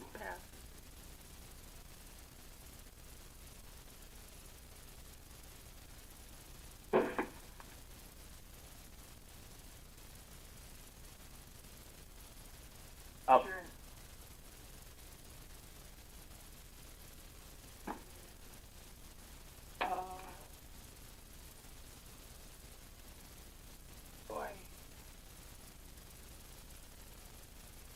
So, yeah, you asked if I had any issues. I don't really know where that number is, but at the same time, I think we're good for a provisional budget. I think we're in pretty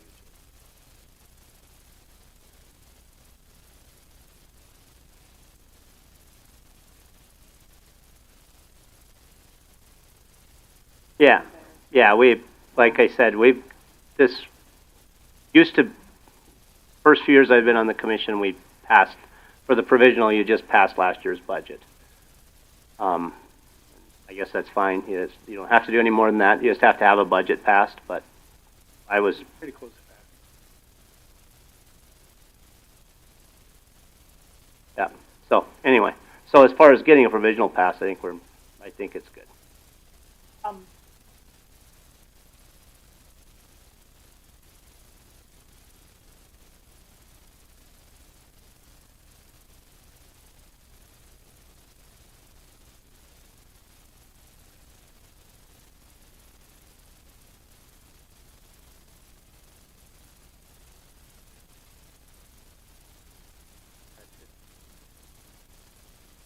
It should be is in there though, but yeah. I know the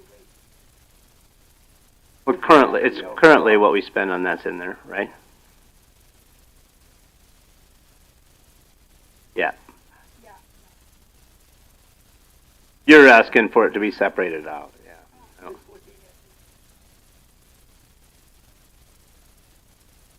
I've wanted to separate. I wanted to do that by now, but I haven't done that. Wages.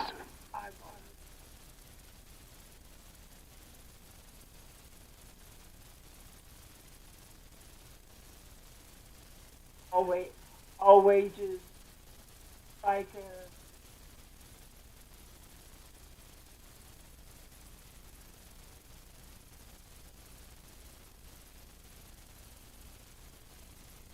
I would think it would be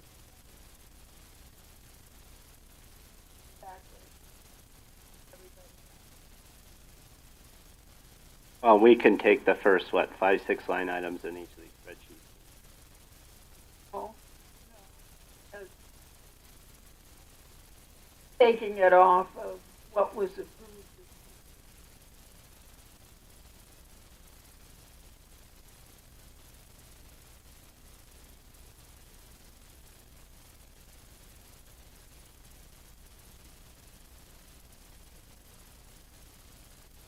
Yes, and I'm saying that those numbers payroll, because payroll is the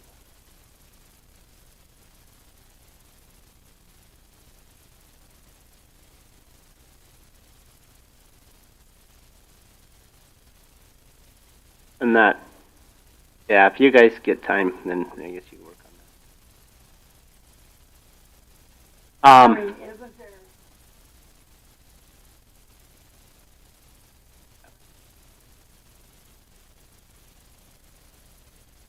So, Yeah, because if Deborah wouldn't have that. but yeah, She just knows what. well, let's Mr. Chair? yes. So in our minutes for every meeting, we have the biweekly payroll totals, and that includes wages, employer taxes, and employer deductions. So we could take all of those totals and Yeah. get Yes. you a grand total. Okay. Do I have action on this provisional budget? Make a motion to adopt the provisional budget. Do you need me to read numbers in or anything? I don't think so. I think we can be as presented here. As presented. I'll second that.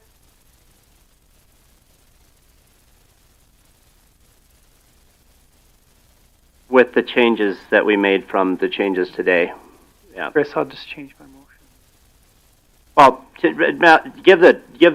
I guess I would recommend giving the total appropriations at 29,513,995 and the total means finance at that same thing. Okay, I'm going to make a motion to adopt the provisional budget as modified today that reflects a total expenditures of 28,096,221. Provisional means of finance of 29,513,995. I'll second that. Motion and a second on the floor to approve this provisional budget. Any discussion to that motion? Hearing none, all those in favor say aye. Aye. Opposed, same sign. Motion carries. I believe that concludes our business for the day, and I will declare us adjourned.